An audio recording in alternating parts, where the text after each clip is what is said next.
wonderful electronic invention I want you to see.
No eyes on Garage, though.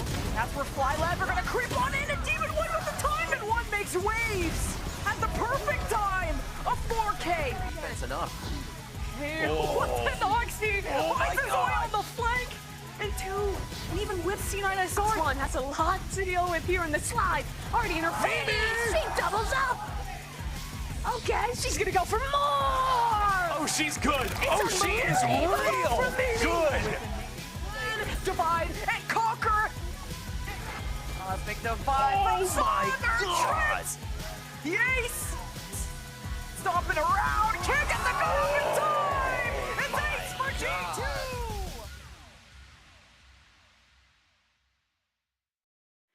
We started off the event just by learning each other's names as we brought teams out from America's Challengers and Game Changers to Monterrey, Mexico for mixed team rosters to try and compete to take it all. They've learned how to play together as a team, and 2 teams figured out how to win together, finding themselves here in the grand finals. Welcome, everyone, to Spotlight Series Americas, where we have a lot of money on the line, a lot of glory, and, of course, some really cute trophies that I am absolutely terrified of breaking. I am not going to lie. It's going to be a great day today. 1 best of 5 ahead to determine who is going to be the Spotlight Series Americas champions, and I cannot wait to get started. I'm Sierra Dawn here to talk all about it, but I can't do it alone. I got a wonderful team of analysts with me here. Hello, Dan. Hello, Ash. And Lace, well, thank you for joining us again. How are you doing today? Thank you for having me back. It's a pleasure again, as always. I'm looking forward to today, and yeah, it's going to be a banger for sure.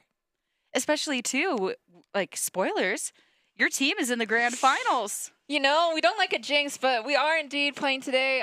The team looks good. The team looks good. Got a lot of sleep last night, and I think we're looking primed up. I can't lie. I can't believe it because yesterday when we had you here, you said that half of that map 1 was going to be a 12-0. And it was, It was close. It was close. Oh my God. It was insane. We were like, wait, Lace was onto something. Wait a second. And then we almost got 12-0 the next map, but we don't talk about map 2, I don't think, right? You win at the end, so you know True. that's all that matters. Yeah. We're going to talk a little bit about that map, Okay, too. Talk about everything we saw yesterday, because yesterday, of course, day 1 was our round robin. Figure out who was going to be competing on day 2. Day 2, though, that is where it got serious. We had that single elimination best of 3s, and yeah, your series in particular, like, it was so back and forth, and that 3rd game was chaos. Like, that was so cool to watch, though. For sure. I mean, yeah, I think in the Puggy environment, the stomps are a lot more like, it's a lot easier to stomp, I guess, like Snowball, because you don't really have that like synergy to bring it back. And yeah, I mean, the stomps were there, but the last map was super competitive, and yeah, glad we got the dub. Yeah, no, for sure. And I think like we were talking about like how that kind of develops like over the course of this event, right? Over the 3 days. Do you think now heading into this best of 5, do you think that we're going to be expecting the maps to get a little bit closer because there's been more time for these teams to like understand how these iterations of these rosters are playing? Or do you think there is that potential to still have some of those stompy maps coming through? Yeah, I think the resilience is definitely a lot more developed this match for sure. And I think what's cool about both teams is we've both actually gotten 13-1 in this event, I think. Twins. And I think it's almost like, it goes to show like how resilient the teams are. And I think it's even almost more cool that both teams were able to come back from these like hard defeats and make it to the grand finals than if they just stomped their whole way through, right? So both teams are going to be able to bounce back. I don't think it's going to be a 3-0 either way. Like we've seen, both of them can come back even stronger. So yeah, I think it's going to be a banger today. Yeah, it's like you guys and also Winthrop Shopify were the teams that on day 1 only got 1 win compared to the other 2. So you were at the bottom. You were not going to that first seed coming into yesterday, and yet you were able to get that win. So it's cool to see that evolution, and I feel like not every tournament allows teams to, you know, turn into like those losses into the wins eventually. But I feel like for this one, and as everybody's getting a vibe check, and you know, for example, the team was able to change the compositions for the set of Winthrop University, how they change the composition on a few maps, adjust the things that they need to do, and that's the way that you get the wins at the end. 100%.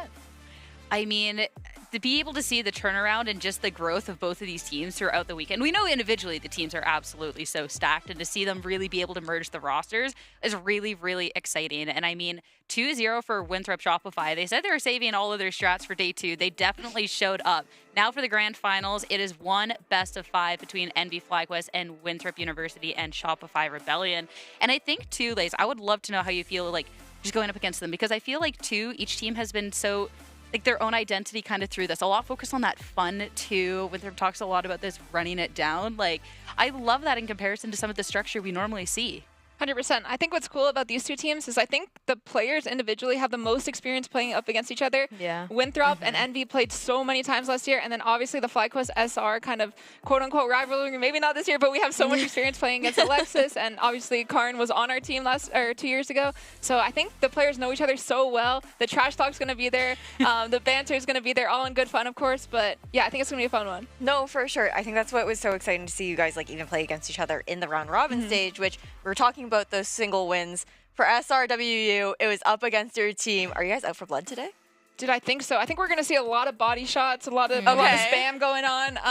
And yeah, I think the team is confident. Both teams are confident as they should be. It's going to be a fist fight. It's going to be a fist fight. I feel like one of the things that I like when the teams were going against each other was that there's moments where you see the guys from, for example, 100 Thieves or the guys from Winthrop, shooting at each other's bodies. But then you see the Game Changers girls, they're across the stage. It's so nice. I love it. Yeah. It is going to be a great time. Let's start talking about the teams, though, and talk about Winthrop University and Shopify Rebellion to be kicking this off. Because, again, we got to see them, that little bit of up against y'all on day one. But yesterday, too, like, this was incredible. Ash, this mentality they came into the tournament with, and especially yesterday, this run it down. It worked so well for them. Governor talked about loosening up the play style, everything else. And the team, the 2-0 was crazy. Like even Poppin was chatting about it. Just like him mentioning the understanding that Winthrop Shopify were looking to have that mentality shift going into today, play a lot more loose, play a lot more like puggy, looked really good for them. And I'm excited to see them continue to bring this energy because I feel like it's been a little bit of a juxtaposition between these two teams, right? Like Winthrop Shopify has been this vibes team. There's definitely been good vibes on Fly and Envy as well, but you can tell they're a little bit more locked in. Yeah. I mean, it has been really, really fun to watch. I want to know then, when you have a team on the other end, Lace, that is just, I feel like unpredictable might not be the word, but it's the word I'm going to use here. Because they are just like, okay, we're picking the clove and we'll run it down or we'll do this. Does that add any sort of layer of stress? Because you just don't really know what to expect from them? Yeah, I mean, it's interesting because we also were locking in some clove yesterday, but what's interesting is they actually gave us a lot of attack sides. I don't want to lead the pick ban too much, but I think we got 4 out of 5 attack sides, which I think will be really good for us, right? We can kind of set that pace and not really let them get that super vibey, super attack style like puggy, running it down. So hopefully we're going to be able to come out with more fire today and kind of match their energy on that. And yeah, I think it'll be good for us. Okay. I'm excited to see what they have cooking up here because I feel like, too, this team has done a really good job. As much as we talk about this running it down, they've been really good with communication and figuring out what works for them. That transformation from day 1 and day 2, Governor opened up about, maybe the calling wasn't quite right for the team. And then as they managed to figure out what was working, that was a really big key for the success here. And I think, Dan, that's going to be something we see a lot more of today now that they've had, every day counts for this type of thing, right? Every day is building up more synergy and figuring out what works. So I'm intrigued to see how Governor is going to call. And it's something that everybody has been talking about. I feel like across all the teams, how they have been able to find out who is going to be that main caller, that IGL that either had that experience before for those teams that they played for separately, or is having to pick it up. And for Governor, that is kind of the case where he's making a lot of these calls, but also talked about the support that everybody else has been able to give him. And I'm excited to see how that is going to play out, especially because of what you said, Lace. Something that Alexis was also mentioning, how because you don't have a lot of time to prepare with teams,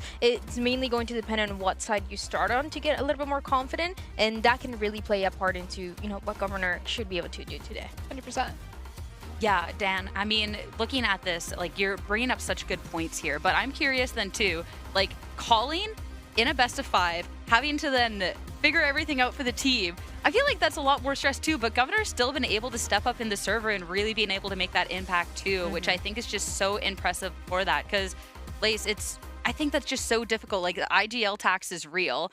Having to figure out IGL tax is real in this tournament, and then he's 100%. still popping off? Yeah, I know. It's crazy. I mean, Governor has so much experience. He played on Talon last year. He played in the super puggy environment with Primi, with Jovi, and Frost, super high pace. So I think he was able to kind of bring that experience, hopefully, into this Winthrop Shopify team, and I mean, they looked really good yesterday. I was watching some of the games. They look like really, really tough, and it looks like they're coming together, but so are we. So yeah, I'm looking forward to it. I mean, you guys definitely were a team. Again, I've said this to you before, I'll say it again. I was excited to see heading into this tournament, and a team that was able to show up to talking about this roster. There was a lot of depth to this because you had the double IGL potential here. We get to see this big step up for roles, and you talked too before just how the teams were really meshing, and that was something that the players too have really communicated. Like, yeah, I've been really impressed with how this person stepped up and really impressed with this person's calling. Like, talk to me about it, because it seems like everyone's just such on the same page. Yeah, I mean, you're talking about the IGL tags, and I think what's great about the Poppin and Thea synergy is that they're kind of able to take that pressure off of each other when it matters, or when it's kind of struggling. Like on split, when they're coming back, Poppin's able to step in for Thea, and then on the attack side, when Poppin's more focused on the crosshair and maybe playing the Clover, the ISO, Thea's able to take over and kind of call the mid-round, call the pre-round, and make it easier for both of them. So I think we found a good balance, and I'm hoping to show that today for sure. Yeah, Poppin was also saying that Exer sometimes will add a few things here and there, and I feel like that's kind of, we've gotten a chance to hear a few of the voice comms as well, and it feels like everybody's super vocal, has like great ideas, and also are hyping each other up, which I think is super important, 100%. Especially for this best of 5. Yeah, and also as the manager for FlyQuest, right? Like you guys to like watch like all of these dynamics like coming to fruition between the teams. And when we were talking to Poppin yesterday too, he was like, yeah, the difference in our calling is like when I'm calling, it's like we're going A. And when Thea calls, it's like that more like lighthearted. She makes it like a little bit more fun. How has it been kind of just like witnessing that energy kind of mesh? Yeah, I mean, I think, Sierra, you mentioned the progression about this event, and I think that speaks to the calling as well. And kind of Poppin especially, I'm really, really impressed with him and his work ethic. He's like, after our matches, he asked Joe, yo, what can I do better? And Joe was like, yo, just try having more fun, get it a little bit more loose. And we were able to kind of implement that yesterday. And yeah, I guess he was a little bit of like the go away, like super serious. But I think he's trying to loosen it up. Even our players are trying to match their energy a little bit more and dial in on some of these, especially these tight rounds, 2v2s where you need to come out with a win. Our team's kind of synergizing a bit more with them and locking in and figuring out how they like to play. So yeah, it's definitely a progression event, and I think we're progressing. Nice. I love to hear that, especially too. I mean, it is a spotlight series, right? We're trying to put a spotlight on players, and it's cool to be able to see players like take the feedback and learn from each other, right? Be able to learn from their peers, be able to learn from these teammates that they normally wouldn't get this opportunity to play with. And everyone's like, okay, either loosen up a bit or got to do this different. And it's been really cool to see that there's been a lot of learning here. You're talking about how you're impressed with Poppin. Someone we've been impressed with, though, for the team is Ev. Like, talk to me about Ev. Like, come on. They have looked so good, right? 100%. Yeah, I mean, it was actually been a progression with Ev. They've been with the team for a long time, and their first tournament, like their second tournament, I guess, with us was Champs 2 years ago in Berlin, and they were experiencing a lot of nerves, and it was a big kind of focus point for us last year was just to get Ev more integrated, more confident with their own plays, and just feeling more comfortable with the team. And the first day, you could kind of see that they were off roll and they weren't having the best time, but then I think yesterday when we got them back on that sky where they're super comfortable, they were able to lock in, show exactly what they're capable of, and I'm super glad. They were stoked after the match, and I think they're going to be locked in today. The flexibility from Ev is also insane. I mean, you talk about the comfort as well, but we've seen the Sky, we've seen the Sova, the Viper, the Killjoy. I mean, just they're really doing it all, and it's so impressive because it's one of the conversation topics that we've had going into this event, how that flexibility is going to play a part in it, and it feels like it's an absolute reason of why this team has been able to find so much success. 100%. I feel like every team needs that selfless player that's willing to fill in whatever they need. And when we're in the prac room and we're like, yo, what do we play on this map? Ev is always the one to say, yo, I can play whatever. Like, you guys figure it out. I'll take whatever's left. And I mean, they're just doing their best. They're always, you see, like laughing right there. They're always having a good time and hyping up whoever's doing well. So yeah, they're a great role player, and I mean, they obviously have star power too. So yeah, today's gonna be great. Love it. The flexibility has been so key for a lot of these teams, but the next two players I'm talking about, particularly one, maybe not seeing the most flexibility, but that's just with the agents. Into server, amazing. And talk about Extra and Infiltrator here, because, I mean, Extra, this is just the Yoru. No reason to play anything else because the Yoru is just immaculate. And he's definitely been really, really strong for the team. But, Lace, talk to me about Infiltrator 2 on the opposing end, because that's someone who is definitely terrifying to go up against. Yeah, we used to scrim against Winthrop a good amount, and we would always be so scared about him. He would always be down mid somehow. He's always in your face, really up close and personal. And yeah, he's definitely, if we let him get going, I think it's going to be really tough. So I'm hoping on the attack side we can kind of shut him down a bit, because once he gets going, he's on fire and really, really hard to deal with. I mean, that is a terrifying prospect, but you guys at least have a terrifying prospect because, I mean, Ash, throughout Challengers, we have seen Exter through the year, just whether it is with the Euro with the double duelist or even we got to see some of the solo, like this. The Euro is just cracked. That's simply put. It really is. You know, it pays off to be like a specialist on an agent. But when it comes to Exter too, I think, again, the most impressive thing from him has just been his growth as a player as a whole throughout this year. And I know that we've talked about that on day 1 and day 2, but it really cannot be understated. It's not just like the playstyle in the Yoru, how he's developed that flexibility of being capable of like leaning into that support, being that front line as well, and being able to like juggle both of those. But then also just like the fact that he's become this very vocal player, the wanting to take a lot of like that initiative with the calling has been insane. And I'm curious, Lace, when it comes down to this head-to-head between Infiltrator and Exter, how do you feel like with how this tournament has gone, with how they've kind of leaned into their duelist styles for this particular event? What do you think the head-to-head's going to look like?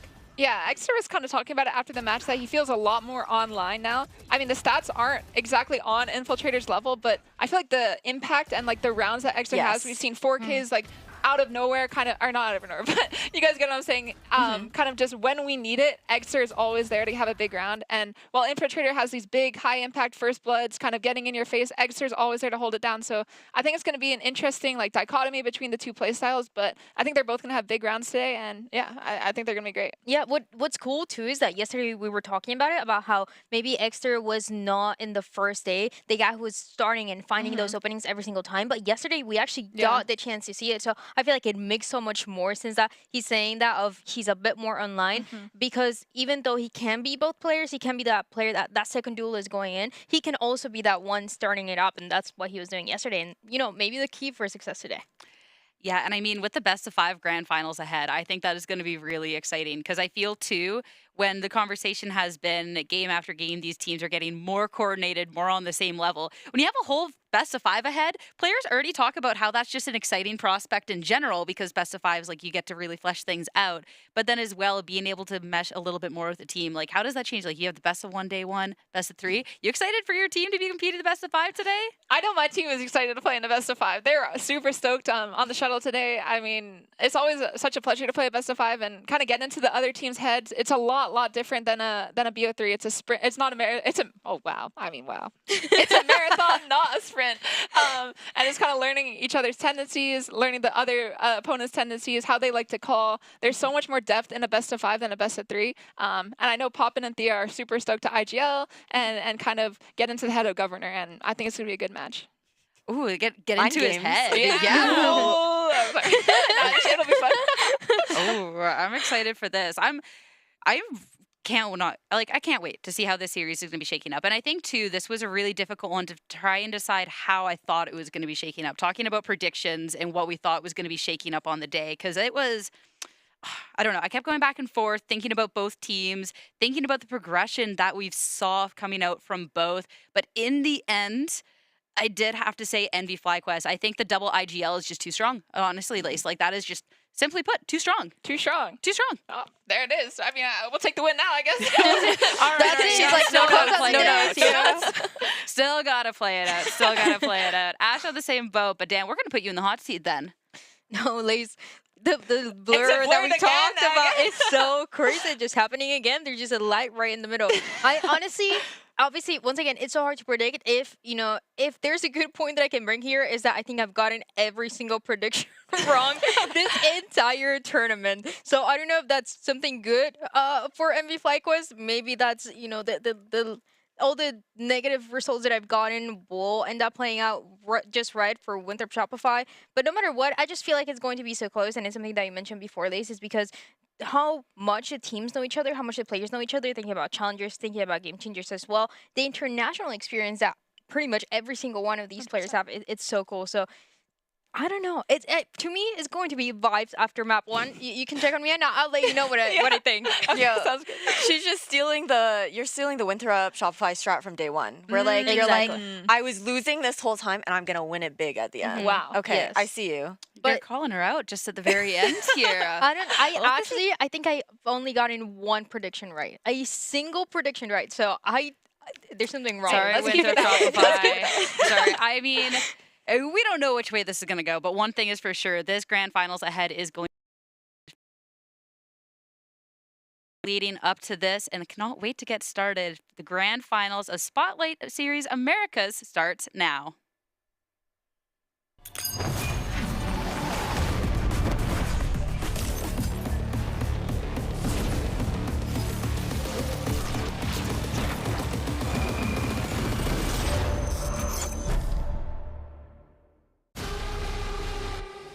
Yeah. Look at the ult coming down, and Dots again actually goes further aggressive on this, but Michaela there to fill the gap behind. Michaela going wild in this, should have been seen, but still handles it to perfection! 5 in the round! The only one up and available, no way! Looking to hold on, and then noise! A thumb on the round! Shot here, it might be a double peak. 30 seconds. And it's so easy for Cryo. It's just on for the ace. 10 seconds left. Double ace for Back of the hand to Null's face there. This is just Dodo Nut to try and decipher this post-plant fast to it, still doing it. Dodo Nut, the time even on this one, you can't even stop. I mean, does she have time? I mean, that was close. I don't think she's got the time. She does! What is that?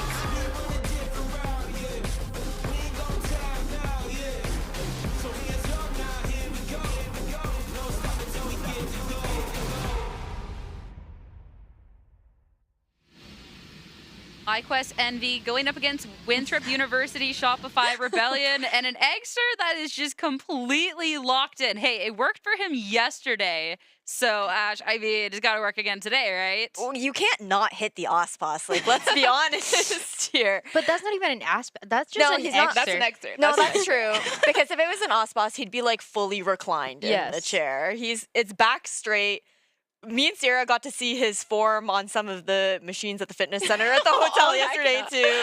A little bit to debate there, but as we head into these map picks, right, I think that it's something that we've seen so much of has been that chamber here for Dodo, and we look at this series of maps that have gone through in the veto. We do have that Pearl, we do have that Abyss where we could see that coming in. Corrode as well, a good chamber map, but it does get a little bit more dicey when you're looking at that Sunset and Split. I'm excited to see this because Sunset is the map that, I mean, we've seen a lot of Haven, we've seen a good amount of Bind, of Split as well, but Sunset is kind of that piece that we've been missing, and I love that that's going to be the one that we're starting with. And also even going to the second map of Pearl, this is what started this rivalry between the two. The map that they went against each other on that day one, and that map that gave this side of Winthrop Shopify their first ever win in this tournament. So the fact that that's going to be the map too, a crucial point to see how the series is going to end up going, maybe a 3-0, or if we're going all 5 maps. It's just, all the maps are playing the way that I would love them to. What I'm curious about, Lace, I won't ask for like details because I'm not trying to get you fired over here, but how in general are you feeling about this map pool that your team has ahead of them? Confident? Dude, we're honestly feeling pretty good. We got the Sunset and we got the Pearl rematch as the first two, so I think these are great starting maps for us. Sunset, again, as you were mentioning, Jad, we have not played. No one has played at this event, but we got that T side, and Thea especially loves calling Sunset, so I think we're going to look really good on this map, and maybe have a little upper hand in this first map and see where it goes from there. Okay, and was there, again, when we're looking at a Sunset and the fact that we've seen a lot of the same maps, but Sunset has been relatively a mystery, we don't know what's coming out from FlyQuest Envy, but we also don't know for Winthrop and Shopify, and they've been the biggest wild card of them all. So was that like any sort of level of prep, like, wait, we don't know what we're going up against? Or you're just so confident in this double IGL prowess? Yeah, it kind of is this blank book, blank slate. And I think we kind of like that. We kind of like coming in with no expectations and able to just play our game, kind of get the vibes going with Eggster, doing whatever he wants to do. Thea on the call, popping, maybe locking in a funny champion. We'll see. But yeah, I mean, I think it's good for us. I think it's good for, honestly, both teams. And it's going to be about who comes together more. So I'm excited for the first map. You're talking about popping on those funny champs. Okay, wait. Pause. That is a funny champ. I didn't want to leave. Bro, I was expecting to see like maybe like more ISO popping coming in because like, you know, you're going up against Dodo. It's that hard counter to that op. But yo, There's so much to be excited about, I think, in this first matchup. Like, Jazzy on that Neon is so iconic 100%. here as well. I'm really excited to see how scrappy Sunset is going to get with the amount of fights we can expect in the early rounds. Especially because of how tricky as well. I mean, we haven't seen this map. We haven't seen it specifically as well for Winthrop Shopify, where we've been talking about Governor on the side jailing role. And I feel like sometimes calling on Sunset can get a little tricky, especially with the two compositions that we have here. But something that looking at the other side, I'm very excited to see popping on this chamber. And that classic Jazzy and Xer double duelist, but in a different way, right? Because we were seeing a lot of that Jet, a lot of that Raze before, and now having that Neon to run it down to get that space early on is something great for both sides. I'm really excited about the Envy FlyQuest comp, but Winthrop Shopify, this just looks so comfortable across the board, especially with what we've seen them building up throughout this event. I think regardless, Sunset is going to be a cooker, so let's get started with it. Lace, thank you again for joining us. Thank you for having me. The best of luck throughout the day. As for us, let's get this grand finals underway. Head over to Sunset with your casters. Let's welcome Marks and Tenric. Thanks so much, Sierra. With the remaining two teams in this Spotlight series, both sides have been game jamming these past 3 days, trying to find the culmination of what labbing and experimentation they can get away with. Marks, coming into this first map of Sunset in the best of 5 slog that must be conquered, it appears that everybody, Poppin, Jazzy, Moobs, the opportunity to play at 110% is going to crank it up to 120 today.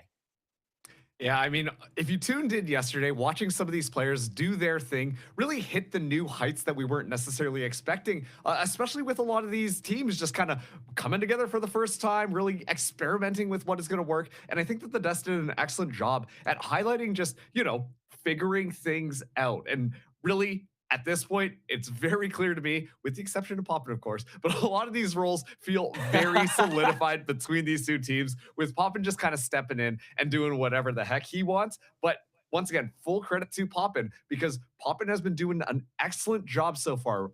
Once again, on that work ethic grind, making sure to try and figure and learn as much as possible from this tournament. The chamber pick, I'm a little bit hesitant about. I'm going to be so real with you, especially going up against Donut and Infiltrator, two players who, once again, do a fantastic job with those sniper rifles, but nevertheless,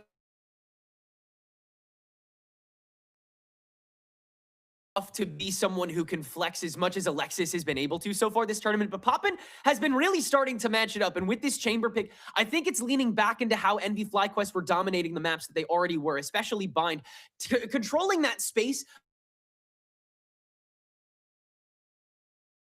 but condensing it a little bit, just contracting a tiny bit, so you have less to manage all at the same time. And on something like Sunset, where you can portal into mid, you can, you know, crunch on that B site, you can condense into the steps, you can really create a lot of tiny chokes to manage for yourself. And Poppin might have a lot of fun with that. That being said, like you said, you know, the two big fraggers on the other side, Donut and Infiltrator, have been going absolutely insane these past 2 days, and you know they're not going to stop. They feel more enabled than ever in a setting like this.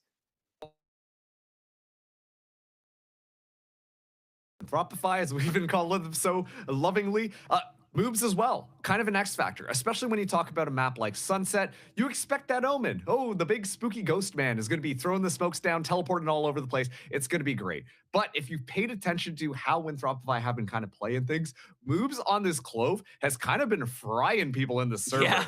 Yesterday really just popped off on Pearl, but that kind of adds like that triple threat attack for the Winthrop Shopify. They're not afraid to kind of go exploring throughout the map off of the back of Moobs, Dodonut, and Infiltrator, just being able to kind of take all of this space. And while, yes, there are a lot of good arguments for the Envy FlyQuest side, specifically looking at the IGLs, having a couple of different options available to you all the time, genuinely speaking, Winthrop Shopify looks scary when it comes to those three players really opening things up on the map. And then Governor, well, yesterday really just took control of the series. Well, seeing that Envy FlyQuest are going to be starting out on the attack, my eyes drift to Jazzy first when it comes to them trying to be able to match that bar for bar, blow for blow, after the ability that Winthropify demonstrated, you know, yesterday. I think Jazzy in, you know, across these games as this duelist, she's had to really find the pocket to become enabled. But once she's able to start gaining momentum, it's really difficult and both Pop and Anthea have felt very comfortable letting her kind of take that initiative, get the leash off the neck, and just fortunately is we're still trying to get everything together for this game. Obviously, you know, a couple kicked PCs, but everyone in and out of studio, I'm excited to see it culminate. Yeah, and we will be just going to a short break.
Players are ready, and I hope you guys are too. This best of 5 grand finals for Spotlight Americas is going to be a slam dunk. Let's get into it. Oh, man. Marks, I'm pumped. I mean, look, again, we spoke about the firepower of both these sides, but it's really, it can't be explained. It can only be shown. Yeah, it really can. And once again, right off the bat, we're seeing the Jazzy versus Dodonut duel, and Dodonut just looking around the corner at the right time is able to find that kill very early on, while MV FlyQuest take a lot of space in mid. We'll see how much window shopping they're able to do. Governor just holding court from the back. And that is one way to get it started. Karn getting in on the action too, and it's a flawless round by just 2 members of Winthropify. What a start. Dude, if you took a look at the stats from yesterday, between the two maps that we had Winthropify go up against 100 Thieves yesterday, like, Governor was killing it in the server. A total of 42 kills just across the two maps. And so, you know, Governor's been definitely feeling it a little bit more and already starting things off on an exceptional pace, especially given the number of people that we saw from the NV FlyQuest side coming through. Governor very much able to deal with all of those, find those 3 kills, make a statement, and now Winthrop Shopify, they've got more than enough in their satchels for round number 2. But unfortunately, looks like we're going to be going into a little bit of a tech pause. These things happen. And, I mean, these players have been pretty used to having to kind of slow it down like this.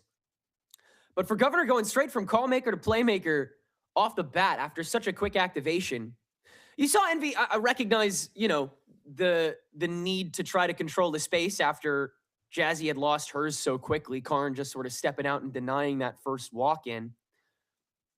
I'm wondering how long these teams are going to try and get away with stuff like that, and how often it's going to come down to the conditioning game, because we are seeing a lot of taking timings and 50-50 swings and just confidence peaking from these players.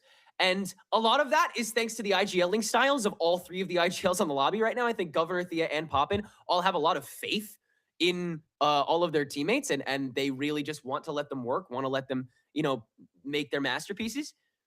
But there will someone like Governor, someone like Karn can kind of just post up and dominate. Yeah, I mean, that's one of those points that I was kind of trying to make it just at the start here before all these tech to what the individual players on each of the teams can kind of do, right? Like at the NV FlyQuest side, you're talking about those swings, taking the timing, all of that type of stuff. We highlighted it very clearly on the Winthropify side of things, but on NV FlyQuest, like, we've got Poppin, we've got Eggster, we've got Jazzy. All these 3 players as well are no strangers to trying to find and make those opportunities really happen for the team. And personally, that's why I think that this makes for such an interesting game, because you know that all these players are going to be trying to make those plays happen. And when those plays do happen, especially going up against a bit more of a snowbally team like Winthropify kind of are showcasing, especially with the Infiltrator showcase that we kind of saw yesterday as well, there's a lot of potential for different things to kind of come through. And actually, look at this, Poppin already out of his seat right now. Poppin's on IT? Trying to figure out what's going on here. Is this even allowed? Can he do? Oh, I see your game's not on. Yeah, of course. But I think that's one of the luxuries that the offseason kind of provides, no? Is every excuse in the world to let everybody kind of have their moment, kind of get to clip farm a tiny bit. And I mean, this is a lobby just chock full of players that live to have those hero moments, that live to just create those highlights. I mean, thinking back to even just recently at GCC, yeah, I mean, Dodo Nut having arguably her breakout event, despite SRG not winning the whole thing, just proving that she can tangle with the absolute best of the community after people had been doubting, you know, that she would be able to fill those shoes for so long. On the other side of that, seeing Thea and Ev in particular on Fly Red this year in NA, while the team itself didn't get far, it was very clear that their game sense and understanding of how things flow, especially nowadays in North America, has come a long way. And being given players like Jazzy, Poppin, and Eggster to kind of test that aggression level of just saying, hey, we are better, we're going to continue being better, let's prove that. I feel like, if anything, they're even more in their element now. Yeah, and that's another thing too, right? Like, one of the things kind of coming into this, Jazzy kind of stepping in onto FlyQuest, previously was on 100 Thieves Game Changers, and then kind of released from that roster, and now is kind of coming in here and really making a difference in the Spotlight series. And it kind of putting the spotlight in Spotlight series, if you ask me, because this is a good opportunity for a lot of players to kind of showcase what they're capable of in very unique and dynamic team environments. Because the desk kind of commented on it as well. Like, the Envy pathos, the Envy kind of thesis is so different from what FlyQuest's style is kind of like. And it's adding in that little bit of element of chaos, because once again, you know Eggster, you know Poppin, it's just like, oh, we hear people, we're gonna run at them, and somehow we're gonna walk away with a couple of kills. And it has pushed FlyQuest to kind of play adaptive like that and kind of take those own timings on themselves, while also too just trying to manage and integrate in and kind of chill out Envy's team members a little bit to kind of ground them a little bit more and play for a little bit more of those things. And once again, like, the biggest lesson that we got from a lot of these teams previously was that the players are learning off of each other. And I really feel like this is still the case in the Spotlight Series this year too.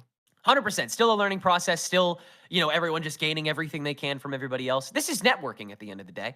I think that seeing everybody adapt to each other, in particular yesterday in the semifinals, was really exciting to watch. Because to your point on how FlyQuest and Envy are trying to sort of bolster that confidence, at the same time, they're also trying to level the singular channels that are getting hit with the 4-1s, 3-2s to make sure that you don't get disadvantaged so quickly in a puggy-ish setting like this. So I've loved seeing teams kind of gain and lose the discipline at a moment's notice for our entertainment's sake. For your entertainment's sake, I'm shutting up. We're going to go talk to Sierra, Ash, and Dryad. They got some games in the tank. For the record, Henrik, we never want you to shut up. All right, but we'll let you rest your voice. There is a best of 5 grand final. All right, I speak for me and Ash. But we'll let you save y'all's voices for the best of 5. We'll let Poppin go on with his tech support. For us, we're going to play a couple of games here at the analyst couch while we're waiting for our grand finals to begin. So we have been crushing this Guess Who minigame all weekend. Have we? We can't stop winning. We cannot stop winning. That is insane. right, Dan. That is right. So Yes. we're going to bring it back. Okay. Yeah. Okay, let's go. Hit me with this, Sierra. All right, we got this. We got this. It's confidence. You got to like manifest I'm it, confident. right? I won yesterday. I'm That's just true. saying. She did. I'll give the I credit where cooked. credit's due. She did cook. Let's get the first question. Let's see if you're going to continue cooking today. Okay. Let's see. One of these players doesn't play Yoru. Guys, I think it might be Exter. You're so right. This is a... I don't know, man. Just no other comment. You're so right. Guys, I don't think she's cooking anymore. I don't know. I think I'm gonna say Ev. I feel like I've seen.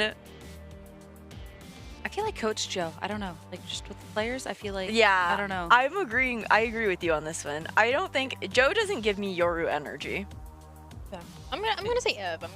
Ev. Okay, so we got 2 for Coach Joe, 1 for Ev. Let's roll it. See who doesn't play Yoru. Jazzy! So, it was so Okay. weird because I That feel was like this my was a other- good fake out, but like, I don't know. I feel like I thought I'm confusing somebody. I thought I saw her play the Yoru before, so I just... Yeah, I thought about it for a second because it makes sense because she plays like every other duelist. Yes. And it'd be a classic. Somebody else is playing the Yoru, so she. I mean, kind of how we've seen this weekend.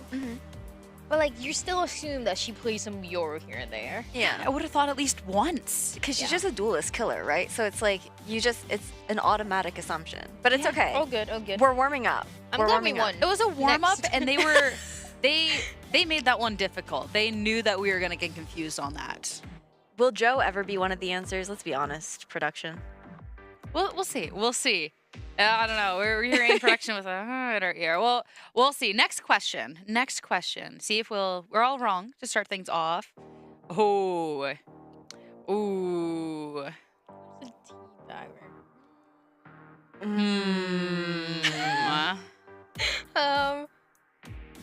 Chad, is this allowed? I think I'm gonna say Alexis. I also thought Alexa's my first thought. I don't think. No, Lexi's not like teabag energy. Like. Did production just say Or there's Jazzy? more than one? Yeah. More than one answer? Maybe. Or maybe it's a Wait. trick. I could comment. see like. Is this going to be more of a who isn't instead? I don't know if Slandy gives me teabag energy either. See, Like- I I feel like you have like the body shooters and then you have the teabaggers. And I'm like trying to slot everybody into their respective categories in my brain right now. Lexi gives me more like body shooter instead of teabag energy. That's why I'm like anti-Lexi on this one. I understand. Yeah. You see the vision? Yeah. You get me. I see the vision, but out of all of them, still, I think. Yeah? it's Alexis. I would say I would say Alexis and then Jazzy too. I think I it's wanted like to say never in a Jazzy. BM way. I think it's like a fun way Yes. with them. But those two are my answers here. I want to say Jazzy, and for fun, I'm going to say Tree. All right. So you're just saying anyone but Slandy. I don't think Slandy. Slandy is like not teabag energy to me. All right. Let's see who it is out of these players. Dun dun dun. All of them. All Okay. of them. That was a trick question. That's evil, actually. Yeah, because Production, I quit. This is That's unfair. they're just making sure like we cannot win on the last day. Know that we've gotten every single one wrong, pretty much. And they're like, they're not gonna guess this one. It's every single one of them. That's crazy. No winners on the desk today, but we still have a winner okay. to crown. quit. Don't quit. Our grand finals is about to begin. Our game is ready, Dan. I'm hiding behind the box. Dan's gone. We're going back to the game. Let's get back to the map, back to your casters. Let's get this rolling.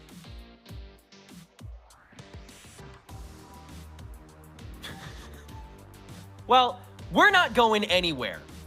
Right, Marks? We're going to stick it out together, you and me. Yeah. I'd dab you up if we were in the same room, but we aren't, so like, just we aren't. imagine. We aren't in the studio, are we? Such losers, right? Dang. Well, where we last left off our intrepid heroes, Karn was good for 2, opener and closer, and Governor held down the stack from CT, so not too much to write home about other than the fact that it was a flawless pistol round. Yeah, and hey, you forgot the fact that Poppin did step up and become IT for a second. That was a new role He did for do me. that. We were discussing the Poppin flexibility and, add IT to the resume, perhaps, He can do it all, truly.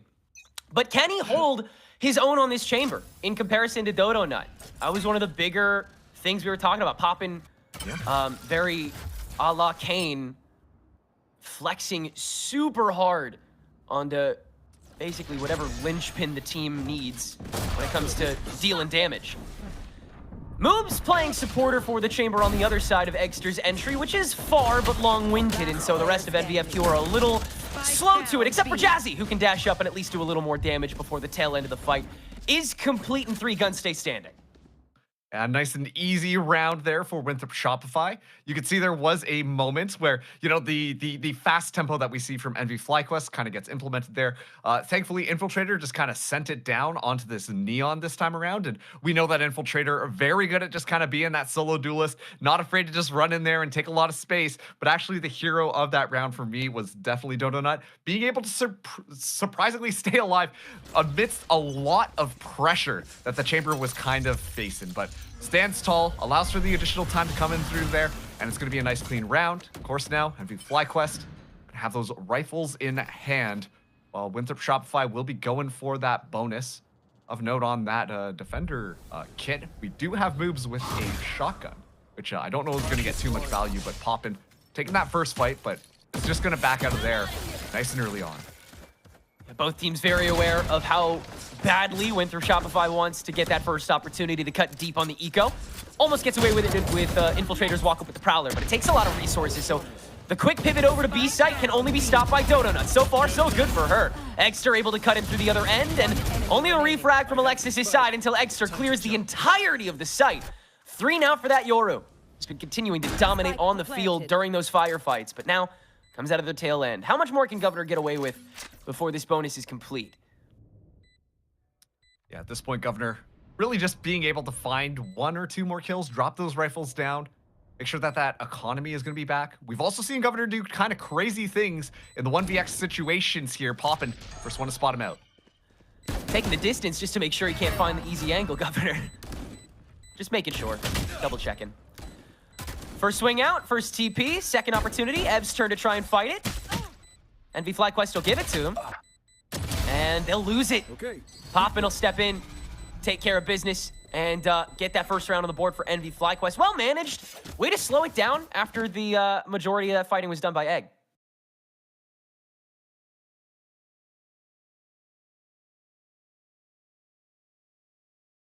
Now, coming into the follow-up, of course, ults are not necessarily on the board here for either side. I think Jazzy is trying to get close to that overdrive coming into round 4-5. But that seems like it's going to be your one in. Oh, Egg could also drift, maybe, if he goes crazy. But Yeah, Winthrop can rebuy. They can rebuild. And they have the Nightfall in 1. Infiltrator goes looking again. Way more aggressive this time, and it's punished by Egster in mid. Rest of the fight's going to rage on here. It seems like both teams have a pretty silent mutual agreement on how to just create a no man's land at some point in the round. And a lot of space being taken over. Egster as well starting to heat up. And this is a player, obviously, if you saw the stat line earlier on, little concerned. But now, it's already in that prime form. Condition there. Alexis, an excellent headshot. That's such a great lineup. Instant reaction, no time to double check it. There's no easy way to swing this from this low ground, especially when you have 2 defenders standing on it. Yeah, Jazzy, I mean, a ponytail's revealed. And she's practically cooked. Easy defensive hold for the rest of this. Even the Nightfall's gonna get tossed in on the lone body. Jazzy is just too much of a threat. Alexis, good for 3 this round, as is Winthropify. Yeah, they're all having their individual pop-off moments. Like, it's so early on in this series, but we're really seeing what all of these players are capable of. And on top of that too, obviously, yes, it did look flashy. You know, you're getting a couple of haircuts here, there, and wherever. But at the same time, if you took a look at the minimap, there was always support just in case something went wrong. I think that's really speaking to how comfortable right now Winthropify are playing off of one another, and it's really enabling quite a few of these spectacular kills. And now, NV FlyQuest, they're back onto a save yet again. No ultimates really available for them. Just one off of Egster and Jazzy's ults here, which could open things up, but Donut already going forwards here. Might be able to find that timing while NV FlyQuest so deep on mid, wrapping around on the moves. Yeah, this is a really solid go-to for the weaker guns, NV FlyQuest. They'll just make the space. That might be guaranteed. It's been given to them mid to Boba, and they found some opening frags. Alexis, though, can manage the spike, getting escorted by Ev solo from main. So it's a full flip now from Winthropify, who still hold on to the majority of the better guns. That being said, Jazzy will now have her own and grab that front line, grab that spike, rush on back with minimal HP after getting sprayed back. So it's a race on the site to make sure that NV FlyQuest can't get the opportunity. But Poppin taking care of Governor as that entrance comes through means that Infiltrator's alone, and Poppin with the off angle reduces it to just himself. And it's a 3K for NV FlyQuest's own Senti on the following round to bring the gap down to just 1 round. Yeah, such a weird round to kind of take a look at there. Obviously, the rush through, make sure that spike gets completely cut off, given the fact that Alexis is able to find that kill, drop the spike. Immediately, this barrier orb gets placed in 2. It gets really weird at the server here, but ultimately the hero here was Poppin, just playing that off angle. And when I saw Infiltrator decide to move in there, it really felt like they were like, okay, we know that they're all going to be playing grouped up, which allowed for kind of that opening for Poppin to be able to step through and find those kills. 2 to force now online. Poppin already letting that one fly. Not the best buy in the world for Winthrop Shopify. On the other side, Infiltrator with a Bucky in hand, but a different pacing as NV FlyQuest slow down. They're going to play off the dimensional drift. Wall up to try to intercept the drift, but Egg is past it, and Poppin is frying it, so NV FlyQuest undeterred. Poppin walks right into Lexi. She's able to take care of that before Egg can proc that drift. Again, it's missed timing for this crunch, but they're going to make it work. Jazzy with this overdrive. Egster still just walking it down from the link. Infiltrator putting a stop with that shotgun. It's got to be the rest of the wave, and this time it's Ev to do a lot of the heavy lifting before finally the elbow is fully cleared with 2 members of NVFQ still standing. Dodo not able to grab back that rifle after having lost it for this wanted buy. One flash still in the hands of Egster as well. Playing on the site, ready for that first step in. The nearly a contingency. Last player standing. And Dodo Nut able to deal with that. Now it's the spots the back. Karn's gonna have to hold for half here. She doesn't feel that much security, and Thea is going to pounce. So we're tied up at 3 after the approach was certainly solid enough. It feels like NV FlyQuest are just whatever worksing their way through a lot of these attacks. Yeah, like that round really just showcased kind of like we're gonna make plays happen by taking our opportunities and try to force our way in. And you can see that really is a lot of how they want to be able to play this, but just off of the dimensional drift, Poppin just flying through as well. You can tell that the ideas here are really just like, get in there, try and find some sort of opportunity, try and find some sort of opening really, and then be able to punish the other team for it. So I'm imagining we're only gonna continue to see even more flashy plays coming through as Infiltrator sliding in, but gets taken out. A good trade though from Lexus. And just continuing to go for these drop-down first bloods, and so far, not really coming up with a whole lot. Now, yeah, Winthropify just gonna try and play with some simple cutoffs with these pistols. Unfortunately, not really landing enough. Moves his turn to see what he can get away with. That's the thing about these rounds. Anything could happen. And with moves on this Clove, seems like he's on his own little arc. Shock Dart to flush him away, though, and Ev's up to 3. They are feeling active today.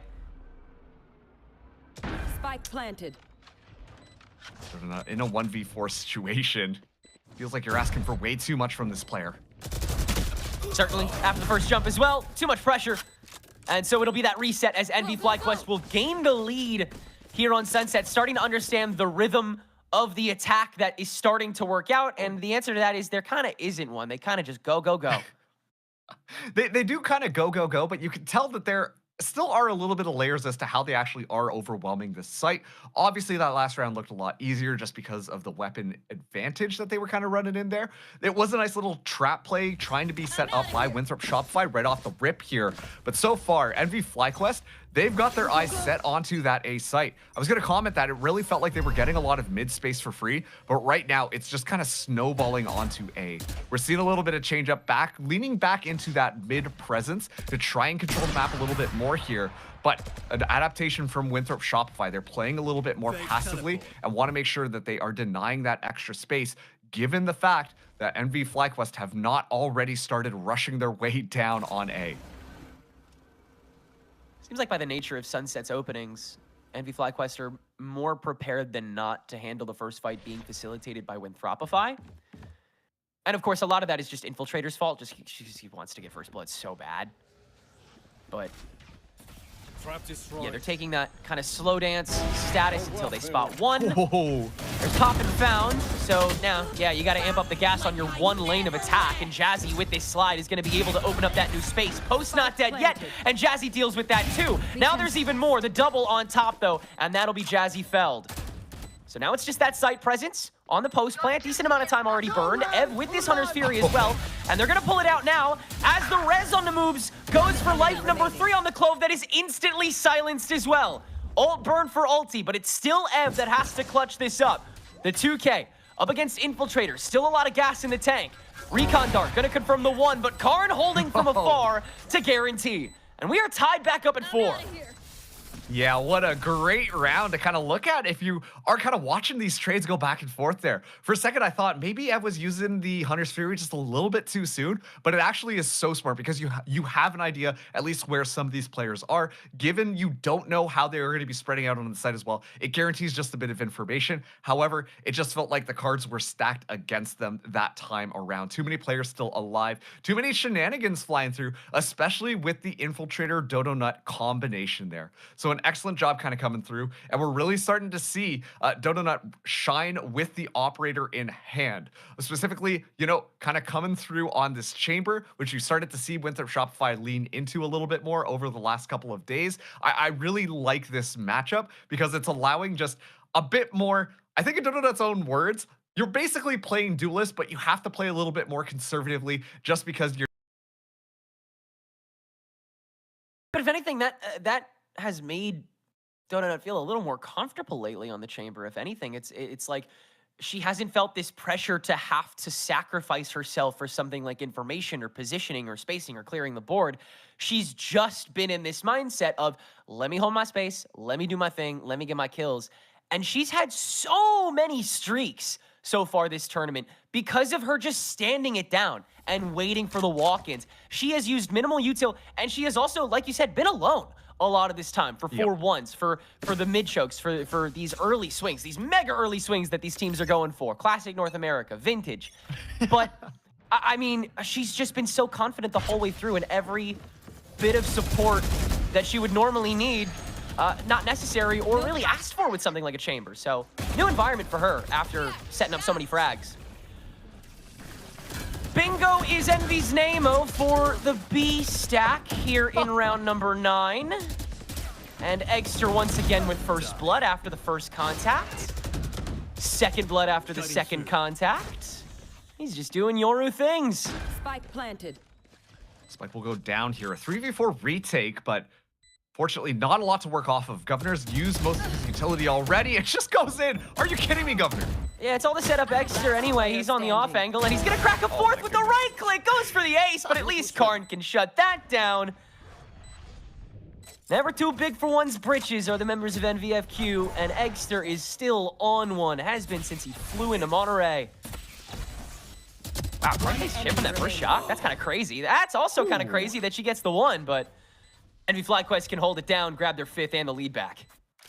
Yeah, and it's so fun kind of like watching how these compositions kind of match up against each other, right? Like the difference of just kind of rushing through, forcing the issues. This has been very fast Valorant between these two teams, like not giving up a single moment's notice for either side. Yeah, that Governor kill was kind of insane. But cool. The synergy right now that I was really impressed by was the NV FlyQuest engagement there. Watching Jazzy's movements and immediately having the other members of NV FlyQuest walk in to make sure that they can kind of shut people down. It once again is looking pretty good. These players are talking and they're playing extremely well off of one another. I like seeing Jazzy playing as committal as Infiltrator is, knowing that if he's going to go one direction, she has a lot more freedom going the other. And Exeter with these pinches, he feels so lit up with the help of this Neon. Still though, presence from Alexis in particular. Poppin's got to deal with that swiftly and close quarters. Moves on a peek with the Sheriff. Infiltrator on the way back with this rifle. They have the double up in time. Nice relay bolt on top of the spike. Infiltrator's in lightning fast, and he deals with both. So we're tied back up again at 5 now after another great retake. Infiltrator having one of his first real great Neon rounds so far this game. Yeah, I mean, that time around, like, you know, the fact that Moobs is able to kind of walk away with a couple of kills there just off of that Sheriff shot, but then guarantee that there's enough time, enough to kind of make NV FlyQuest guess what it could be happening.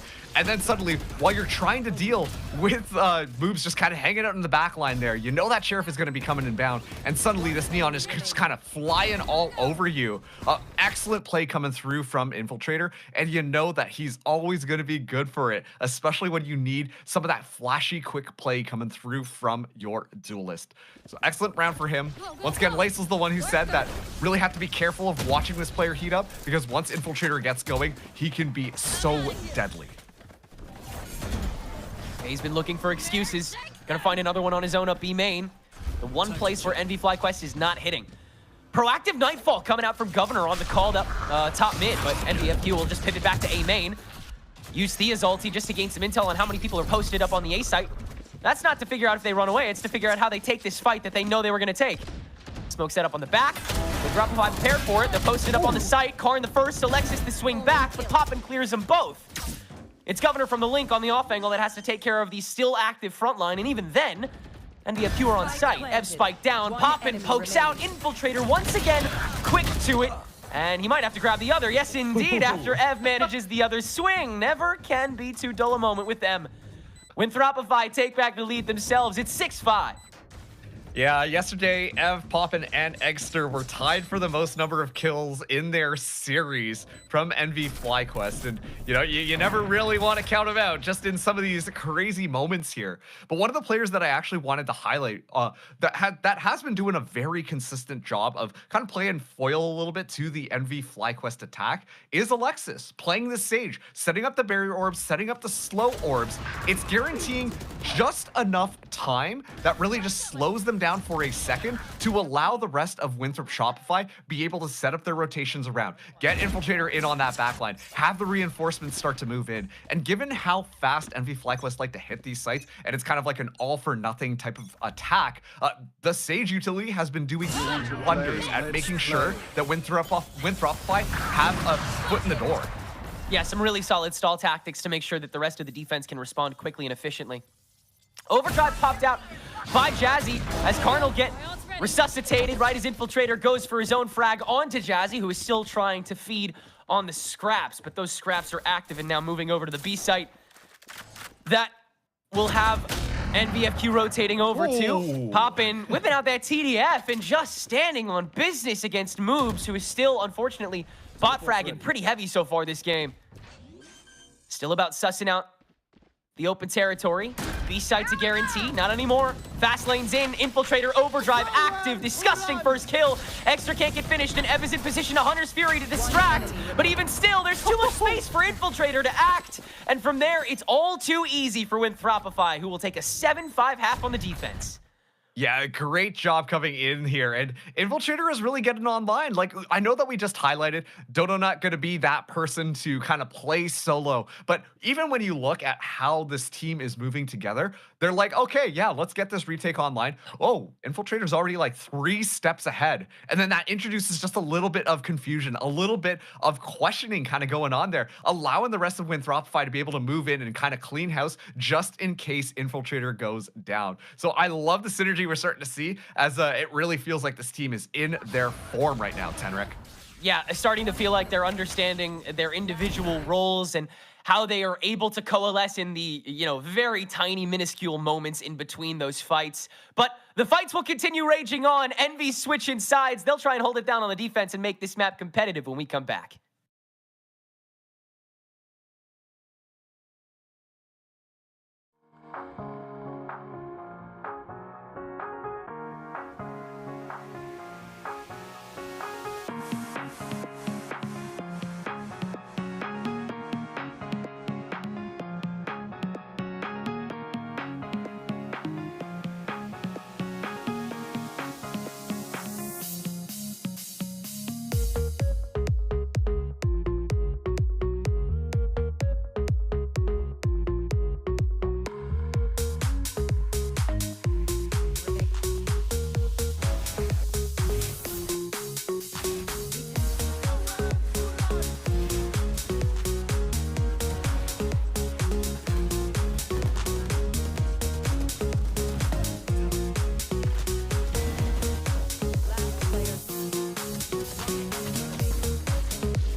Welcome back, everybody, and thank you for your patience here, as we're going to be heading right back into things right now. 9 to 5, University. Would be a bit of a gun disadvantage here. They immediately go for a little bit of pressure just outside of that A site. Meanwhile, MV FlyQuest, they're taking things over, but it's going to be actually a rush in now.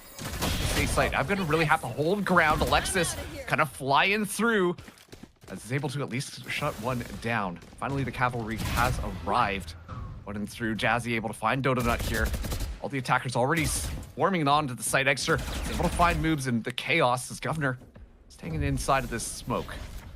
starts to dissipate. We'll be in a world of hurt right now. Goes up against Dexter, is able to find the kill, looking for the next. Thea going down as well.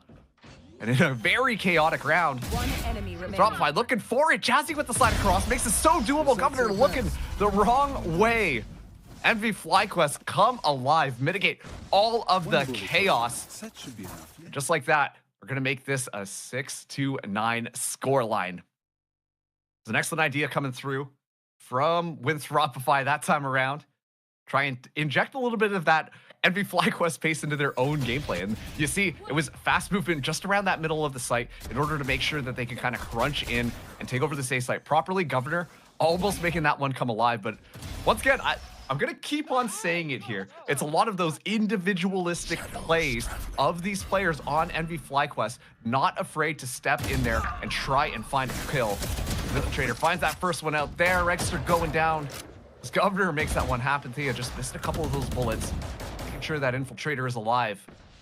With Dropify already such a stark advantage here. Dodo Nut watch it all the way down. He's able to make sure Jazzy can't inflict any further damage. Dropify got their grasp on this round. They're looking to just secure it, while Envy FlyQuest at this point might be just looking to save. How fast this is kind of swung in their opponent's favor. Governor going to get the plant down now. Make sure that the Nightfall is available for future rounds, but this time, you know, it just came down to that initial pressure just outside of A, shutting down both the Egster and Poppin duo. Make it definitely possible for really Envy FlyQuest not to be able to find anything. And once again, if you looked at the positioning of moves put so far up in mid, just watching for that crossfire, making sure it was totally doable, just in case Envy decided to do anything else but moves. At this point, we'll be just kind of hunting around, looking for potentially another kill here. Ev, though, is able to gonna be watching that one. So Winthropify will take the round, backing out here, playing nice and safe. Make sure to keep that big old sniper rifle alive into this next round, as we will be finding them now at double digits. Keep in mind as well, as we do go through this best of 5, this was Envy FlyQuest's map pick of Sunset. And of course, with Dropify, they decided to go on the defense. I really do think that this was trying to play off of their own individual styles, but more importantly, having a plan, especially understanding their opponents. This has kind of been the narrative thread that's been woven across this entire series, the understanding of their opponents. And it really feels like right now, when Dropify are just trying to maximize just how much they can kind of guess what's been going on. Governor has had a really good read of how these rounds have been going, but of course the individuals as well on Winthropify to make a fantastic job making this one come alive. Oh, Thea, just the timing here, but Egster a little bit aware. Infiltrator, though, is able to get some damage in. Alexis securing the kill. Now going to be running right into the back of this B site. Could be moving through. Boom, shuts down Ev as well. Jazzy all alone on an island. His Infiltrator not letting up for just a gosh darn second. It's going to be the spike going down here. Envy FlyQuest never really had an opportunity to get back into this one, and Poppin as well. Pop the tour de force. Trying to make up for a bit of that less economy. Misses that initial shot here, and now the cavalry going to be flying through moves. Securing the kill on a Poppin Thea. Just trying to stay alive.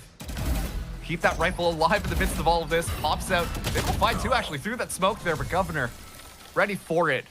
Running through, secures the kill. And Winthrop Shopify show zero chance right now of slowing down. It's been looking so good from their side. And honestly, they're making it look pretty flawless.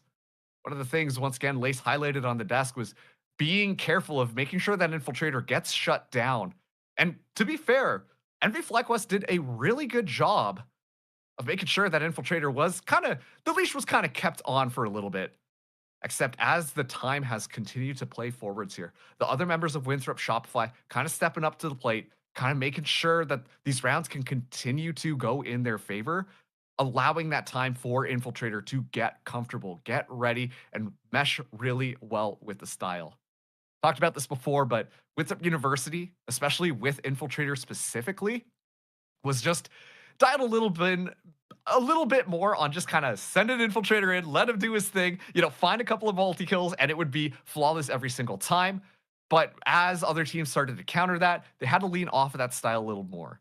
This time around, it really feels like they can allow Infiltrator to kind of go and do those kind of flashy plays, go in there and just kind of make all of this disruptive noise, because the backline for Winthrop Shopify has been there, has been stable, has been ready to back up that Neon to be able to make sure that this one happens. And so, Winthrop Shopify now, 11-6 here.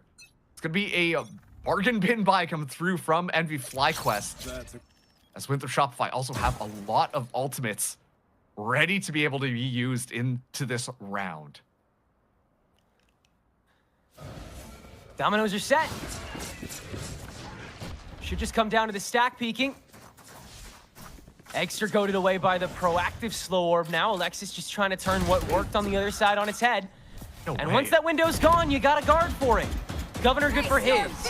Dodo Nut holding it down on mid as well, distracting 3, now 2, now 1. Poppin on that swing itself, gets the one with the shotgun, but it's still just the close quarters fighting that is all that can matter to this defense. Just not enough to hold it down, not enough reasons for Ev to throw out that Hunter's Fury in the midst of this either, especially now that that res is active. This gets so much more difficult here. Dodo Nut able to escape with that in the midst of all of this, but at this point, you just kind of hold on to things, try and look for a bit more value. Governor, though, shutting down Thea. And looking into this next one, like, you know, Winthrop Shopify, going to be up to 12. Just need one more round to kind of shut this one down.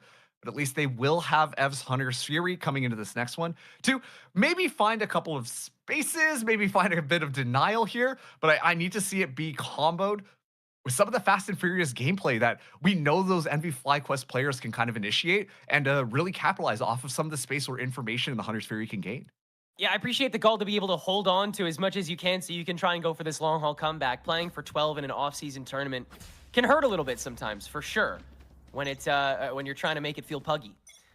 But that just means, hey, we're not stopping at 13, right? We're stopping at 24. There's that Hunter's Fury. Ev a ways away, just keyed into Alexis and trying to track it down. They do get that last tap, actually. Flailing towards that Sage.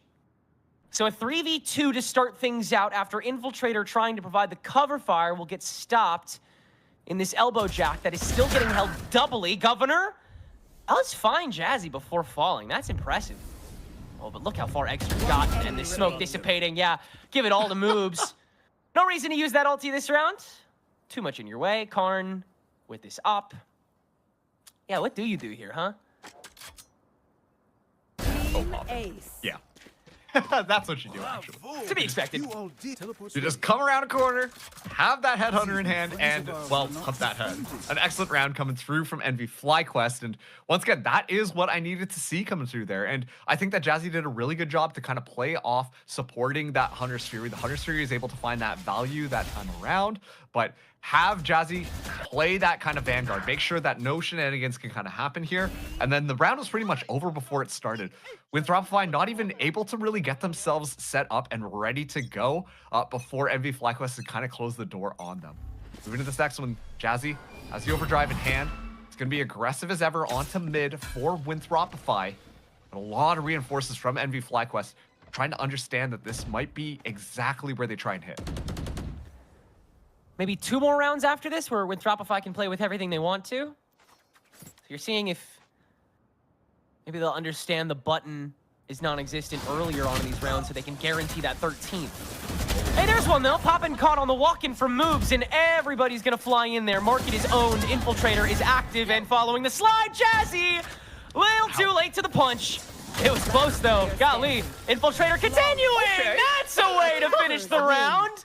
In microseconds! A 4K for that Neon, who just continued to level up from the very beginning of this game, and no doubt for the rest of the match.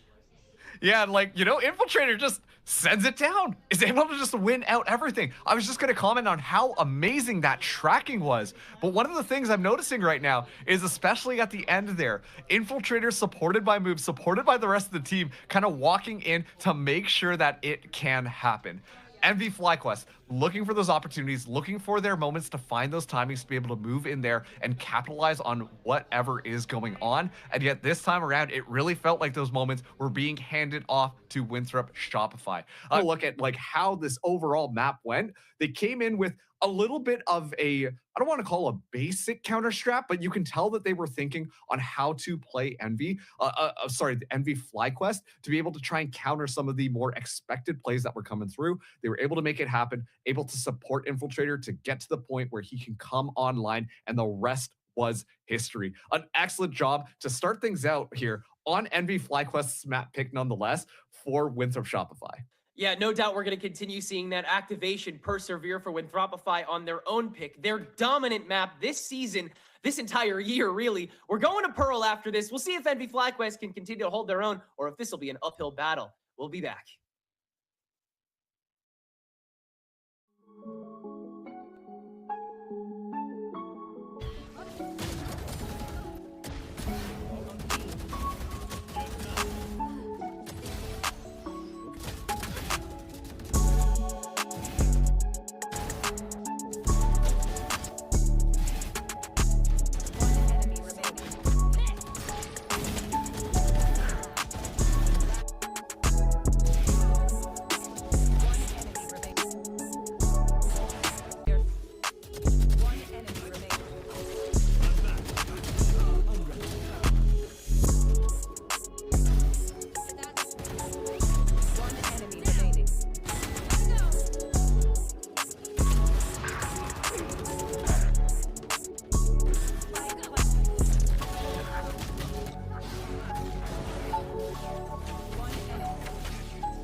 so bad.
Down and dots again. Actually goes further aggressive, but Michaela there just there should have been seen, but still handles it to perfection.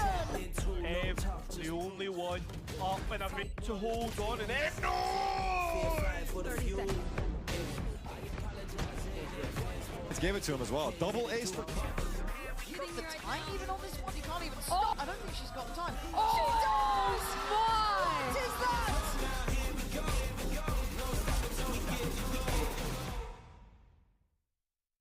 The grand finals of Spotlight Series, America's first map of the series. Time to see who is going to be taking the lead between Envy FlyQuest and Winthrop Shopify Rebellion.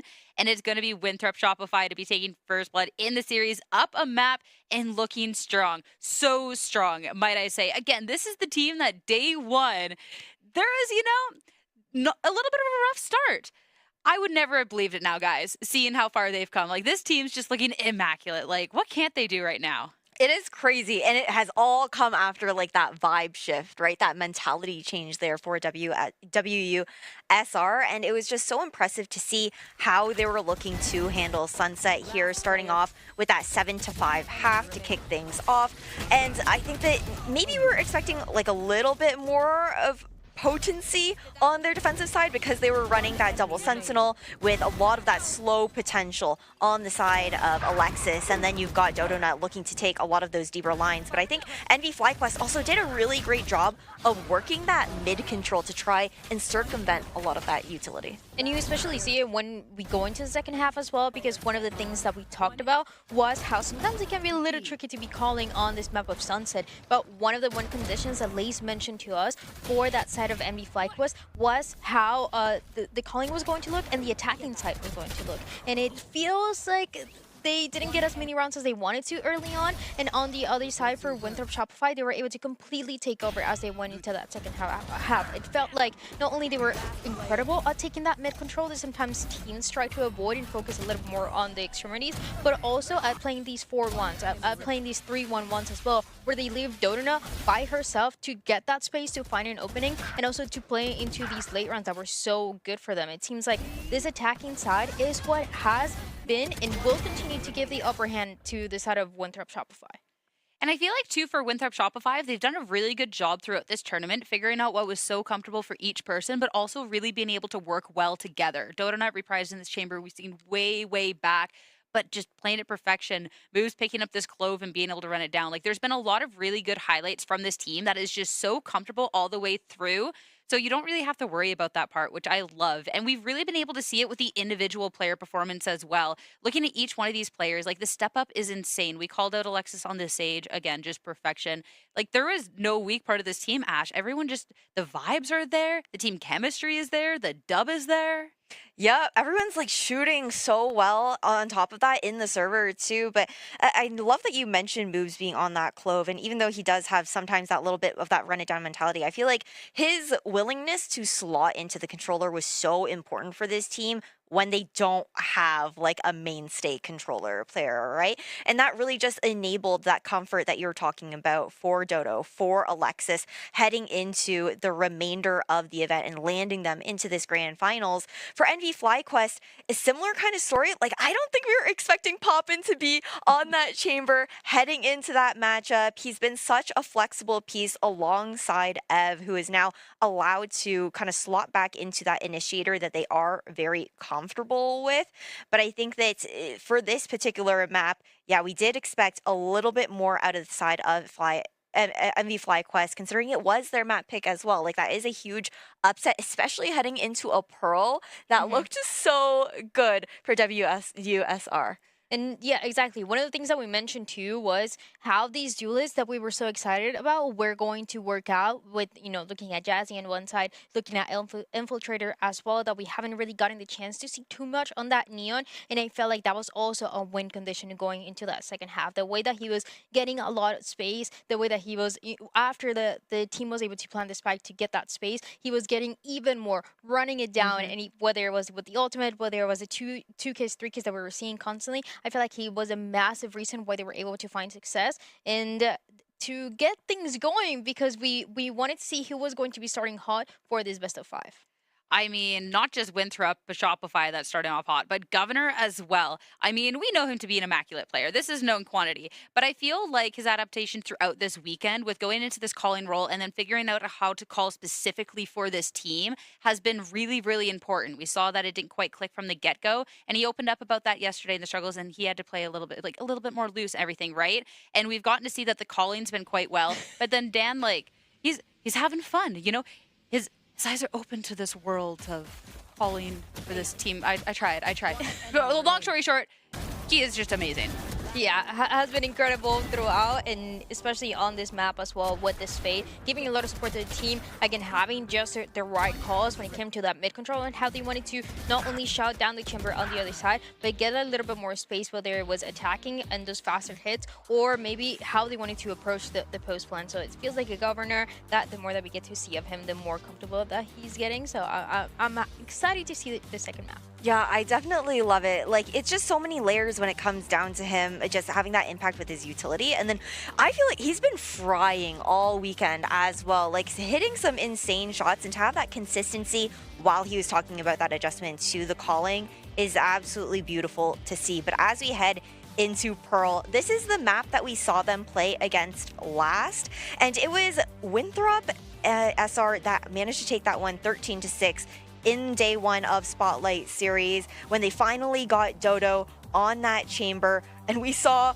the KJ coming out from Poppin. I'm curious to see if he will be back on that chamber, or if we're maybe even going to expect like the ISO that we saw yesterday to be that off counter. I feel like this map of Pearl is so interesting as well, because the way that it started when it gave the first ever win to the side of Winthrop Shopify was a 10-2 half. After this team was struggling to find any sort of win in the earlier maps that we saw from them on day one. And not only are they incredible in game, but they also hold hands. They have synergy, unmatched synergy. I just feel like they're bound for success after what it's on my screen right now. This is just such a heartfelt moment. Like, this just, they're just trying to lock in before the map, the friendship. So wholesome. I love them. How do you not believe in the win for them when you've got like two Pookies sitting next to each other, you know? No, exactly. Honestly, power of friendship from Sol, right? Meanwhile, and then you have the lock in on the other end. Wait, that was such a perfect switch. In the meantime, what's going on here? Damn. I mean, I'm curious about how this Pearl is going to go, because you're calling out the Pop and Killjoy. We got to see FlyQuest Envy twice on that Pearl on that very first day, and it was 2 times that they swapped up the composition as well. So we've gotten to figure out a lot about these teams. I'm curious with what we can see this time, and who's coming out on top here. I feel like our cameraman is letting people win for the egos. I'm not gonna lie. You can't let Moobs have a single win, can you, bro? I'm just saying, I haven't seen the cameraman lose once. So we gotta, maybe you gotta go in there and coach him on his technique. I would be his first win here. I'm not gonna lie. Okay, maybe not then. Maybe we don't get you in the coach seat. No, absolutely not. I mean, we know that the vibes are going to be good for this. Both teams were really expressive of how much fun this has been like throughout the event. So, oh, okay, here we're running it back. We're running it back. What? Wow, there's the win. That was a real hard-fought battle there, Infiltrator. I don't know if he was locked in. I think he's conserving his energy for the server. And I respect it. I respect it, yeah. I mean, it's also like your hands. Like, you gotta just... You know, cameraman, you won. You won. You can't break any of the players' thumbs before they're about to What if play. that's the strat? What if the cameraman is in somebody's side? Wait a second. Wait. Oh. Wait. Roll the strike? Wait, that's crazy. That's crazy. That's their excited. IGL. That's the wins that you need to get early on before going into Pearl, you know? Gotta get that confidence up. It's a little thing. You don't think the first map with that confidence enough? No. Because It's Winthrop little top 5 things. looking good, but It's okay. a little things. Where are we switching it up? Okay, I think for MV FlyQuest, this is starting to look a lot more comfortable. I'm excited about that Jazzy chamber. No, I love seeing her on the chamber. It's honestly so much fun. It is a little bit different from what we're used to seeing her when it comes down to that jet, right? Like Dodonut was talking about it on that chamber. You're a little bit more solo. You don't usually have as much of that utility looking to support you. So I'm going to be very curious to see how that head-to-head goes up against Dodonut, because they know each other so well when it comes down to those play styles. For NV FlyQuest, maybe third time's the charm when it comes down to a different composition. Last time that these two teams faced each other on this map of Pearl, it was a Winthrop Shopify that started on the attacking side. That gave them the 10-2 half and secured them the first map win. But this time around, things change a little bit, where MV FlyQuest are going to be on that attack side that they talked about so much. They know that that can be a win condition, but last map, they couldn't get enough rounds to close it out. So this is a crucial point for them to put us into a 1-1 and secure that we're going to see at least 4 maps in the grand final. A Pearl, that was their downfall last time, but look at that lock-in. NV FlyQuest, I hope you're ready. Time to see heading into the second map if they can tie up the score, or if it's going to be a Winthrop Shopify to take them down yet again. Let's head to Pearl with your casters back over to Marks and Tenric. Thanks, Sierra. Yeah, we'll see if Winthrop and Shopify can carry this momentum onto a map that they've been dominating so far. this tournament marks. The comp also still continues to look secure, but NV FlyQuest, they'll go back to a couple of old ways, popping back on that Sova, and the Jazzy taking up the Chamber mantle. They want to maintain the firepower, but keep the comfort too.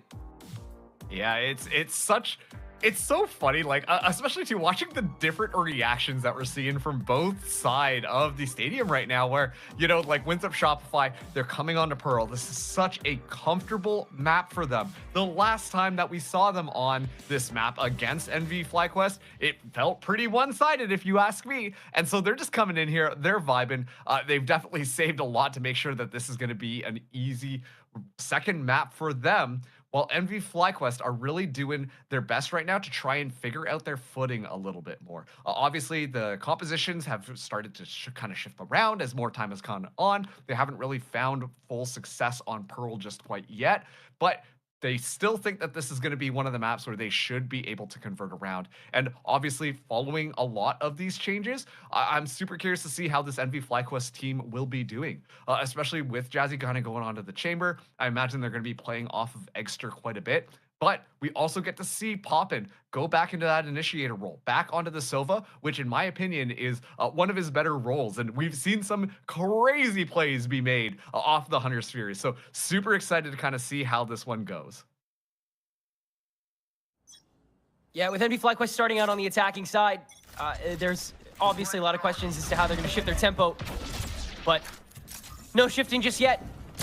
Just getting that distance.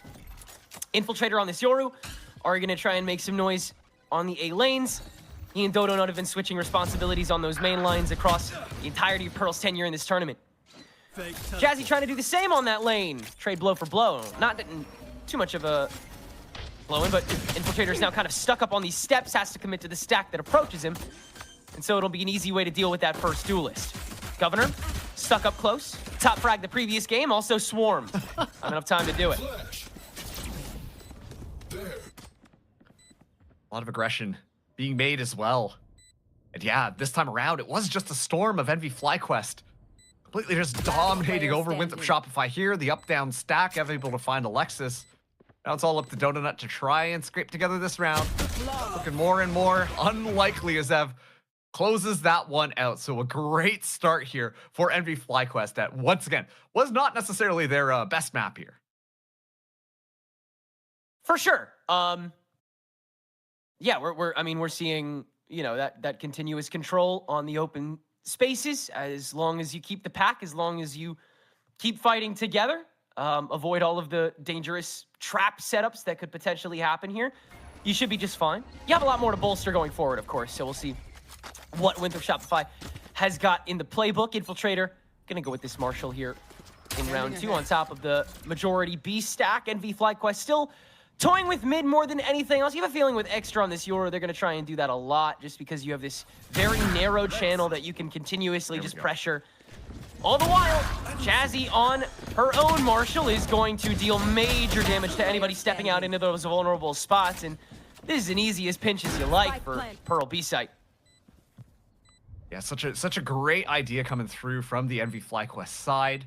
Obviously, they're kind of leaning into pretty much what we were talking about and what we were really highlighting on the Winthropify side of things, right? Like, you kind of leave Donut alone, you leave the Chamber to just try and secure all of this space, and meanwhile, the Cavalry is going to be coming through a completely different side there. And this time around, we get to see Jazzy on the Chamber, something that we were all very excited to see how this one was working, and opens up with that first initial kill, and then you see immediately the floodgates open. And so it's almost like NV FlyQuest were really taking a page out of their opponent's books, and they completely played it perfectly.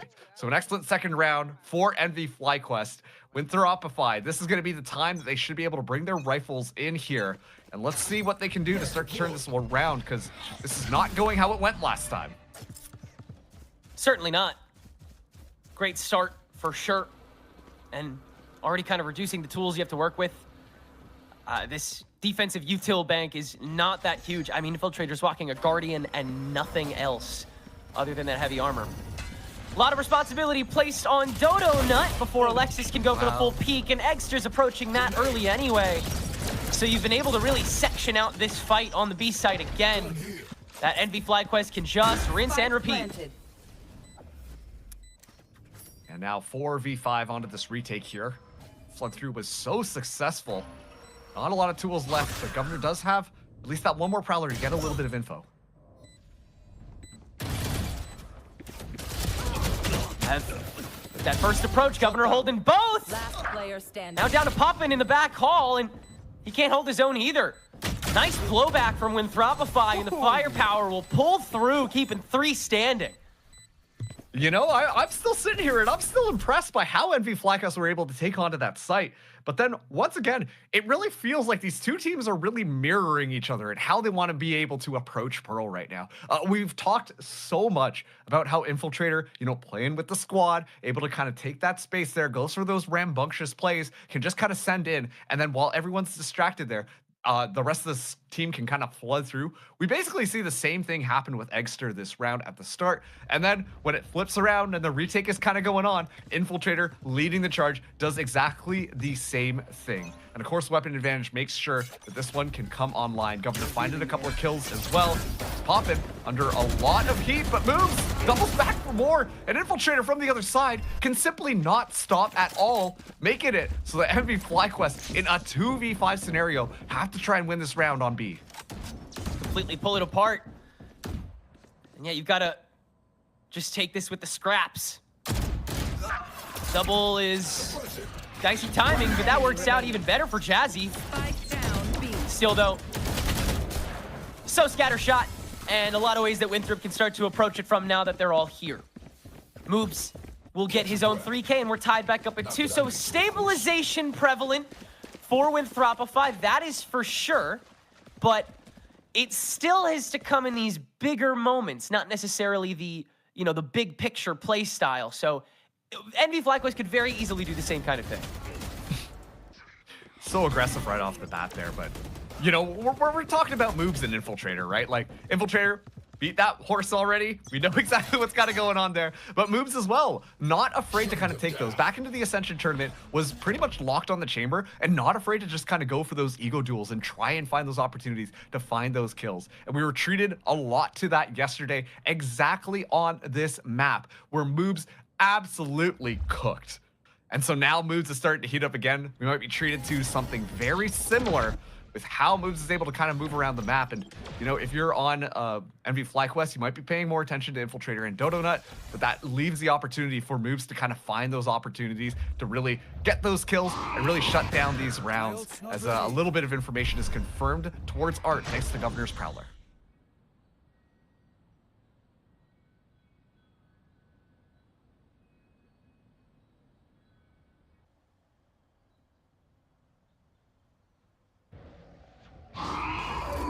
No one poking out just yet.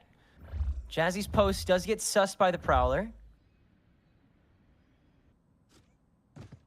Yeah, good call.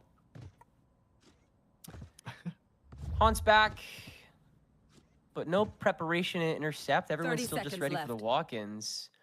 When this B side has still looked so strong from Flyvy.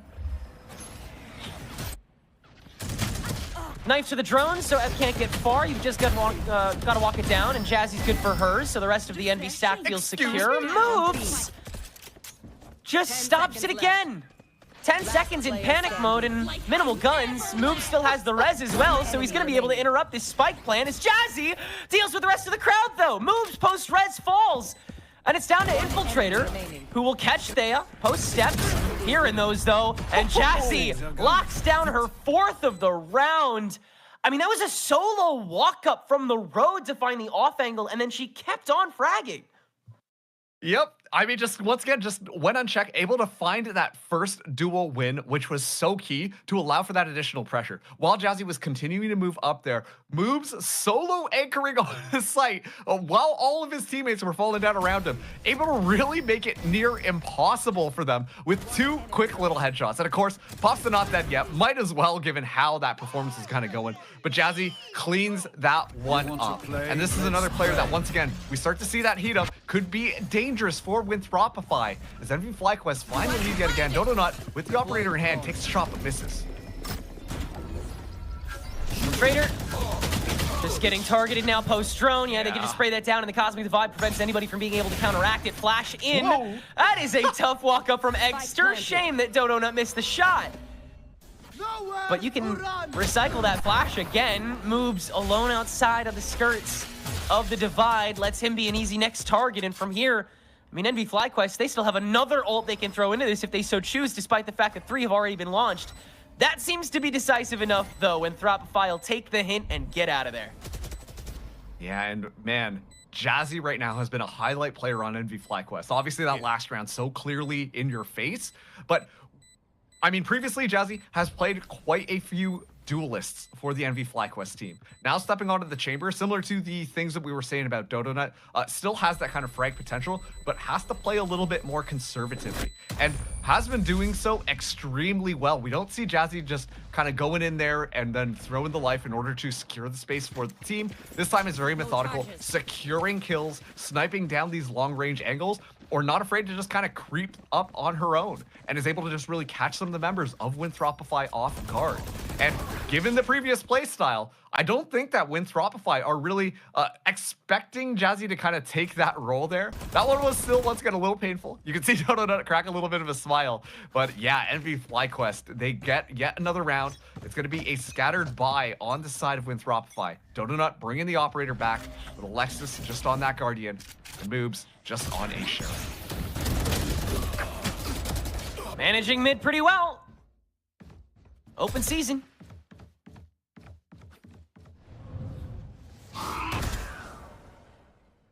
So you just have this one lane now, and I mean, yeah, they're privy to something like this anyway. Governor's not even going to fully wait to that haunt to proc. And that was a very omniscient round from Winthrop Shopify. Just controlling mid, Infiltrator, getting his piece, getting his moment at the podium to say his bit, and then the full-on read onto the plan B that we've already seen NV FlyQuest go for. It's so just like frag forward in your face. The fact that Infiltrator, once again, the clash happens right up front of mid. Infiltrator walks away with a couple of kills, and then yeah, like, it's just so easy for them to go through. And yeah, you talk about the fact that Governor flies out with a haunt not even popped, but that's because they're backing each other up. There was another player just around the corner to kind of secure that kill. So once again, the coordination from these Winthropify players has really been stellar to make sure that those trades are available. As the Governor kind of getting caught out here, but we'll have enough time to retreat. It's going to be an NV FlyQuest rambunctious attack onto A. Who's next? Now it's Alexis. That's the one that's caught in the dugout here. 3 on the site, no Divide to satisfy it. Instead, it's the Drift that's going to split this in half, and Exter's just going to try and dry fight it after the TP away. And that's very quickly and easily met. So what is the next decision here? I guess it's just Jazzy looking for something free with the op, and she finds it. And that time around, oh, Governor trying to actually make this one happen, but they have finding the kill there. Really just opens things up for NV FlyQuest to be able to move around, take the space that they want to onto A. This crunch becomes a little bit weird, but thankfully, the information gained from Dodonut at least points to where NV FlyQuest could end up, because Dodonut hasn't seen a thing.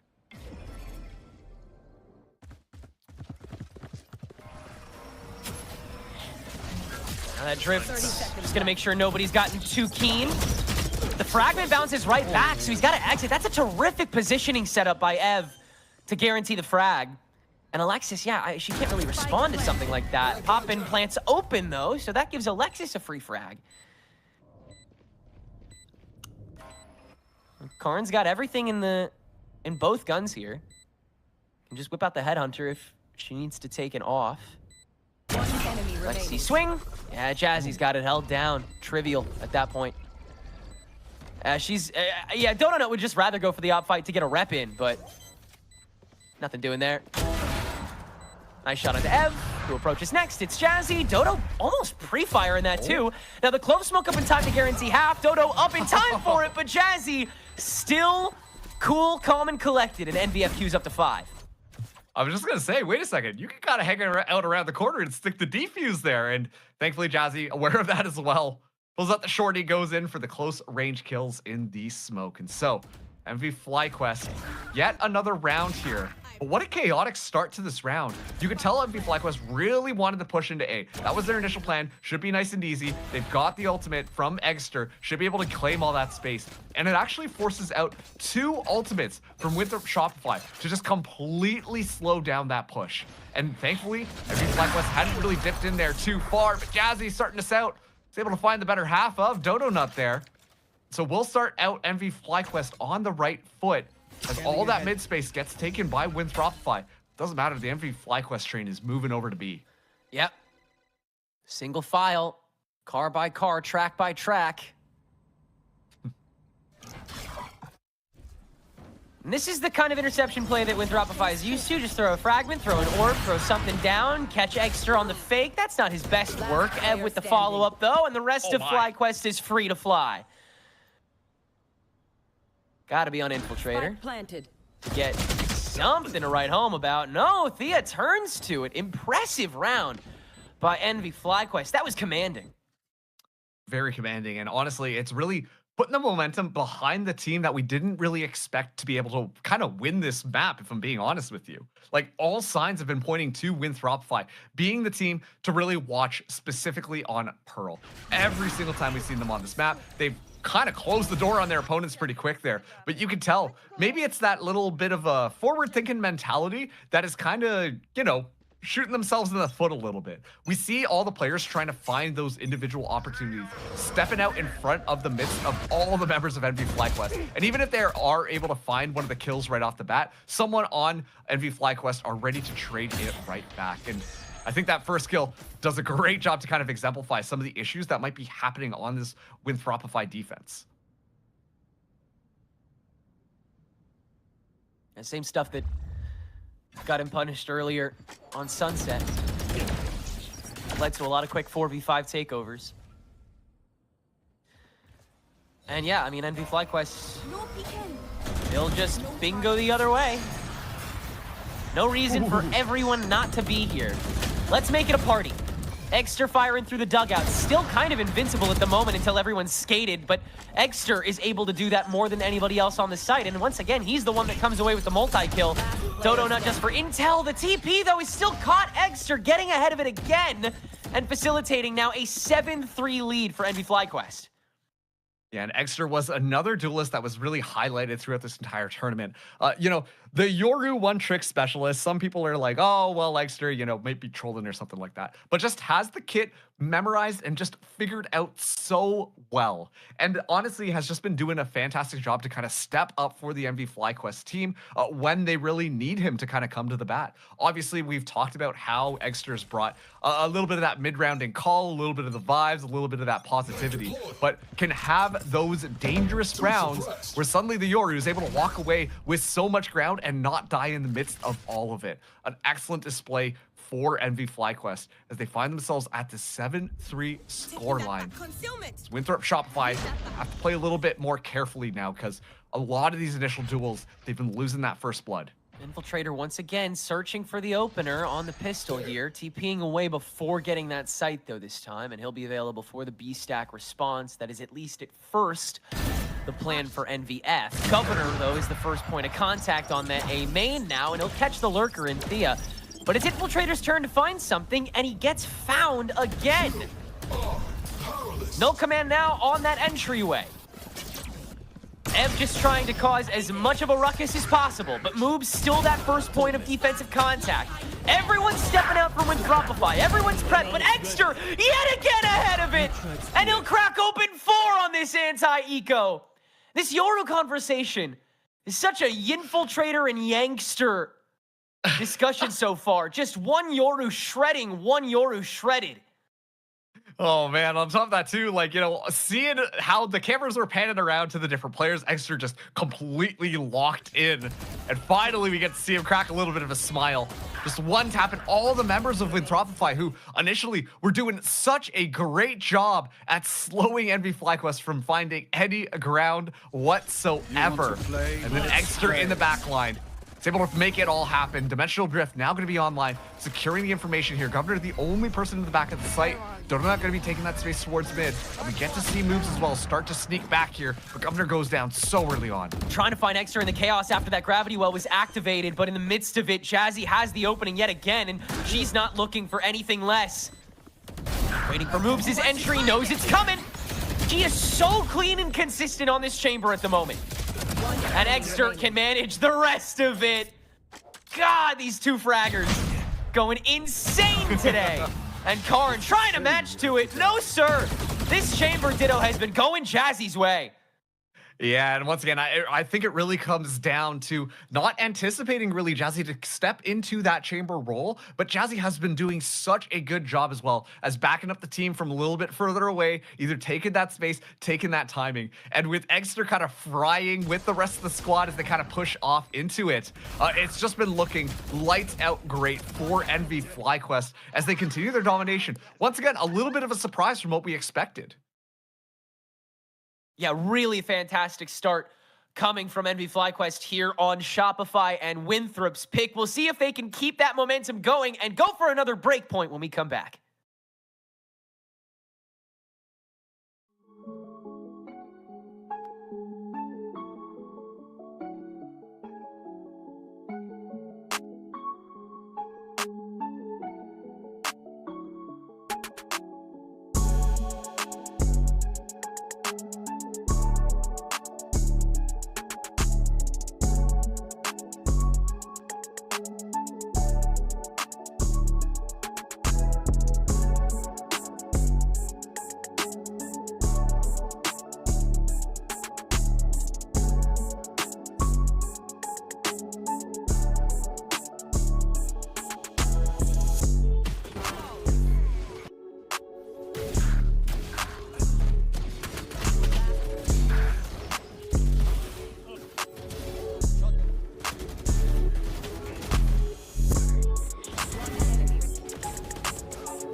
Well, NV FlyQuest coming into day 2 of the Spotlight series, we're talking about how they really wanted to manage that defensive side a little more proficiently as their T was looking pretty solid across the board. That rings true today, but now coming to the side swap where Winthropify also arguably have their shining half on their consistent map pick of Pearl Marks. This game is not close to over in every world other than the one that NV FlyQuest would like to be in.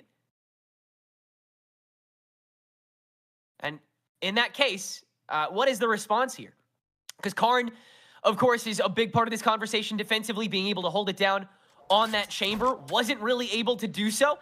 So instead, it's a question of if she's going to be able to go shopping, lurking, finding something in response. Because right now it's 2-9 to 17-4 in this Ditto matchup. Jazzy is unleashed at the moment. Once again, Jazzy on this chamber has really been that X factor for NV FlyQuest to find their great success, but we also know Winthropify do prefer this attacking half, Flood coming down into A. First choke up. Poppin's already been stuck out in the dugout. Should be easy to spray down once he's found again. But they keep it quiet for the plant. No early response, and Poppin finds that window to spray down Governor. Right after the plant is done. No intel for the post fight. And that means NV have a lot more confidence in swinging into this. Infiltrator holding close. Moves on the off angle. An Infiltrator! You ask him when he's going to activate. Now is the time. It's another pistol for Winthropify. The Infiltrator classic kind of coming in through here. And once again, yeah, easy to just point at Infiltrator and be like, wow, Look at that crazy aim. That was looking fantastic.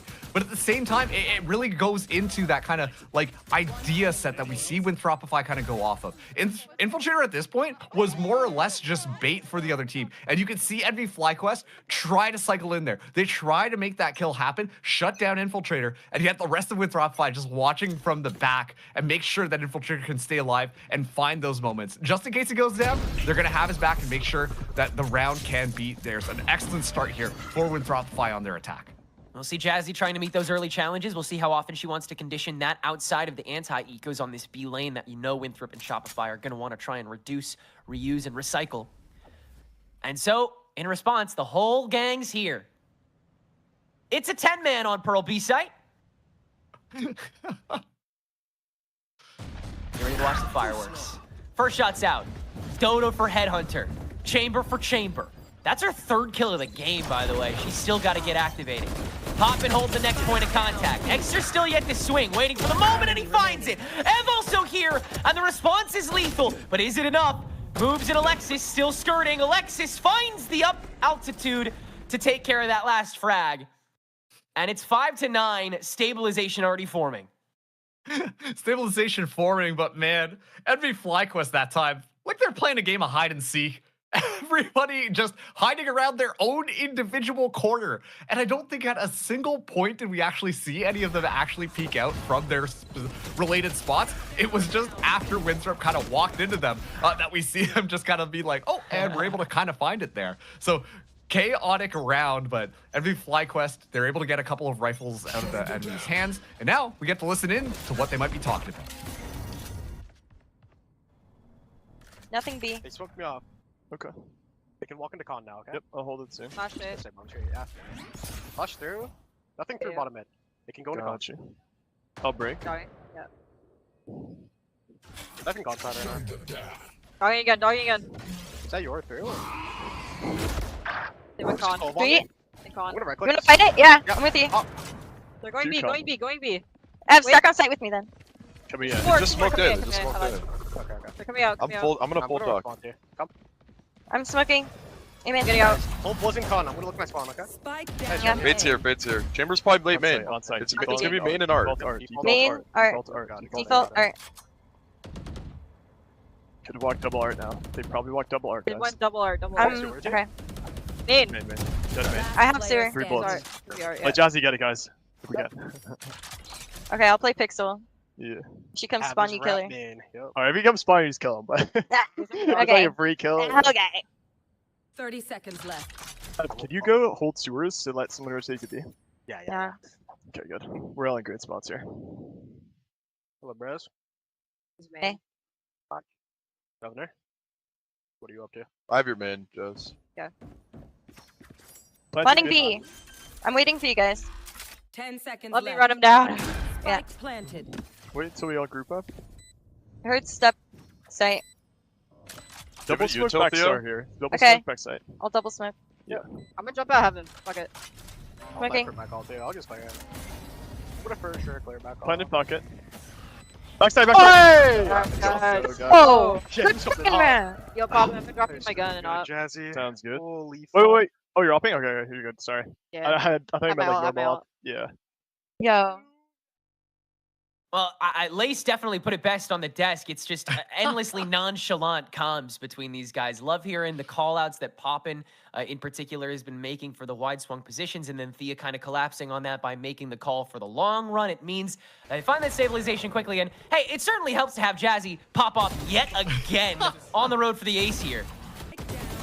Yeah, 100%. I mean, that's around, like, you can tell, too. They're just so chilled out at that point. Like, yeah, Jazzy, give her the ace. She's got this. And then Extra, obviously, kind of taking the kill just to the end there, just to secure the round. But Envy FlyQuest now on their 10. 3 more rounds to kind of take this map back. One that we thought was going to be a shoo-in for Winthropify here. But Jazzy so far forward has been frying right now, but a bit of a miss there. Infiltrator goes down amidst the blind. Oh, Infiltrator needs to hit something like that. Jazzy just standing there menacingly, taking it like a champion. And the pivot's immediate. The response is given. NVFQ trying to make the long haul back in time to meet Taunt into Flash. Alexis just trying to stay active, keep that distraction dance going. Thea kept out in the dugout. That metal doesn't hit, so Thea's still pretty active. Available on top of the Nova Pulse too. Seems like there's a vulnerable spot, but NVFQ don't want to hit it just yet. They would rather have the 5v4. The exacting. Outside swing. In we go. Fragment to take. Moves tuck out. Envy's tucked into pocket. Art taken care of. Governor on the front line. Nightfall onto this up. Jazzy here just in time to fall silent. And dead! Your fragging IGL keeps Winthrop Shopify in the game. Oh, man.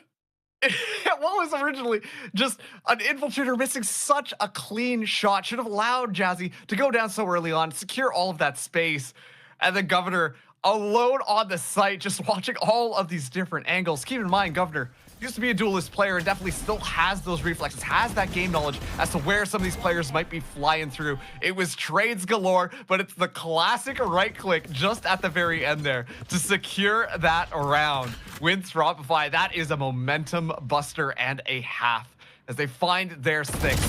4 more rounds until they make it happen, but Jazzy is still just on fire. So once again, finds the first blood, this time on the moves. Yeah, no flukes for Jazzy.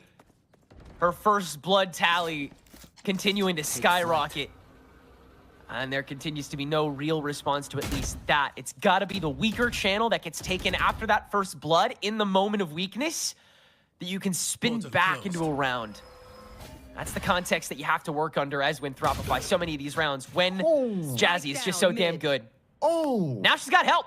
Ev with the 1-tap on the Sheriff as well. Don't forget about them. And every checkpoint is cleared here. Envy, FlyQuest have their pick of the litter with when and where they can set up for this. Yeah, Papa's not falling for that a day in his life. Come on now. On top of that too, what makes that so much more painful is that's the spike. This was the creep up through Art. Completely shut down, and now it's so much more difficult, despite the fact that Winthrop got all of that space. We're able to get that A site open. Now they got to double back around and try and pick up this spike. Well, MV FlyQuest are just swarming in their spawn. Understood coming online, actually. Yeah. Figures that if you use it now, you kind of reduce the ability to get the spike down in the first place. Make this fight long-winded. And yeah, you'll see that. Jazzy's not going to stand it down. She's going to swing back into it, though, and still grab her 3rd. God, it just doesn't matter how she takes the fight. She's going to win it. Insane stuff. And yeah, Karn trying to match the blow, but needs to hold on to the gun. Just meets Poppins instead. And yeah, the chamber diff is definitely casting a pretty large shadow on the game, but that isn't necessarily Dodonut's fault. It's more just Jazzy being absolutely insane. Yeah, Jazzy being absolutely insane. And on top of that too, once again, can't downplay how important that 1 kill onto Alexis was. A drop in the spike in such an inopportune location. But of course, that all comes off of Jazzy being able to take that first duel. Jazzy being able to take that space. The Chamber has just been absolutely killing him. Already up to 25 kills. This Envy FlyQuest just need 2 more now. Take this map away from Winthrop. This is going to be the Dimensional Drift right off the rip here. 2 players get blinded, and Thea going down to a Bucky. As Infiltrator takes that space, Poppin, as well as Zev, will be taking a step back here. Allow for a bit of breathing room. Dodonut, popping the tour de force as well. It's a bit of a not great buy from Winthropify. Lexus only having that Sheriff and Governor only with the Guardian. But they have to make something happen. Otherwise, this map is as good as done. That's why you see him super condensing first for that opening frag with the Dimensional Drift into Alexis' perfectly timed flash to get that 1 microcosm kill. But you've got to replicate still when you have guns like this. You have to find another kind of silly gamer moment. Not the silly gamer moments. Feels like this match has been full of them, if I'm being welcome honest. to the Spotlight series, brother. We're all having fun here, but competition is rising. That's for sure in Grand Final. We've backed out of A site here. Given this over, Ev still has everything in the tank. They didn't use a thing reactively here. So, no command pop first by Alexis just to play keep away, and Infiltrator's going to step out on top of it because he knows he has nothing to fear, but Extra's just going to walk in on the other side, and it's not covered. So 1 for 1 thus far. Still the better guns on the side of NBFQ. And Poppin will get the dugout for free. He just starts spraying and praying on top of the spike, and a lot of free chip damage on the way down, and Extra finds finds that opportunity to be able to get in and try and intimidate, but Governor holding from afar is able to at least do the one before getting refragged by Poppin, who is now kind of all that's left outside of Jazzy's ability to trade with this operator, but only Alexis is what's necessary to deal with both, and the double tap on this Sheriff is going to quickly take care of that and keep Winthropify in this. Man, it's always that one position that I'm noticing people just absolutely frying the other team from. First, we saw Infiltrator do it, walk away with the crazy thing. Governor is going to be next up to the plate. And then this time around, it's Alexis just with that Sheriff in hand.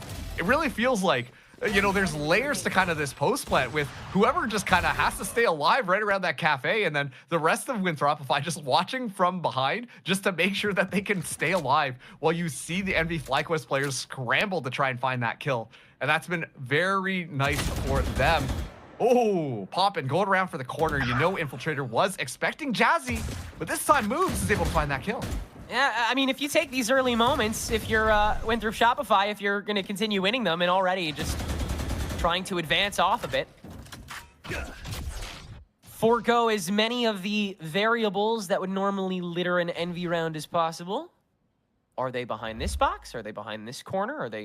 Have they placed a star here for some dumb reason? Or a smart reason. You don't know that. We're crossing T's and dotting I's, but it's in cursive, so it's still a little sloppy. Poppin gets the first reactive frag, and Ev is on the point to be able to try to coalesce. The rest of NVMQ is actually here very quickly. And the knife on top of the spike means that you have to plant a little farther back, but even so, you're still activated. Envy is going nuts. In the dugout, they course, and Poppin and Ev continue to fly with these Sheriffs. It's just down to Moves and Governor on site, and the not dead yet won't even last long enough for Governor's corpse to be cleaned up. It's a 4K for Poppin this time, as NV FlyQuest make it work on the eco. And now we get to see the smiles from Poppin. Okay, cross that one off. Both Poppin and Exter cracked a smile on broadcast here today, even though they looked so locked in as things were kind of going there. But once again, logging streak over. Oh, man. It's about to happen eventually. But I like the setup that we're starting to see from NV FlyQuest a lot more. Even the coach is kind of getting in on the fun there. But it feels like the setup, the flashes, are looking so much better on their side. We are seeing those moments where Winthropify, like off of Alexis flashes, have those moments to kind of fly through. But it really just feels like NV FlyQuest are a bit more consistent with it. Whether or not it's off of Extra just kind of flashing for himself, and then the rest of the team can follow up, or we get to see Ev toss out the flash and just make sure that the team can kind of play off of that one. And so these flashes have been really key in shutting Winthropify down. Yeah, being able to do it off of yourself while Ev is able to still activate alone. It lets Extra have all the agency he could ever want to deal with his own channel. But still, there's a more powerful one lurking, and Winthrop Shopify have taken that ticket like they've wanted to this entire attack half. You may lose that one battle, but there is a war right in front of you that is chock full of potential for taking. And Winthrop Shopify can manifest the B site all the same, despite main being owned by Eggster. And a second, hello. Second cutoff, Infiltrator ready for it. Jazzy already caught by it, and Infiltrator, you have the other flash. You guarantee he's gonna fight it again, but Jazzy still has the space to work with, so just gonna play keep away a little bit until she makes the approach. Running it down, this is what she lives for. This is what she does. OG GCNA fragger, but she'll get shut down by some of the new blood. Karn, able to get on the board at least a little bit more here with 4 rounds of game point to go. And I like this. We're seeing the adaptation now. We're going from Infiltrator 1.0 into Infiltrator 2.0, if you will, where we see a lot of these more moments, and more recently Winthrop University's play history, where it's not necessarily just Infiltrator kind of just sending it down and expecting to gain space for free and find those pop-off moments. Infiltrator knows how to play a little bit more with the leash tighter and with the rest of the team to make sure those moments happen. And we're starting to see him kind of lean more back into that with how aggressive NV FlyQuest have been, especially in shutting him down. Jazzy, not gonna let this one up again, but this time can't quite find the shot as it's a double swing with Governor securing the kill very early on. Big gap there. Both positionally and mentally. Now Jazzy's conditioning done. But does the game continue off of it? Oh, you bet your ass it does. Damn, Moobs. Jumping to the right click by your bloody lonesome in that microsecond? Sure, why not? It's Thea holding alone. That gravity well actually does a lot of legwork for her, though. She's distracted the entirety of this push and also made everybody second guess it to the point where Extra can play a second cutoff man. And the 2v5 has become a 2v3. Another quick scramble over here, but Extra's going to be able to meet this one head on. for an opportunity to find the kill though, but actually gets spotted out, and it's all just bait to make sure that this spike can go down. An excellent read coming through from Winthropify, as Thea alone probably just will look to save this rifle, or at least try and find a couple of kills to close it out and get all 5 of the Envy FlyQuest ultimates online. And there you see like the individuality persisting in like a team setting like this, when you're playing in an event like this where you have such minimal time to sort of prepare actual strategies. With Governor tapping a little bit on that spike on the inside, you think you have a little more time to be able to activate, maybe watch that lane where Dodonut's gonna pop out, but then instead Governor, with that fake tap on the inside of sight, just pops out, finds that downward angle to easily get that heaven peak and turn into a quick 2v1.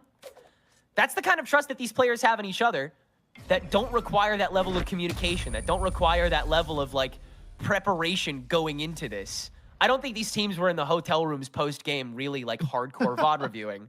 I think they looked at a couple rounds, said what agent they wanted to play the next day, and then went to the casino. Which, same.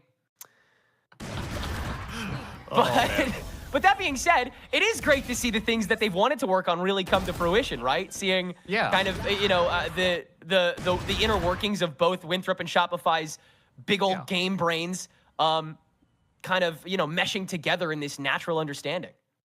And I think that last round too was just an understanding of the opponent, right? Like we've talked about the fact that Winthrop University has gone up against Envy so many times in challengers, but then also on the other side, FlyQuest have faced up against Shopify Rebellion so often. And that round really showcased just the understanding of the other team. I mean, if you're Governor here, you're like, yeah, 100%, Extra's gonna try and just like find that opportunity and find a couple of kills here. So let me just fake tap that spike, and then that way we make sure that we can make this one happen. And it works out perfectly. Like, it's read so damn well from Winthropify to make sure that that closes out the round. But that's kind of what makes this series just a little bit more interesting, especially with their matching play styles. Yeah, you really do see the mirror coming from North American play here. Everybody's sort of understanding how far confidence can get you in this kind of setting and in this region as a whole. And moving into this next round, well, we've talked a lot about Winthropify, so let's listen into what they're saying in the round. Did it sand you or no? No, not sand. Where's spot? Popping here. They'll up the wall. They open fit. Walk up here. Cover my orb. Who's upping? Alright, Who's upping? Keeper might be here. There's open. Let me jump that. I walked in. We have to speed. I'm throwing high flash. I have... That's done. Okay, you will now? Not with you guys, yet. Oh, fuck, okay, sorry. Yeah, I know. Pineapple? Okay, just chill. Yeah. Get Oh, flash. fine. Wait, we have a flank, guys. We have a flank. Yep, chill. Go back, A. Nice. Yep. We're going in. Get the lip, Peter. Yeah, well. Could be. It should be all 3, yeah, or no? Chamber missing. Okay. I'm gonna grab orb. Yeah, sorry, either. Oh, wait. Can you let me leave? Yeah, go ahead. I have knife for backside in a second. Chamber's there. Where's that? Chamber where? Chamber spawn in their Chamber spawn and... Take pit. I'm gonna pop free. Taking pit. Okay. Spike planted. You have a flash? Yeah, I do. Flash up pit all the way over here? Yeah, flashing. Close. One enemy remaining. Oh, I like it. Stopping pit. My ult's ready. Nice try. Nice try, guys. And that will do it for Pearl here. Winthropify trying to hold it down. Appreciate Alexis coming through on the comms a lot there as Governor was going for that flank, but the map was just a little too pulled apart, and Envy FlyQuest able to restabilize and take back the other side's map pick to tie us up at 1 apiece. Yeah, a fantastic job from Envy FlyQuest. Once again, this was the map choice here for Winthropify. And to be fair, the last time that we saw these two teams kind of play in on this map, it felt very one-sided for Winthrop Shopify. But this time around, Envy FlyQuest, they really get it going. And if we had to highlight one of the players, I feel like it's pretty obvious who that's going to be. Jazzy stepping up to the plate on this chamber. I cannot understate the value that so many of these rounds swung in their favor just because Jazzy was there for that first blood. And this thing that made sure that Winthropify really didn't have a chance to kind of come back in some of these earlier rounds, and it completely shifted the momentum of the game very squarely and securely with NV FlyQuest. Yeah, been great to see her be able to top frag after we saw the potential for her to be able to be activated to do so the entirety of this tournament. We'll see if the spotlight shifts elsewhere when we head to map 3 after a short break.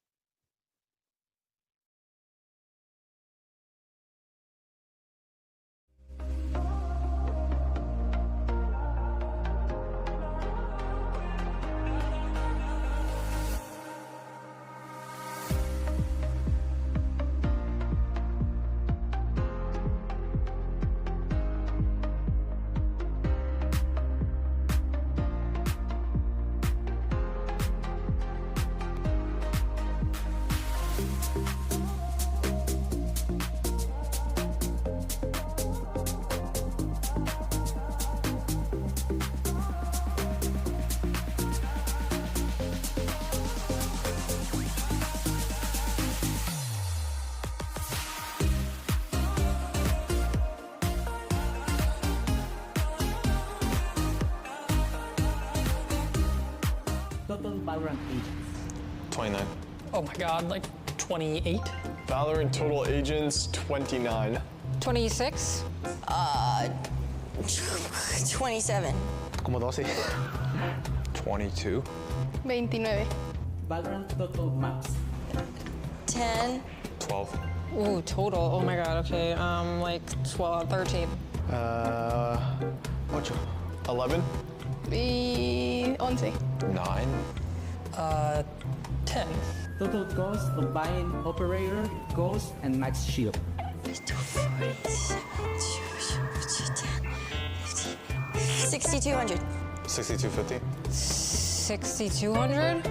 6,200. 6,200. 6,100? 6. ¿Qué? 6,200. Judge bullets per reload. Oh, per 5. 5. 8.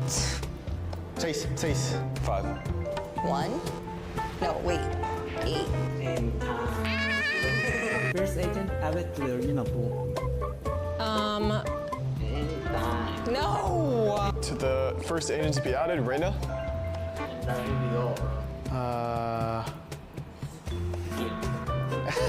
Reina. Oh, Reina. Brimstone max utility total cost. 650. 750? 700. I've never played Bear in my life. It goes ulti cooldown. Ulti cooldown, 20 seconds.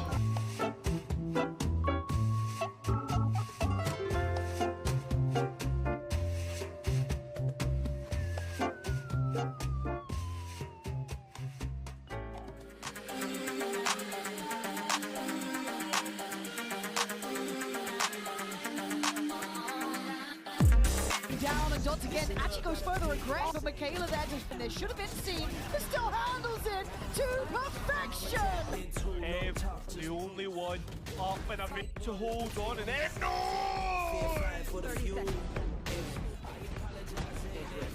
Let's give it to him as well. Double ace for... You got the time even on this one? You can't even stop. I don't think she's got the time. Oh, She does! What is that?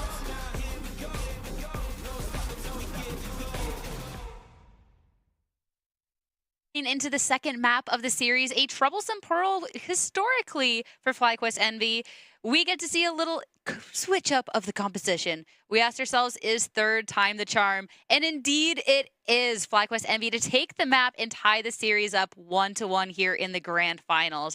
I mean, looking at this composition, guys, across the board, this seemed a little bit more comfortable, and I feel like that's something, Ash, that we really got to see come on through. Like, this was such a drastic turnaround in the last 2 times we've seen them here. Oh, it absolutely was. It was insane, the performance that this team had, especially in that first half to start things off 9-3.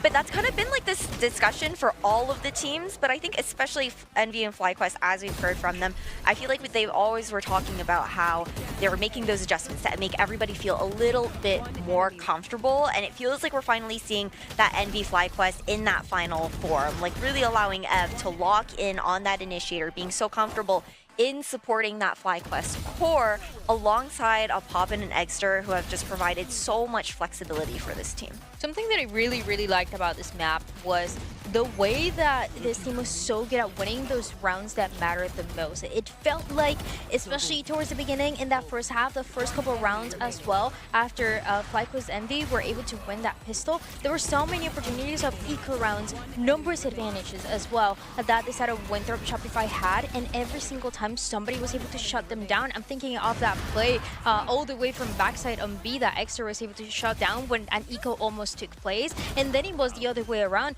when Envy and FlyQuest as well were also winning their own eco. So there's a lot of crucial rounds that I feel like with this synergy that they've been able to win in the last couple of days, it has allowed them to close out this map and shine in that attacking side that they wanted to. I definitely love too. Like, we did get to see Winthrop Shopify push them a bit, right? Like, this was a relatively close game, but for Envy FlyQuest to really be able to hit the stride and just not being afraid to switch things up, I think is one of my favorite things about the team. Like, we get to see such a degree of flexibility, but still leaning into a lot of that comfort, Ash, which has really allowed people to shine. And I mean, across the board, we've talked about a couple of these players, but man, like, this is just, man, Jazzy's just nuts. She's incredible. Like 28 and 12, 6 first kills as well.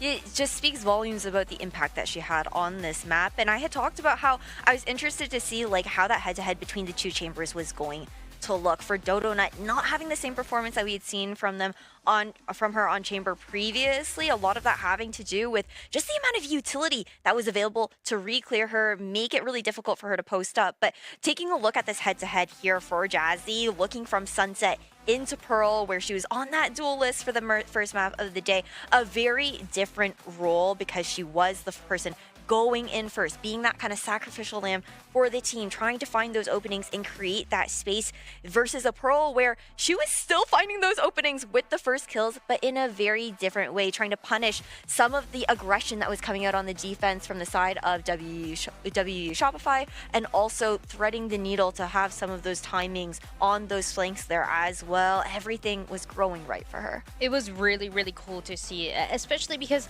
I believe when we went into the second half, Jazzy was something like 16 and 5. Every single kill was going her way in this chamber, and like you were saying, Ash, something that we didn't really get the chance to see compared to other agents, because she's been super flexible this tournament, that she has always been, honestly. But we've seen the Jet, we've seen the Race, we just saw the Neon as well. In this chamber, it felt like that was a comfort zone, and it has been, honestly, for the maps that we've seen and the teams that have gone into this map of Pearl, that whoever is on that chamber is going to go insane. There's something magical about it, and this time it was for Jazzy. Yeah, it definitely was. And I love that you mentioned the flexibility too, because even heading into the split, last time that we saw Envy FlyQuest on this map, Jazzy was actually back onto the sky. So reprising the initiator role that we saw her on throughout Game Changers this year. And now then a third role that could potentially be coming up for a third map of this Best of 5 series. I'm interested to see how she's going to continue on with maintaining this consistency of performance, slotting into another more supportive role. But that's also if we see the same comp coming out from Envy Fly. I mean, I like that you're calling out the if, because they have not been afraid to change things up. But last time we got to see them on Split, this was something that was a different idea. This is where we got to see the Poppin ISO Dan. This was a really, really fun composition to see. But it also looked really, really clean. I mean, Poppin was fragging out on this ISO. We got to see then an Ev that was very comfortable on this guy. So this was something that really, really worked. So I'm not really surprised to see it pick it up in the pool. I would honestly like them to switch it up from yesterday. I know that we were talking about the ISO, and honestly, if they're bringing the ISO again, I'm happy to see it. But I feel like if you have a player like Jazzy right now that is feeling herself with this operator, that is feeling it with the chamber, try to enable her for success a little bit more. Whether it's going to be a chamber that maybe is not so common in Split, but it can be a possibility, or back to the Jet that we saw from that day one. There are so many things that allowed her to find success in that map, and if with that performance that she just had on Pearl, I just want to see her more and on a little bit more of that. Why not just a Jazzy ISO then? Okay, I like we didn't her like on that one. All right, I'm cooking too much. Yo, she's a straight shooter for sure, but what is so iconic for her is either going to be the dive, it's kind of duelist, or it is going to be that chamber where she is able to like still be a little bit more aggressive, but still have that get out of jail free card with the TP back. I don't think we're seeing the ice. I'm so sorry, Sierra. A girl can dream. A girl can dream. What about on the side of Winthrop and Shopify here, though? Because they have been very open with just a lot of running down. They're a lot of fun. But going up against a FlyQuest Envy that can definitely shoot back, they've been having fun and going. They know that they're good on split. What do we kind of anticipate coming out from them? Ooh, I think it's kind of hard. It's kind of hard to say. I feel like there are a lot of different directions that we could see them taking this one in. I wouldn't be surprised to see Alexis actually picking the Sage back up heading into Split. I know that that has always been a really fun agent for her, and on Split, it's one of the few maps where you can actually look to pull it off. We saw so much impact from that Sage utility on Sunset to kick off this Grand Final series here as well, but overall, it's a big question mark because this is a map that we haven't seen this team on yet. There's a lot of questions as well when it comes to this map. I don't know. I feel like the Sage is absolutely a possibility, but then again, it's just Alexis can't play anything. I know. Also true. You can also put her in that initiator too, and she'd be comfortable. I feel like one thing that we know is, because she was talking about it when she was on the desk, is that Astra maybe was struggling a little bit. But so I don't think that's the one that we're going to be seeing. But outside of that, I feel like the possibilities are infinite for her, and that can really determine the way that they want to approach this map. Also, because she knows Jazzy so well, they get along so well. So you have an idea that Jazzy might want to play a little bit more aggressive and punish her if she gets the chance. I am just hoping for the Sage. That was a great call out to Sunset, because what we've really gotten to see from Alexis this year with picking up a lot more of the Senti role, she just always performs. Like, Alexis Senti has just been really, really nice. So someone that can always just pop off with kills, and the shutdown potential on Split, I think, would be really, really nice. And I feel like, too, if you're trying to slow down a FlyQuest Envy, where you do have a Jazzy that's, you know, she's popping off, she's doing all the good things, that could be a way to be able to slow down. But looking into this across the board, okay, we're going to see the Jazzy Sky. So no Jazzy Chamber. We're going to go different direction. Different direction. Moves Viper also coming into play here. I think when I was thinking of the Alexis Sage, I didn't consider the fact that Winthrop Shopify, the team with no smokes players, would look to try and play double controller on this map. Dan, are they cooking? Honestly, they're cooking. I'm gonna say it. They're cooking. I mean, we've seen moves at some point yesterday and a little bit before decide to lock in this Clove that we've been seeing constantly. But now Governor on the Clove and moves on this Viper. I feel like the Viper obviously adds so much value on this map, so it makes sense that they're going to want to play it. I feel like we've seen a lot of great Viper players throughout this tournament in the way that they're approaching this mid space on the defense, as we're going to be seeing Winthrop Shopify start on. So moves, he's going to be able to hold it down. He's done it with other agents, and I'm confident that he can do it here as well. I'm not mad about Governor being on that Clove either. With how he's been looking mechanically, I feel like it does make sense. It gives him that opportunity to get a little bit more proactive in some of these gunfights on the side of Envy FlyQuest. Looking forward to seeing how Poppin is going to continue to look to counter that operator that we could expect coming out from Dodo. A tied series here in the Grand Finals, the Spotlight series, and a couple of fun picks heading into Split. Time to see how they're going to fare in the server itself, as it's time to head into the map. Back to your casters, Marks and Tenric. Thanks, Sierra. If there is one thing that can stop the blistering speed of both of these teams' attacks, it is a defensive half on Split. And if there's one thing that can consistently work on a defensive half on Split, it is the centrality that a Viper can provide in that stopping utility. The one thing that concerns me, of course, Marks, is who's picking that Viper. Moobs isn't exactly an aficionado across the board here, as opposed to Ev on this response team. That being said, starting out on the defense, having the support of Alexis on the Sky and the whatever Governor is on the Clove, I'm excited to see how this team reactivates for map 3. Yeah, reactivation is such a fun word to use here, right? Because, you know, hey, I just want to call back to day number 1. You know, Moves is like, look at me on open. Do you see that sick teleport play coming through here? So you know that Moves has been experimenting with the smoking agents quite a bit in this tournament, obviously on the Clove the last time around. But yeah, this is a little bit of a different look for Moves, and especially Governor going on to that Clove. And so I want to highlight the Clove just a little bit more, because Governor has had a couple of moments there where it's looking really clear that this player is kind of popping off and taking over the map. I think the Clove really supports that play play style. But on the other side, I mean, once again, just throwing back to day number 1, we were joking about Poppin maybe picking a duelist. Obviously, Poppin showed us it yesterday, but Poppin is back onto ISO. And once again, there is a lot to kind of take a look into this whole thing, but I'm really excited because I really feel like this is setting up your players for success in the play style that they want to take for NV FlyQuest. And when they're all comfortable, that's usually when we get to see them shine. I'm still hoping that this lets Jazzykins kind of be able to work off of herself, because her jet on split in the very first day of this group stage was when she started to have those wait I'm goated moments. So I'm hoping that this comfort pick for Poppin's ISO doesn't necessarily, you know, not to make a pun of it, but steal the spotlight too hard from somebody who has been so consistent so far this match. That being said, NV FlyQuest starting out on this attack. It's going to be an uphill battle on their map pick for sure, but they were able to take back Pearl as well. Let's see if they can do the same and keep this momentum for the team that lives to have it. Takeover of A-Site very quickly off the ISO wall. Extra TPs in. You have this conventional, fast-paced attack strategy to go far quickly. Quick response, though. On top of the screens, everybody's just waiting in the wings, but it all comes up for Envy on top of the paranoia set up by Thea. And she can continue playing from that distance to let the rest of these frags fly by easily. This might be a flawless pistol out the gate here. Governor, oh! Put your knife away, buddy! Yes, indeed. 5 stay standing.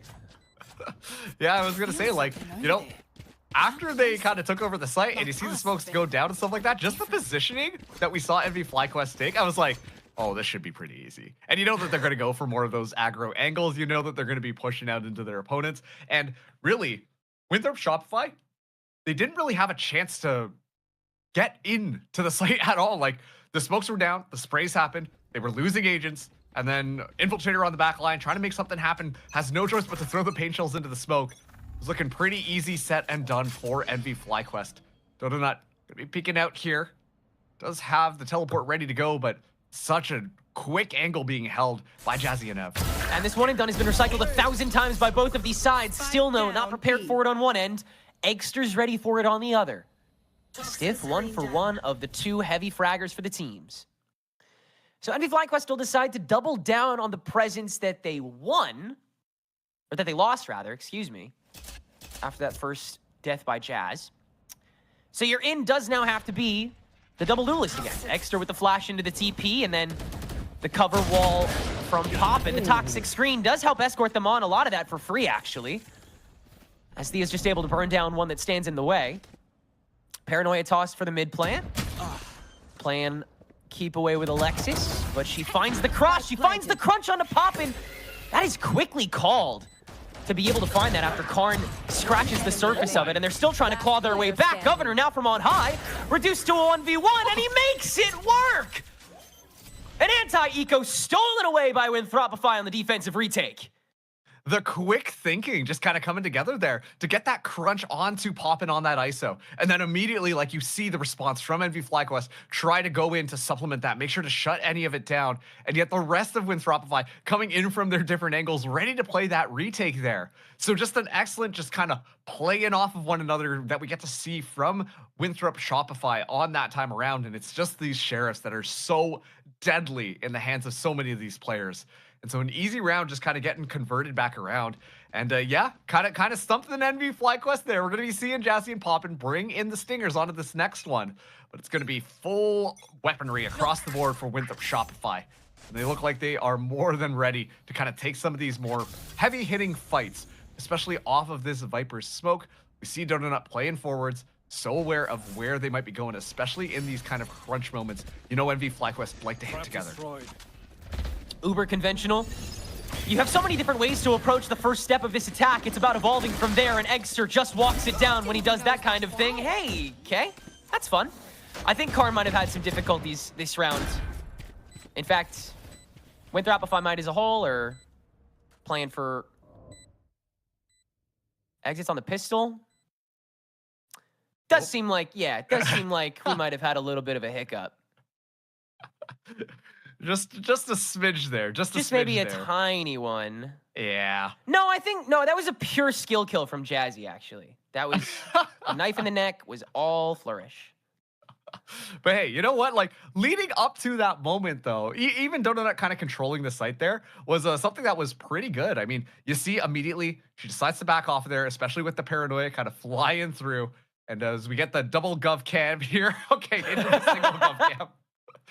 I'm like the SpongeBob meme crossing my eyes looking at Governor. But Donut just had a good idea as to like how to play that, right? Like, oh man, I know they're gonna be hitting here. I know I'm gonna get flashed around. Let me just take a different angle and kind of play off of there. And then that was essentially when well, everything kind of went back up into the cyberspace air, and things kind of fell apart. But still, once again, excellent adaptations that we're getting to see coming from these individual players.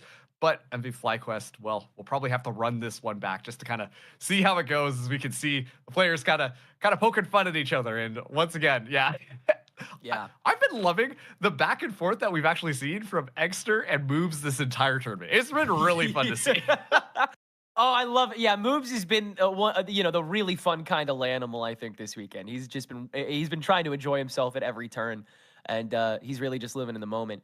Big shout out to like the resilience of all of these players that have been playing through such a long weekend for this prize pool, and having to kind of wait through these server issues. Also, huge shout out to the League Ace team, who has been trying to work through these and get us back on track as quickly as possible. Also remarkably resilient so far this weekend. But yeah, seeing the personalities start to really come out both on and off the field.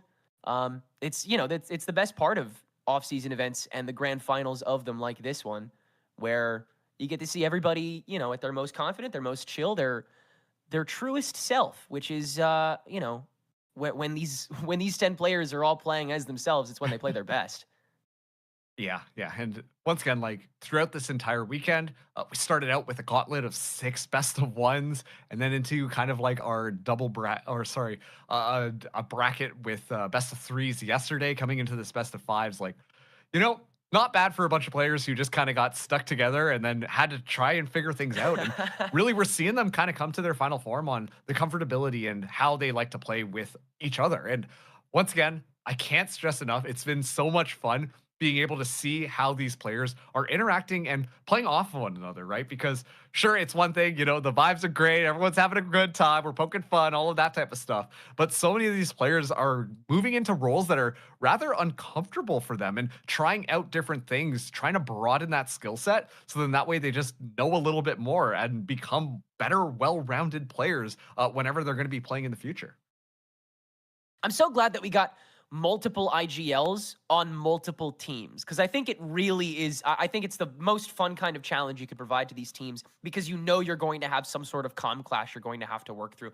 And I think both these teams have done it very differently, because on the macro side, Winthropify, they have Governor making the big calls and then Alexis kind of making the big shifts for the rounds that it seems like they're coming back from. MV FlyQuest, it's just pure vibes. Like Lace was talking about it, like Poppin and Exter, they're kind of nonchalant. They're kind of quiet a lot of the time, but they will facilitate when necessary and let Thea have all the room that she needs to tell everybody what exactly she wants them to do. All right, let's give this another try. Envy's approach on top of the toxic screen. Still the TP from Exter. Still the frontline killing. Still same old, and it appears even without the lag, this rifle round cannot hold a candle on the approach. I was going to say, this is like one of those rounds where like, oh, we had to redo it, but then the round played out so quickly, who's going to win anyways. Exactly. And even then, we saw a little bit of adaptation through Alexis having a bit of a pop-off moment, but it is just MV FlyQuest taking a thrifty on their side and then, kind of doing one back against their opponents there, as they looked clean on that execute. Very much so. The toxic screen really does provide them with so much space, because especially if Winthropify is going to still try and hold for mid in case they try to fight early there, which on split, it's so tiny. Envy and FlyQuest are collectively such a threat at any given moment, and you want to be able to meet them in the first couple seconds if they decide to activate a fight there, because then they gain way too much space. They can take over tower, they can take over the vent, they can kind of do whatever they want to. At the same time, it makes it so hard to do that when you're working against the screen, when you have to make that one call as usually a lone defender to see if you want to intercept, to see if you want to try and burn something. Here is that mid-fight being taken by Winthropify, and MV FlyQuest are here to meet it to a degree, hanging out in the market and meeting it with that paranoia into a whole lot more vulnerable stuff. 2-4-0 here, and Yeah, just trying to set up the extra checkpoints to see if they can punish anything at all. But now that Poppin has that shield cycling over and everybody from Winthropify is forced to become desperate, it'll be another flawless round going the way of NVF. Yeah, Envy FlyQuest looking so clean, and something that I complimented them on last time around was playing off the utility when they need to. We know a lot of these players. They're going to be the ones who just kind of take those ego duels, are so ready to just kind of fly around and, you know, take those opportunities really to try and surprise their opponent. But we get to see the showcase of what happens when they rely on the bit of utility, the flash, the pushing through, make sure that they've got someone kind of going through, swinging off them as well. It's looking really good when they cross their T's and dot their I's, popping all the way up to 7 kills now. It already has the ultimate to be able to pull someone through, and will do just that to Donut. Yeah, just in time, right after she gets that opening frag, but she's quite vulnerable if she loses, or even if she wins that, but she won't. Poppin now alone himself temporarily, but again, that toxic screen forces Winthropify to wait it out, and now the toxic orb on top of the screen as the plant goes down. There's just endless tools to keep these guys standing. Poppin does not last for both, but post-concuss still manages to hold his own. As the smoke fades away in the screens, moves can adjust and turn this to a 2v1. Thea trying to stay early to it, cracks, moves his head, spots Alexis as well. It's a full-fledged 1v1 on the reapproach with minimal util on both sides. Bird still up, smoke now available. Does Thea need it? No! Perhaps she might have wanted to, but Alexis finds the pocket and the round to restabilize early in this defense. Which is just like crazy, because like, you know, if you're just watching that round and seeing how that one played out, it looked like it should have been an Envy FlyQuest round, right? Like the way that they storm in there, the kill contract coming online, they're able to find Donut right off the rip, the flood through is successful, but then it's just Winthrop Shopify kind of take their time, you know, wait for an Envy FlyQuest to move in there, and they make sure to play off of one another in order to make sure that they can secure the kills necessary to make that retake happen. And then it just comes down to that 1v1 between Alexis, between Thea, and Alexis just finds the timing just a little bit better to make sure that that is a Winthropify round. Still though, Envy FlyQuest, not necessarily hurting for money. It's going to be full weapons coming out here. While meanwhile, Donut just on a Bucky, Governor on a Sheriff, and Infiltrator on a Bucky as well. His moves with the Judge. Nice, close, and personal. Or at least that's how Winthropify want to play this round. Really just rely on the close range abilities of these shotguns.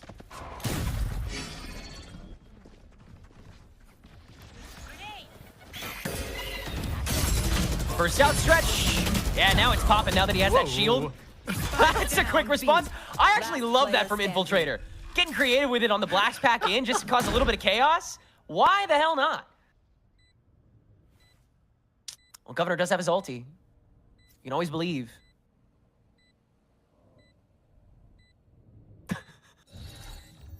There's no way, man. There's no way. I'm calling it right now. Hey. That's a start. Nah. But, yeah, I mean, again, a nice approach. Good little shuffle by Envy FlyQuest.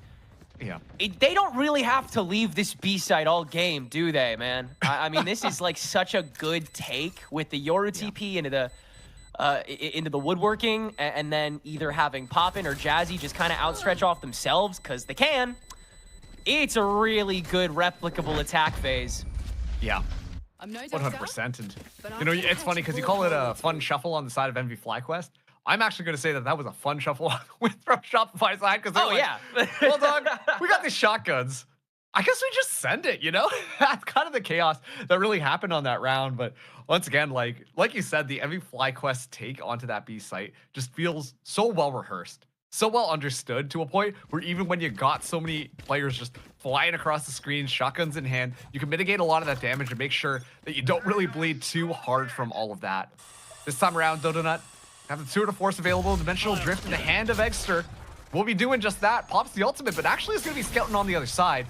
Donut will have to back out of this one because a lot of pressure as the flood through comes in right onto that A site. Yeah, this is one of the rounds that you're able to do that because of the Dimensional Drift. It gets Eggster all the way up into screens, but that's a little too much space to carry. An Infiltrator can manage the fight. Now you've got to make that up to keep that stabilization on this site that you haven't fully taken over. So the pit's going to get thrown in by Ev as well. Winthrop Shopify don't have many channels of attack here. And there's still a lot of util they can use to get in. Infiltrator with that showstopper, just fishing, but can't cast a wide enough net, really.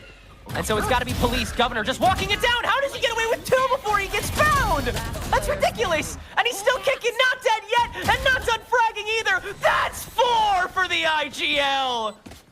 Clip farm away, my goat. Salute. It's 3-4. Oh, Governor just sending it from heaven. Just jumps right into the pit and is like, oh, look, it's a Viper. Finds the kill there. Not quite done. W keying into the back of the site there. And unfortunately, Poppin just misses a couple of shots.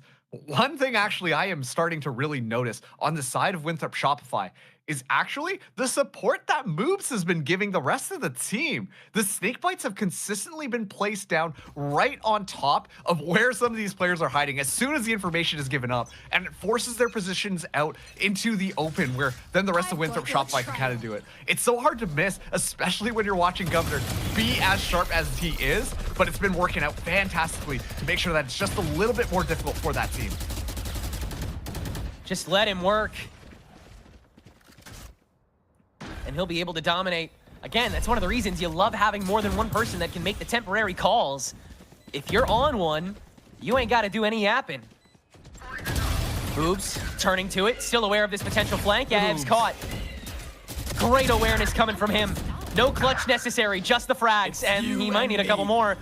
There's the contract onto him. See if he can hold that. In the meanwhile, it's got to be Karn. Holding it down against the one. Poppin will win the duel, so Dodonut has a whole lot more to manage, but a good idea of where Poppin is stuck in this corner, so it's got to be the double. The shield holds him away, and now it's a 4K for Envy's IGL. Yeah, Poppin really turning it around based off that last round when things were looking a little bit chaotic. Not able to secure the kill there, allowing Governor to just W key over the rest of the team. This time around, he's able to find that 4K to make that work. He uses the kill contract as well, completely dismantling the synergy that could have been coming together from the Winthrop Shopify retake just at the very end there. So a really important round to kind of stabilize things and turn things back in their favor. But Moobs, once again, doing a really good job at just kind of standing true amidst the storm. If you're MV FlyQuest, you have to be a little bit more cognizant of where this Viper is going to be. But Ev, an excellent first kill. Donut going down so early on. Chamber overextending and completely accounted for. This Winthrop Shopify already a man down just as things get started. This has really been such a a par for the course kind of round, right? Like, man, that individual moment of game sense was amazing. I love watching these pros. Hey, but that 4K, nice though, right? The pop-offs still causing the headlines and potentially the W's. Thea's turned to TP now, and the board's actually been quite well cleared. Great smoke by her to set things up. Infiltrator's got to walk it out dry, and he'll only be good for the 1-for-1. He's still got some presence on site. Alexis turns in, is in time. Extra able to clean that up. Governor, does he have another one in him? Has to stick on the snake bite for a tad bit, down to 55 now on the rotation that he has to take wide if he wants to take it at all. 1v2, he'll go for it, dude. Come on. Eggster, ready? Spotted that. And now you can play the distraction. Now you can play the swing. Now you can play the off-kilter. He's already tossed the gate crash in to make things a little weird. And you could double swing with Ev anytime you want to. They will. And that's very well managed by Envy and FlyQuest. Eggster gets 3 on the dime. Yeah, and that time around, once again, it's like that overwhelming wave that Envy FlyQuest kind of just fly in onto the site with. And I know you were talking about the fact that, you know what, it really feels like the attack a little bit more solid on that B site, but I've been really impressed with just the overall site takes happening. And this is something that actually Lace said on the desk so early on, just before the series got started. The fact that Envy FlyQuest tend to be starting on the attack has always looked really good for them on these maps. And it really feels like we're being treated to a little bit more of that Envy FlyQuest attack magic so far. 3 more rounds left in this half here. Winthrop Shopify looking to stabilize, looking to tie that score line back up. Given the fact that they've only got shares in their hands, it's going to be looking a little bit more difficult. Hasn't stopped them before. We've seen them do crazy things with those pistols in hand, but still, it is a tall order.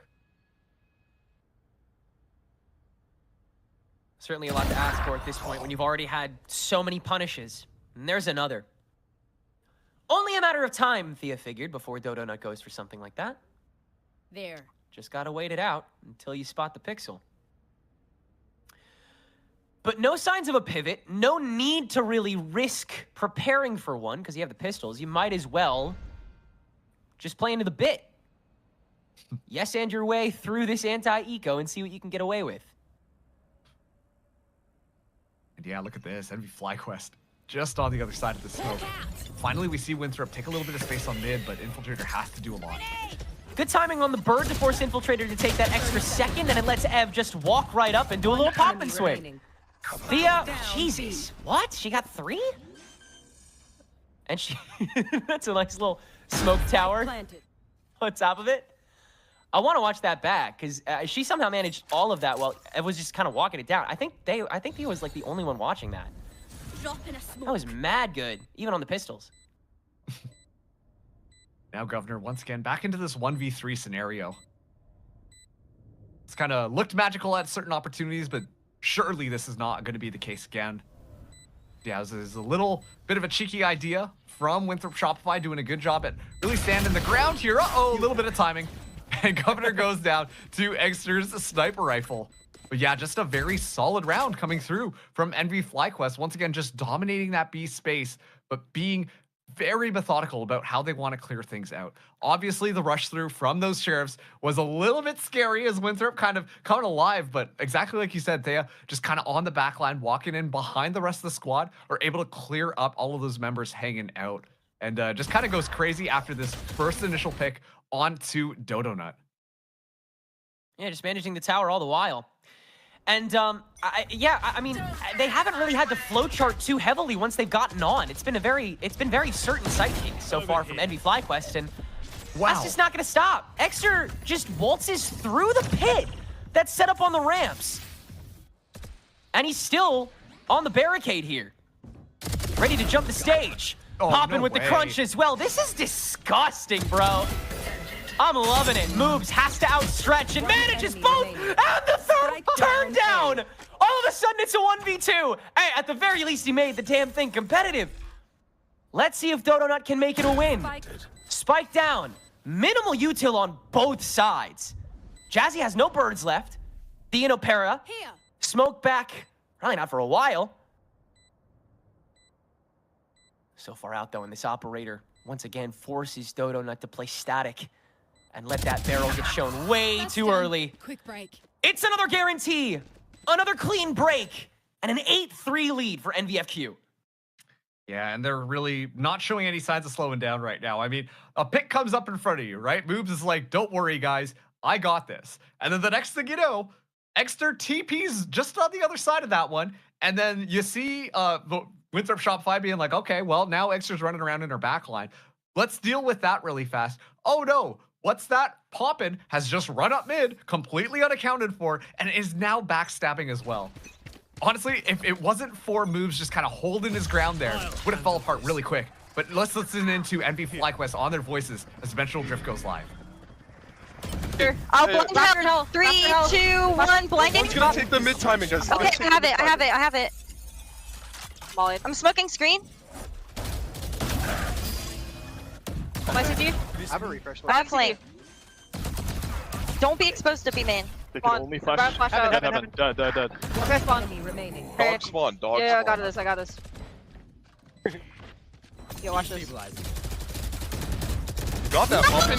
Got that. You can have that kill. I don't got that. You can have that kill. I don't got that. You can be my guest. Peek that guy. Hey. I don't want that kill. Hey, guys. All right. I mean, you see how much space this team has to just have fun with it? They're making the comms. Like, Thea is making the call of what the macro is going to be in 2 phases from then. Calls out Governor's flank as Exter and Poppin are working their own front lines. And then after they figured out that plan, it's just silence. Everyone knows exactly what they're going to do, and then they carry it out perfectly. It was so clean, bro. So good. And well, you know what? Poppin does not want that kill. That's what I learned. That's Poppin. That ain't him. That was not his, bro. It's Exter. Yeah. But once again, this is one of those things, right, where we see kind of like the specialty kind of coming through from that NV FlyQuest squad. But as we kind of head into this half now, we're going to be taking a short break so we can see whether or not they're able to close out map number 3.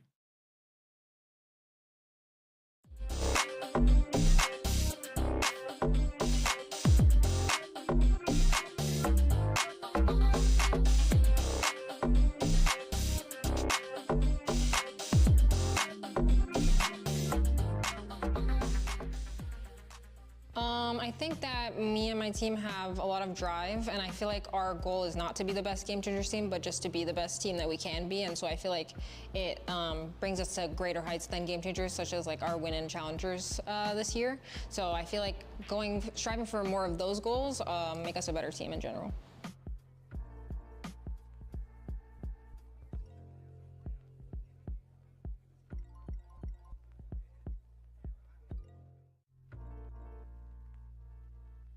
Ascension was a lot of fun, you know. I think we were like the first university team to ever make it to like a pro tournament across any title in any like genre, right? So, you know, I think we kind of raised the bar on what it means to be a collegiate team. So now people that want to go play collegiate instead of challengers, they'll actually treat it like as a real option. And, you know, I'm really happy to be part of the original team that did that.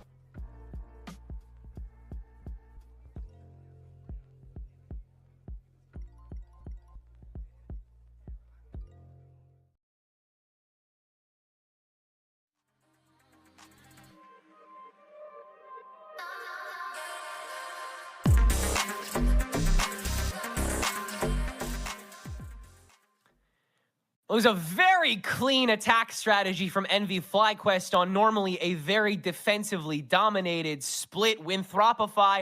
Trying a couple new things, not a lot of them really working it with any staying power, but Marks, they are liable to get that same level of momentum that we saw the opposition with. Yeah, they're 100%. Like, this is one of those moments, right, where we see a little bit of that synergy coming through between the two IGLs, Poppin and Thea on the side of NV FlyQuest. Obviously, Poppin kind of stepping into this duelist role, right? Probably shouldn't be making all of the calls, and thankfully that's the reason why you have another IGL on the team. And like you said, Thea was doing an excellent job at calling out all of the things that were kind of happening on the map here. She's Batman, so now we dude. find, yeah, like, just so aware of everything. And now, 9-3 into this half, Winthropify on the attack here. Let's see what they can do. That's a gap that Ev caught in the smoke, and so it forces the early activation. Winthropify is in, and they are kicking.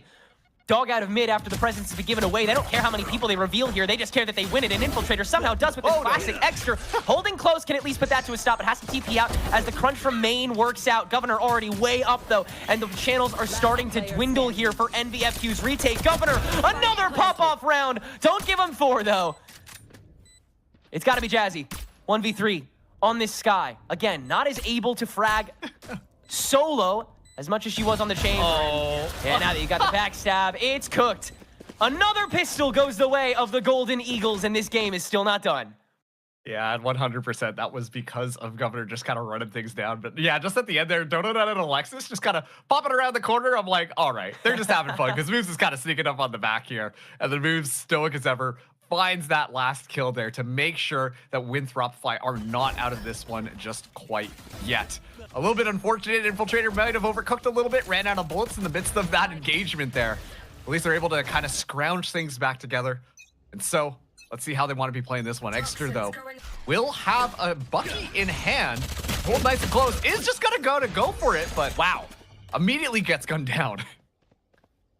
Now that is heart. That is passion and drive. That's the kind of extra I love seeing, man. Still maintaining that 2-0 KD so far. But, yeah, you can maybe slow things down a little bit.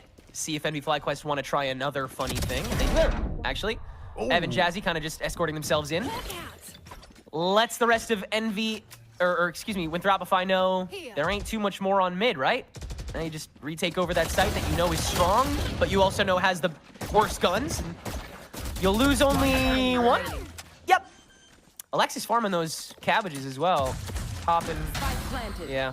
Oh, hey, nice one, dude. Oh, you know what? Poppin does want that kill. At least gets that one. That one's his, yeah. Yeah. That was kind of crazy. Excellent reflexes there just on the timing. As soon as Governor goes up, boop, headshot. Nice and easy here. But yeah, once again, bit of a rambunctious round here, but we see that Winthrop Shopify are doing a bit of a better job at trying to read what the opponents want to do. You know that they're going to play hyper aggressive on this retake here. The timings just come out perfectly where they decide to kind of step out, but most importantly, they back each other up in the midst of all of this chaos. They make sure that there's going to be someone else to pick up for those who come after as soon as they kind of go down. And speaking of, it's an immediate trade. Infiltrator falling down, but Dodo not ready for that trade onto Poppin. Well, not necessarily the best weapons across the board for NV FlyQuest, but Exeter will be holding really close here with this judge. They're practically punching the energy barriers down themselves at this point. They just want to fight.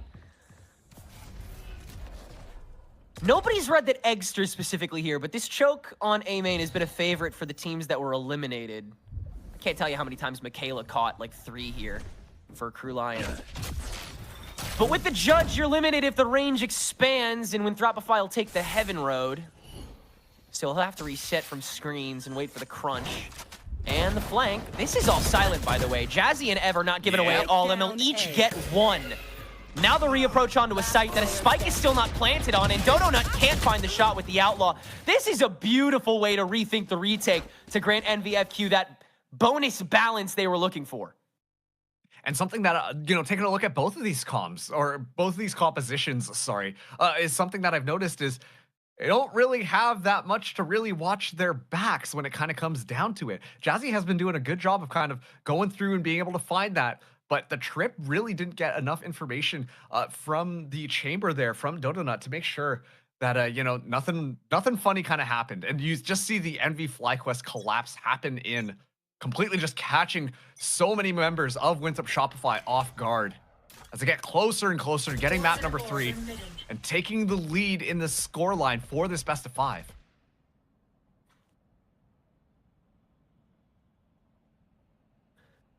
Donut back with this operator, back on the hunt. On her lonesome.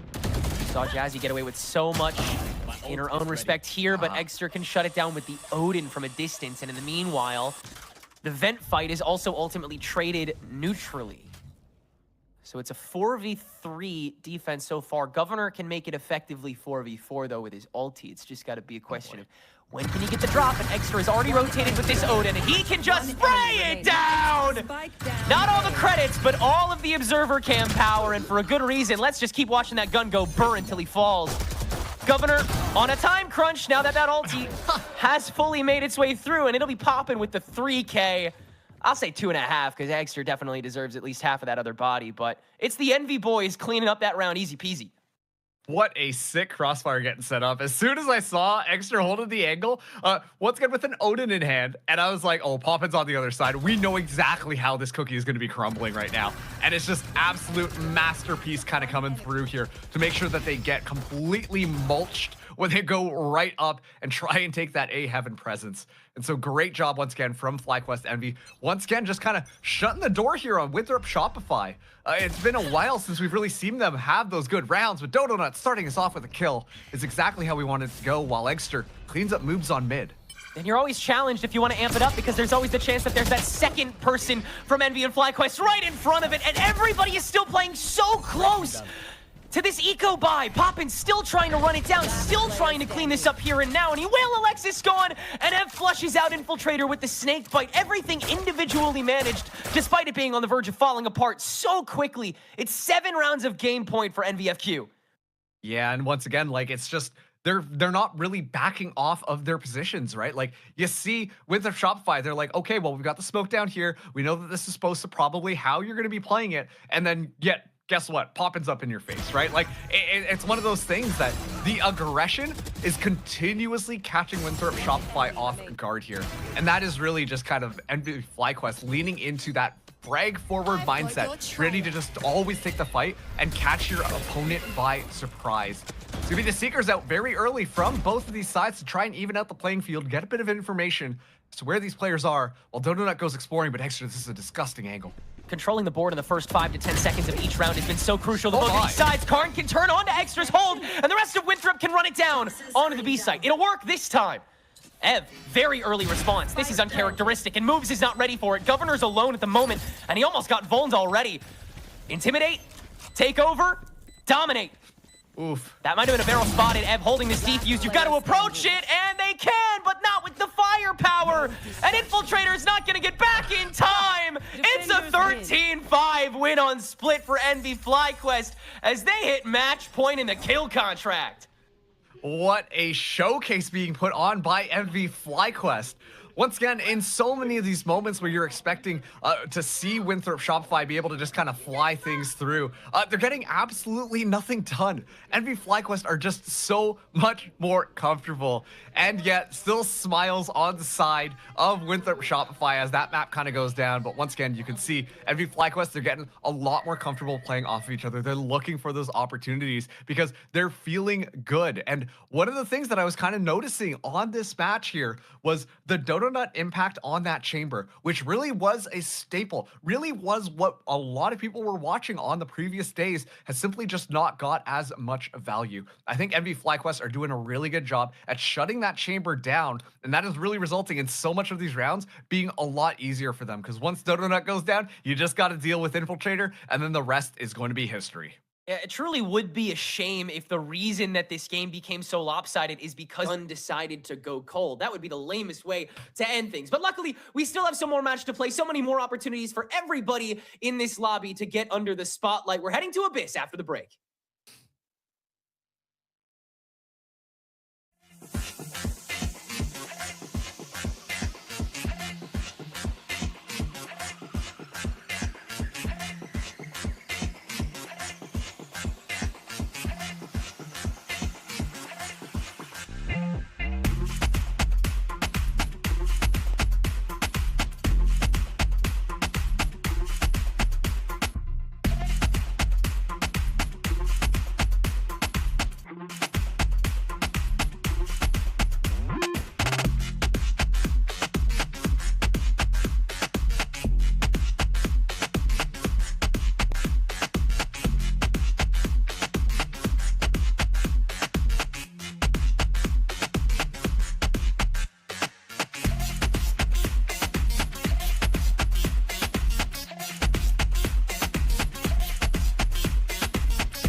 The new changes, I don't think they affect us like almost at all. Doesn't matter what environment we're put in. I think that it's mostly about the passion that's in our team and just how much time that we put into the game. I think our team, even with the new players that we've gotten, we've chosen the best players for our team, and I think that this year will be great. Most excited about, I would say everything. Like playing in front of the crowd, going to new places, and just seeing new cultures when we qualify to different internationals. Everything in general about what it means to be your Tier 1 player.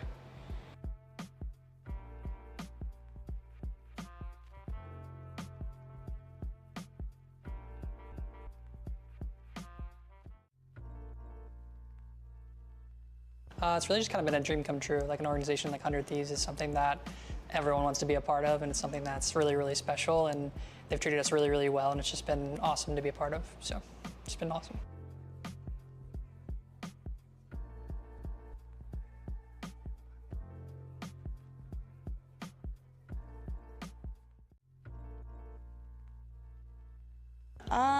I think it takes a healthy balance of like work and personal life, but I think my partner being so into gaming as well, he understands like the amount of commitment that you need to put into it, so it's a really healthy boundary for me.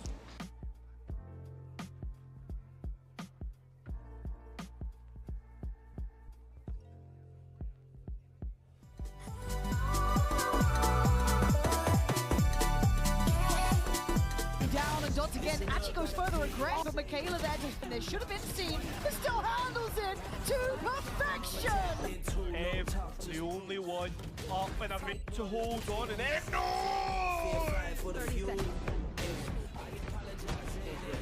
Let's give it to him as well. Double ace for... You got the time even on this one? You can't even stop. I don't think she's got the time. Oh, She does! What is that?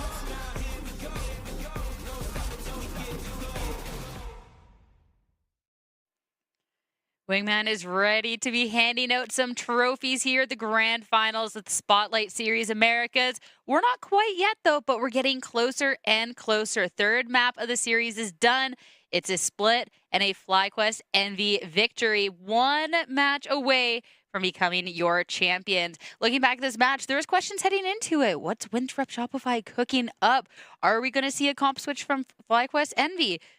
I mean, FlyQuest Envy, switch up a little bit, but they're not going to switch up the winning ways. That was a fantastic win. It really was. I think for Envy FlyQuest, we saw the impact that Poppin was able to have again on that ISO, really seeing him just be able to fry. But it wasn't just, you know, the mechanical performance that came down, right? It felt like him and Eggster were constantly causing so much disruption across the map.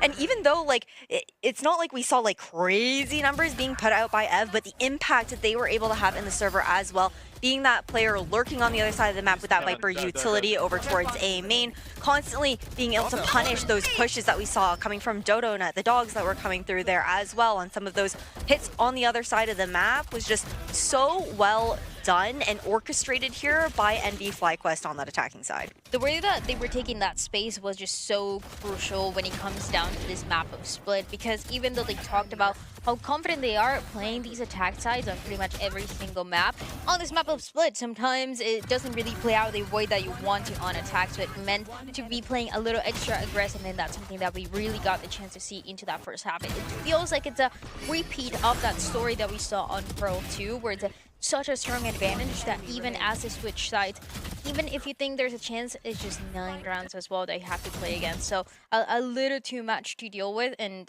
you know, all the props to Envy FlyQuest, especially with that space that they were getting, whether it was, you know, the duelist that Ash was just talking about, or also that Sky getting that info early on and going for the executes. Yeah, they really understood their win conditions in that first half to just start this map off so strong. And it also meant that the way that they were playing was really hard for Infiltrator or Dodonut to really get active, because when you've got Poppin and Eggster playing so much disruption alongside like an undercut there for Poppin that applies that vulnerability at that suppress there as well, it really can stop any of that aggression that might be coming through to try and push back, or even just like be able to secure those picks when on the other side you've got Ev just like locking down the fort. It was just crazy to see. They really understood how to work that space for WUSR.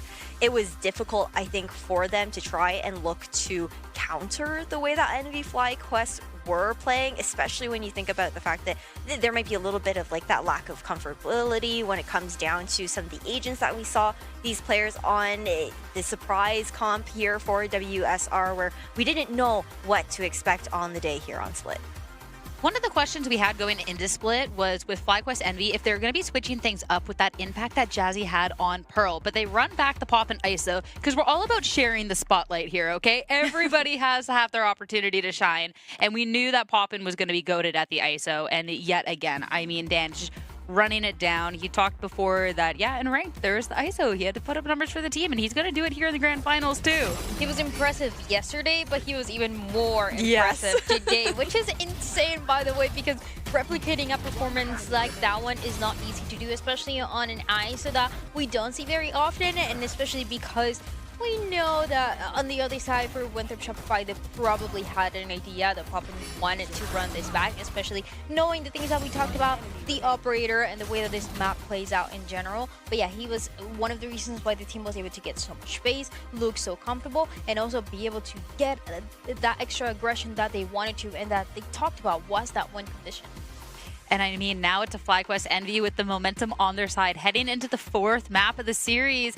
One for interesting for quite a few reasons, because, of course, it has to be a Winthrop Shopify win to keep them alive. But this is a map they struggled with first times. We've gotten to see the teams make great strides then. But now, picking into it, this is going to be the real culmination, Ash, of like everything that they've learned to be able to try and take this into a 5th map. And I have faith when it comes down to Abyss here for WSR. After the adjustments they made from day 1 into day 2 in that matchup up against 100 Thieves to run back that revenge, it was that 13-11. Yes, it was a very close map, but we just saw how much more comfortable WSRG were. I think the big worry, not the only, but the big worry that I have here is the fact that because so much of that map was shown, and for the side of Envy FlyQuest, they've already demonstrated a very good understanding of their win conditions when it does come down to Dodonut being on that chamber, how they're looking to break up a lot of these setups here on the side of WSRG. I am a little bit worried for that. I think the pressure is definitely on them, not just because it is this potential final map if NV and Fly are able to take this grand finals right now, but also just being able to really turn the tide after very quiet and difficult performances coming out from Infiltrator and Dodonut, who have been such big parts of why we've seen so much success in the past day from Winthrop and Shopify.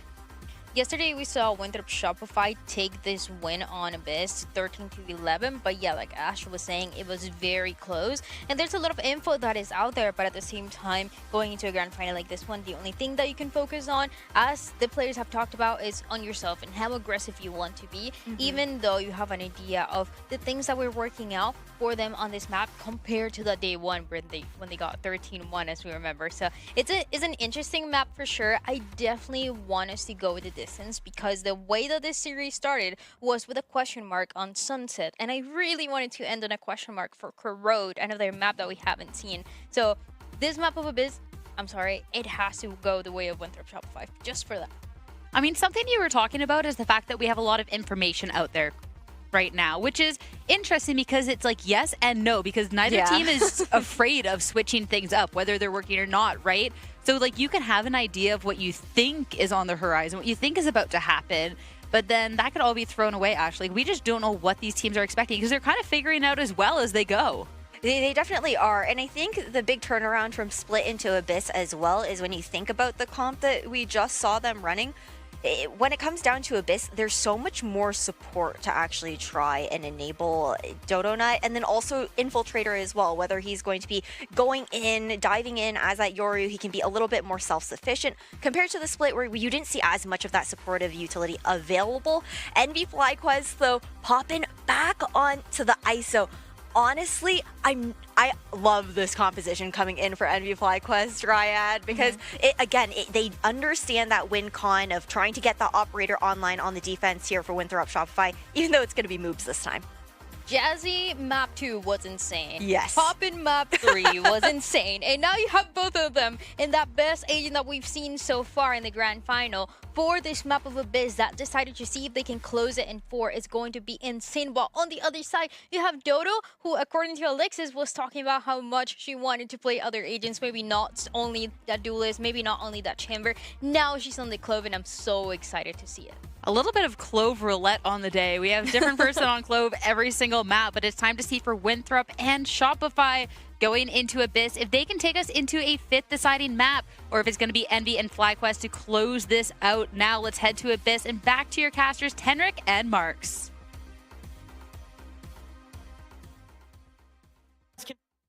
Left off on this attack half in Abyss. As the desk mentioned, everybody just doing a little bit of experimentation, that Clove roll getting passed around Winthrop Shopify to whoever feels like they can best manage that facilitating role. It's clear Moobs thinks he can continue that fragging that he was getting done quite a bit on Split. But that being said, Marks, my eyes are still on these Yorus. Is Eggster going to be able to still be that consistent frontliner that's been dominating? And can Infiltrator level up the way he did in the tail end of the 2 maps that he's played very well on this duelist role?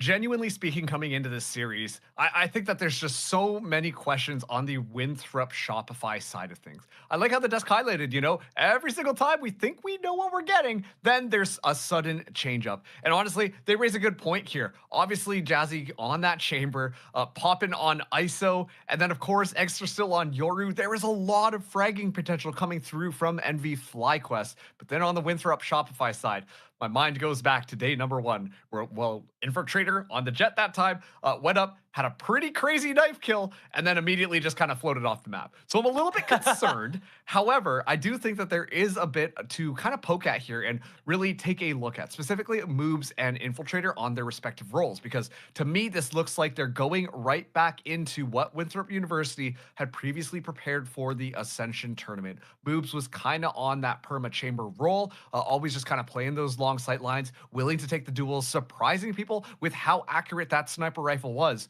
Well, Infiltrator still the tip of the spear. And we're seeing Infiltrator lean right back in to the more subdued duelist gameplay. The one that plays with the team a little bit more, isn't just kind of full sending it down there. And it was pretty successful for Winthrop University to secure a 4th place spot in Ascension.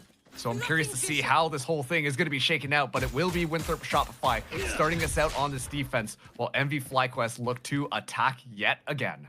With Exter being the only flasher as well, it's going to be even more so a case of 0 to 110 for these pushes. Not many windows of opportunity for NV FlyQuest to overwhelm themselves, but there is the first. The decoy will force the TP back and the sight to NVFQ. Governor not able to go toe-to-toe in that opening duel against Thea either, who is directing everything from afar. Spike goes down, but it still will be a 5v5. Governor, though, very low HP, does have a recon bolt available.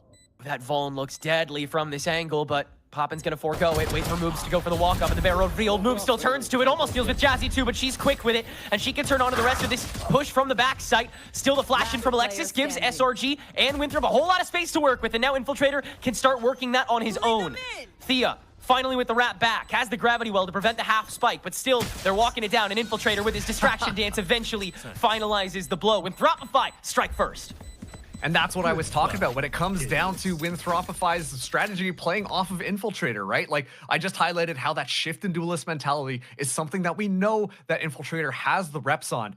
And once again, we're treated to just that. It's not there's just a full send, going to the back line, play greedy for kills. It's instead just take an off angle, play off of the information that you're kind of given, and make sure that you not only play your life, but play a bit of distraction for the other team to try and pull their fire over to allow the rest of the snowball to come through. And once again, a lot of people underestimate Moobs here on the chamber, but if you do that, then Moobs can walk away with so much.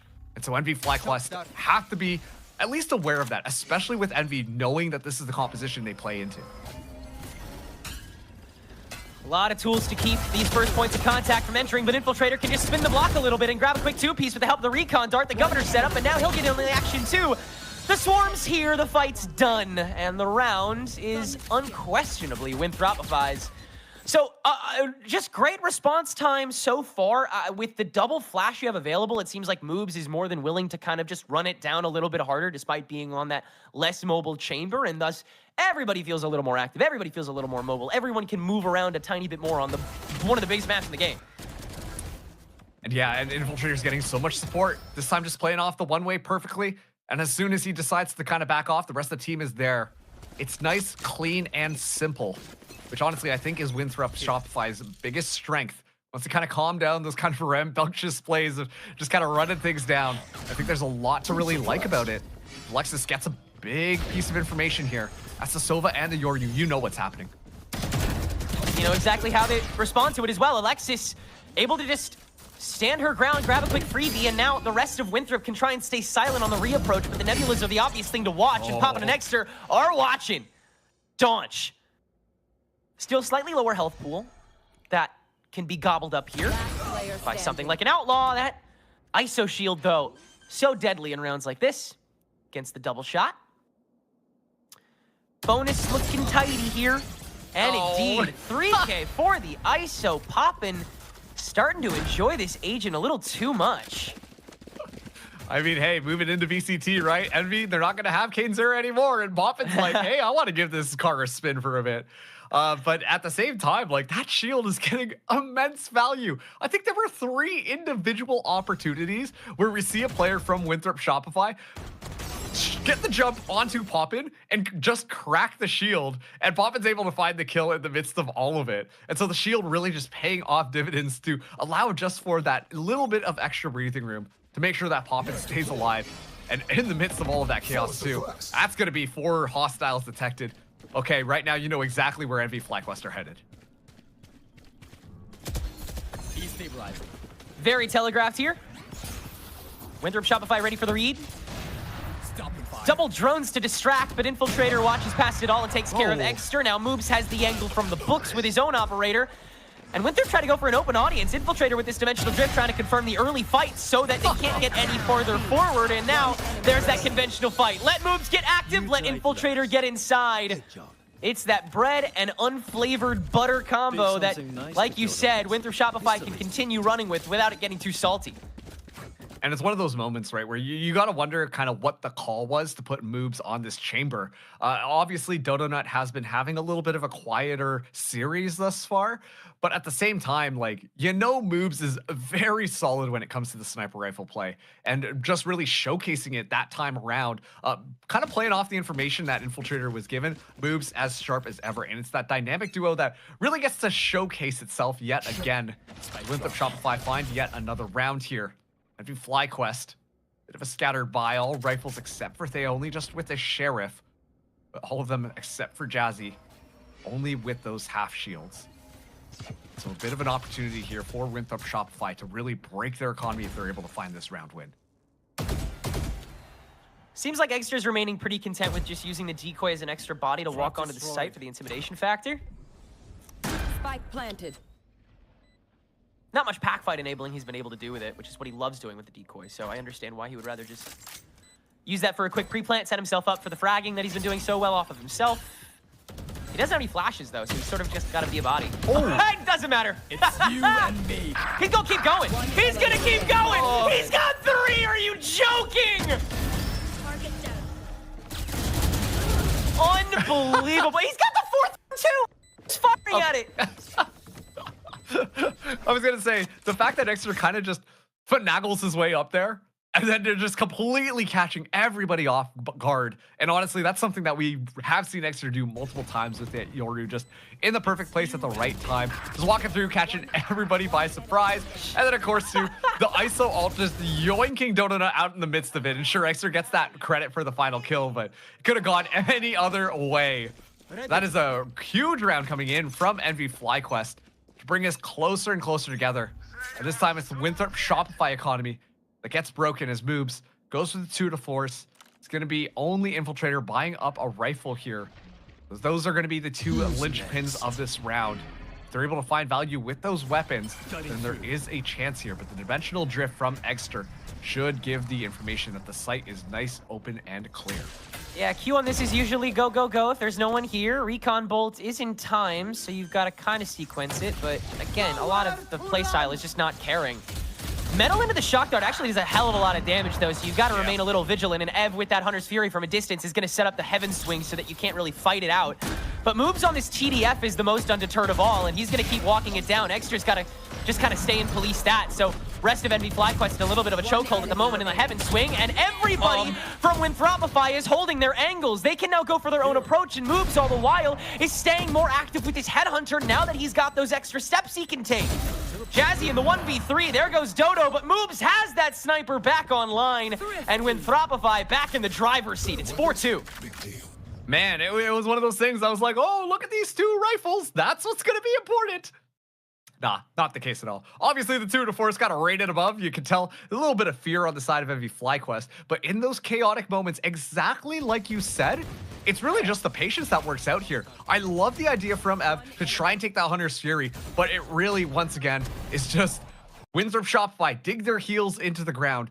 Kind of in the midst of that chaos, you see Envy FlyQuest try and take some timings, and instead they just walk into pistol crosshairs. The Thrifty coming through for Winthropify. So once again, they take that lead 4-2 now. Going to be an operator in the hands of Jazzy here, trying to make things a little bit more difficult because Moobs will not have that rifle this time. Just opts for a Vandal instead. All of middle is given up to the attackers. That doesn't mean that nobody is watching these angles if they decide to aggress forwards. Well, they've read that there's got to be the 3 here now, knowing that Jazzy's approached it, knowing that Poppin's now fighting it, and knowing that Extra already had to leave it. But Moobs watches 2! Standing on business again on this chamber for chamber, and Extra's got to give it the old college try against the college kid. Infiltrator, it's a different student that's turned in his assignment on time. And that is the push. That is the gas. You have checks for everything else now. Oh, that's ahead, Alexis. Yipes. All good, though. We're chilling. Oh. All right. Well, Thea's able to at least find one. Didn't know you could spot out ahead there just by kind of standing that little bit of a divot. 30 seconds left. Yeah. It's a bit of a different tech. All you ranked players watching, keep that in mind. 3 stars up, and no one's watching immediacy, so she can wait to stick that. Set up shop after plant, why not? Planted. Oh, a shock dart, nice catch by Gov. Spin this quick, herd out, and it's moves again. Shift walking his way to that 3K. And a 3-round gap now created on the defense here on Abyss. Once again, one of the biggest X factors is moves. You don't expect moves to be that good on the chamber, but it's just been continually impressing me with how he has just so good map control on the actual site and knows just when to play those timings, and then when gets that operator in hand can be so deadly, so sharp. And yeah, a little bit of uncomfortability coming through from Envy FlyQuest on some of those moments. The Winthrop Shopify duos just kind of hanging off, playing off of each other, making sure that they know what they're doing. And this is a very different look from this team. A lot of question marks entering into this one, but it has looked really good from them thus far. Just great management of all of the ideas that have been gone for here. Feels like the pack fight is all that FlyV can consistently try to enable, and if you stop those openers from getting the space that can allow for those pack fights to start, then the job is so much easier. See Jazzy already so much more terrified on these chamber lurks. Like, she can't consistently find openings on the window or the hallway, so you see her having to go down mid more often, and if she's going to be holding that operator, which more often than not on those lurks she is, then you have to have a supporting system there. So a tad bit more committal to non-objective parts of the map compared to other games here for NVFQ. This time. And it's definitely a tempo shift that they can manage, but it's also one that Winthrop University and Shopify have more time to telegraph and counteract. And at the same time, like, I wonder if this is just simply because of, you know, how they're setting themselves up exactly like they rehearsed for Ascension. Tour de Force now going to be online for Jazzy. And Governor spray through finds Exter.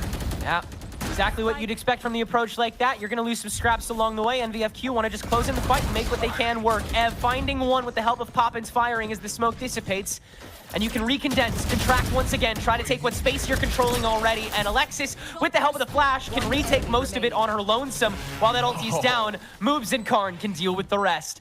4 will technically stay standing after that null command is resuscitated. And Winthrop Shopify have a 6-2 lead on this defense. Proactive or reactive, they're looking clean as can be.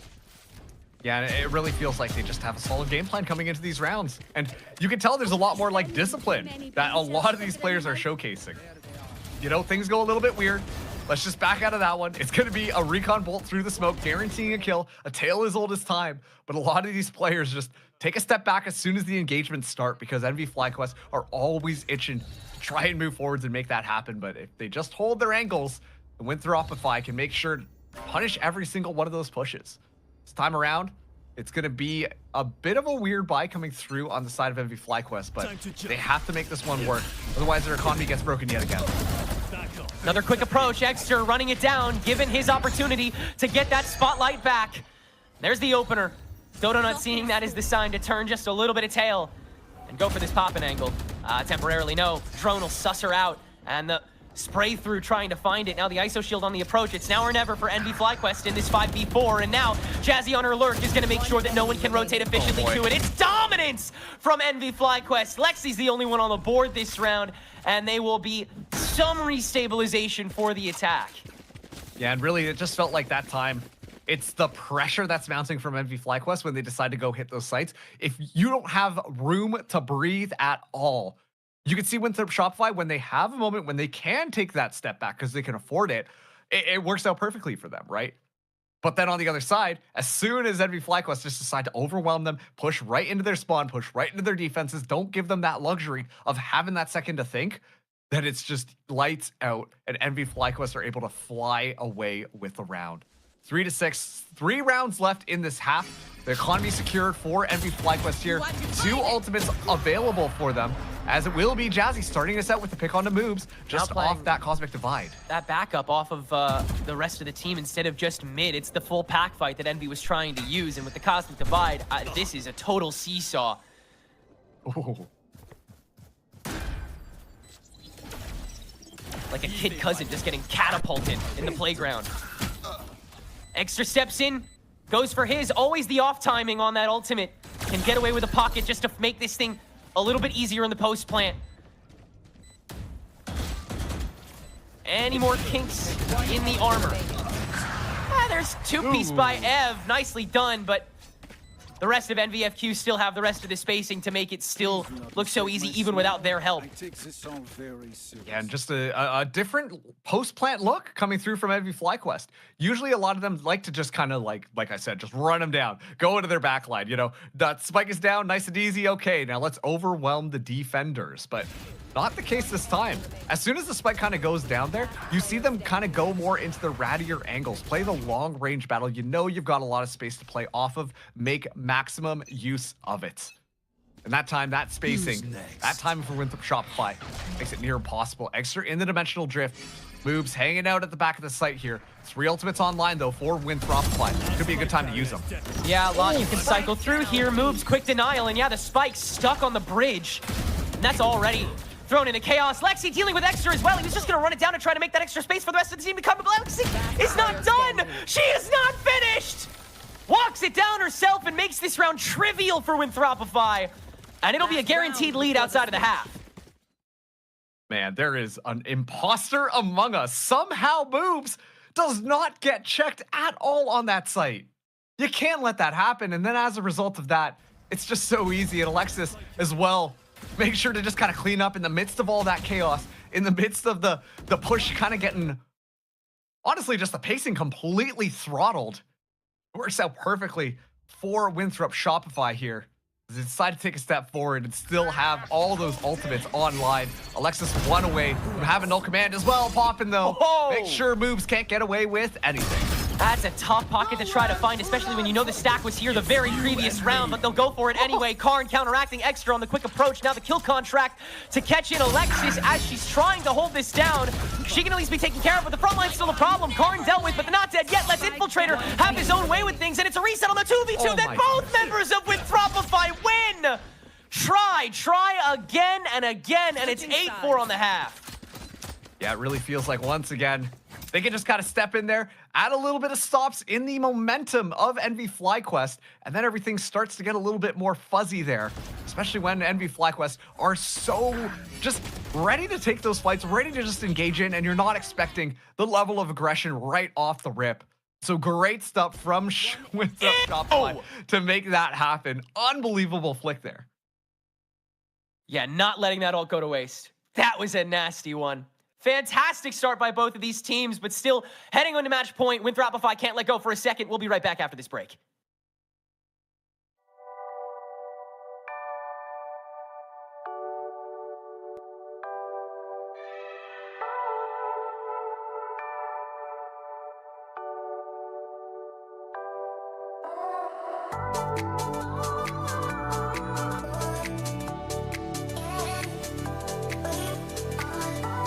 My favorite food? Maybe pretzels. Soft pretzels. I don't know any protein to be honest, but if I had to pick like sushi, I like a lot of sushi. That's like my favorite all time. Enchiladas verdes. If I had to choose one food to eat for the rest of my life, probably steak. Tacos árabes. Unos tacos de Puebla. Low-key, probably spaghetti. Depends on my mood, but tacos usually. Al pastor with pineapple on top. My favorite food is chicken tikka masala. Big Indian food fan. I would say my favorite Mexican dish would be tacos. Probably quesadillas. Quesadillas are the best, I think. Chilaquiles rojos. Ooh, I love quesadillas. I eat a lot of quesadillas. That's probably my favorite Mexican dish. Está en México la pizza hawaiana. No se le está en otros lados. Probably just a simple taco. I'm just a big fan. It's really simple and easy. I love it. Ooh, tacos, carne asada, birria.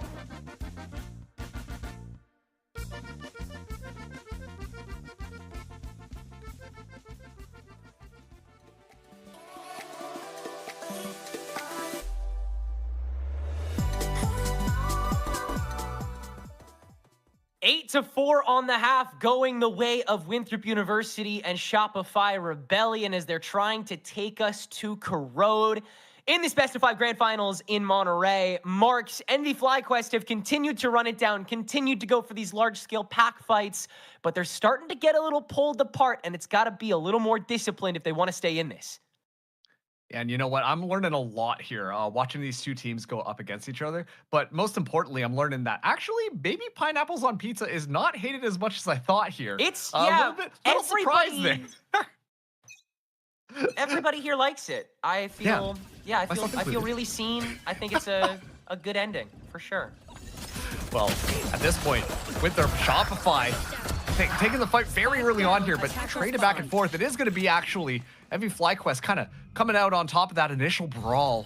Still down to this 2v3. Definitely not impossible with this Moobs Dodo Nut combo, especially as they've got the spike and are now taking all this middle space. That's a good classic indecision strike on behalf of NVFQ. The fact that merely the fact that Winthrop Shopify have chosen to start on the box on A forces them to choose between whether or not they are ready for that fight that NVFQ want to set up. And the answer is they're not as much as their opponents. 2v3 for the wrap. That being said, it does, again, sacrifice a lot of the rest of the space on the map, which Winthrop are quick to activate upon. So, Moobs and Karn, intimidating in mid, swing back into Jazzy. Maybe don't do that, though, because she's so good right now. Wow. Golly. Good start on the D. Yeah, and this is one of those moments, right, where we were talking about how well Jazzy on the chamber was, I believe, on Pearl. Something that just was not really expected from Winthropify to kind of deal with. And we haven't really seen the Jazzy Masterclass get put on just quite yet, but especially on this defense, this is what I'm anticipating. We're really going to start to see that chamber shine, because her aim is as sharp as ever, and a great way to continue to slowly pull Envy FlyQuest back into this matchup. 8-4, not an impossible scoreline at that half, and making it 5-8 now makes it a little bit easier, as the buy up on the weaponry here should help make sure that the scoreline slowly closes between these two teams. Yeah, letting Jazzy just play that tower defense and have Exter be the hyper-mobile player that can kind of flex any reactive play. And apparently engage in the first fight, as Winthropify want to make some noise up mid. Escort Infiltrators Hero Marshal up just a little bit farther to grant some easy angles, but no one's on the first cutoff, so it's got to be the other players that activate. And Jazzy is watching that front line heavily. Moves all by his lonesome will be the first blood of the round. Yeah, this gets so much more difficult now. You've lost moves, you've lost kind of that presence on the outside. Poppin trying to take the fight, but Governor actually able to come out on top of that one. And not a bullet actually connected there.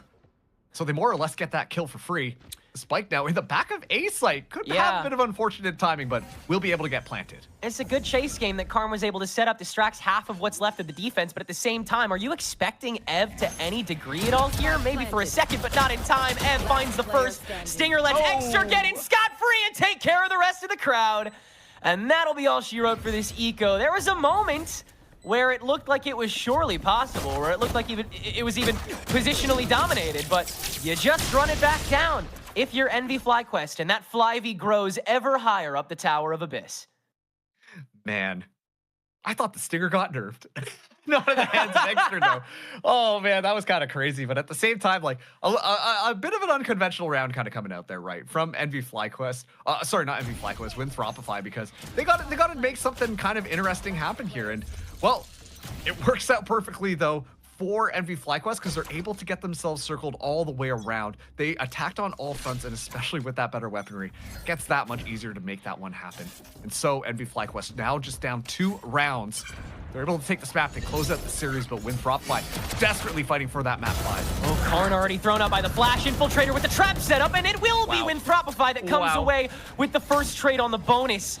Expecting things like that to go down when Envy FlyQuest is down. Ev with the second cutoff with the Ghost, no less, and they're going to keep that party going at the very least. With Karn so low, they'll be able to get away with one more. 3v2 so far.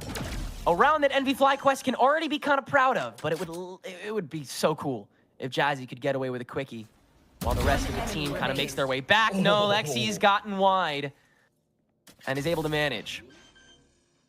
Spike finally getting planted here, Thea. In a 1v3. Might find a timing on the Governor. Will do just that, but now still has to make this one work. Stinger in hand, though. 2 stars, free. Nova Pulse also active, so you can get a free corner up. That's one gone on the Heaven, and he has found Alexis. Forces the corner choke from Moobs. That's not all a backside guaranteed. Thea's tucking. Low time. Gun not given away because Moobs changed position. Now the Nebula on the spike, and Moobs will react. So a bonus taken, but with one lone rifle standing. This is already looking like a much more solid half for Envy FlyQuest. Remember that comment I made about the Stinger being nerfed? I'm not too sure about that anymore. Yeah, Thea controlled that, dude. That was amazing. The TTK on that was crazy. Nuts. Yeah, and then on top of that too, I thought that was so smart right off the bat.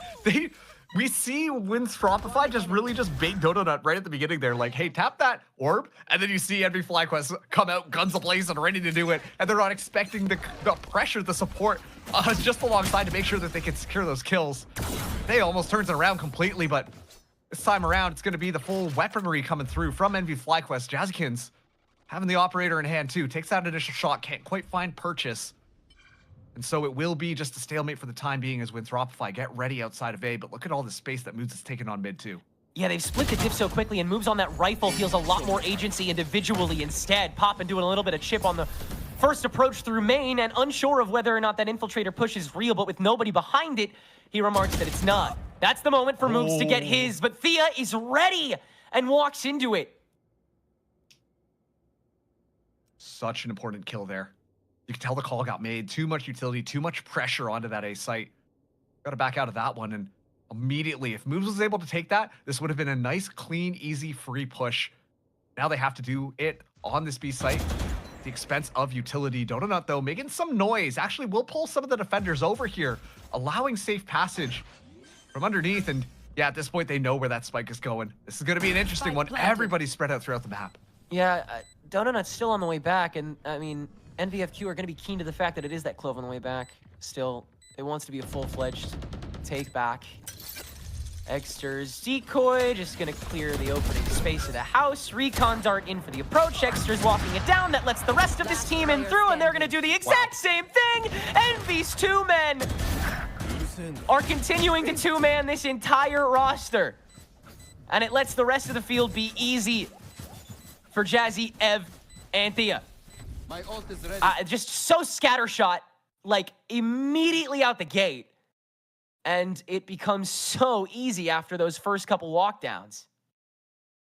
100%. Like, going back to this whole playing off that utility mantra that it really feels like Envy FlyQuest are not afraid to do is, you know, the flash comes through.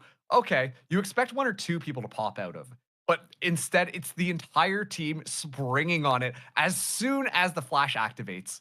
And it's kind of like that overwhelmingness that the Envy FlyQuest team is kind of known for. It really catches Winthropify off guard and opens things up. 2 rounds still separating these teams here.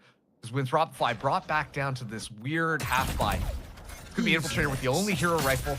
It's going to be Dimensional Drift online to try and get that information right off the bat, but Envy FlyQuest are ready for this aggression.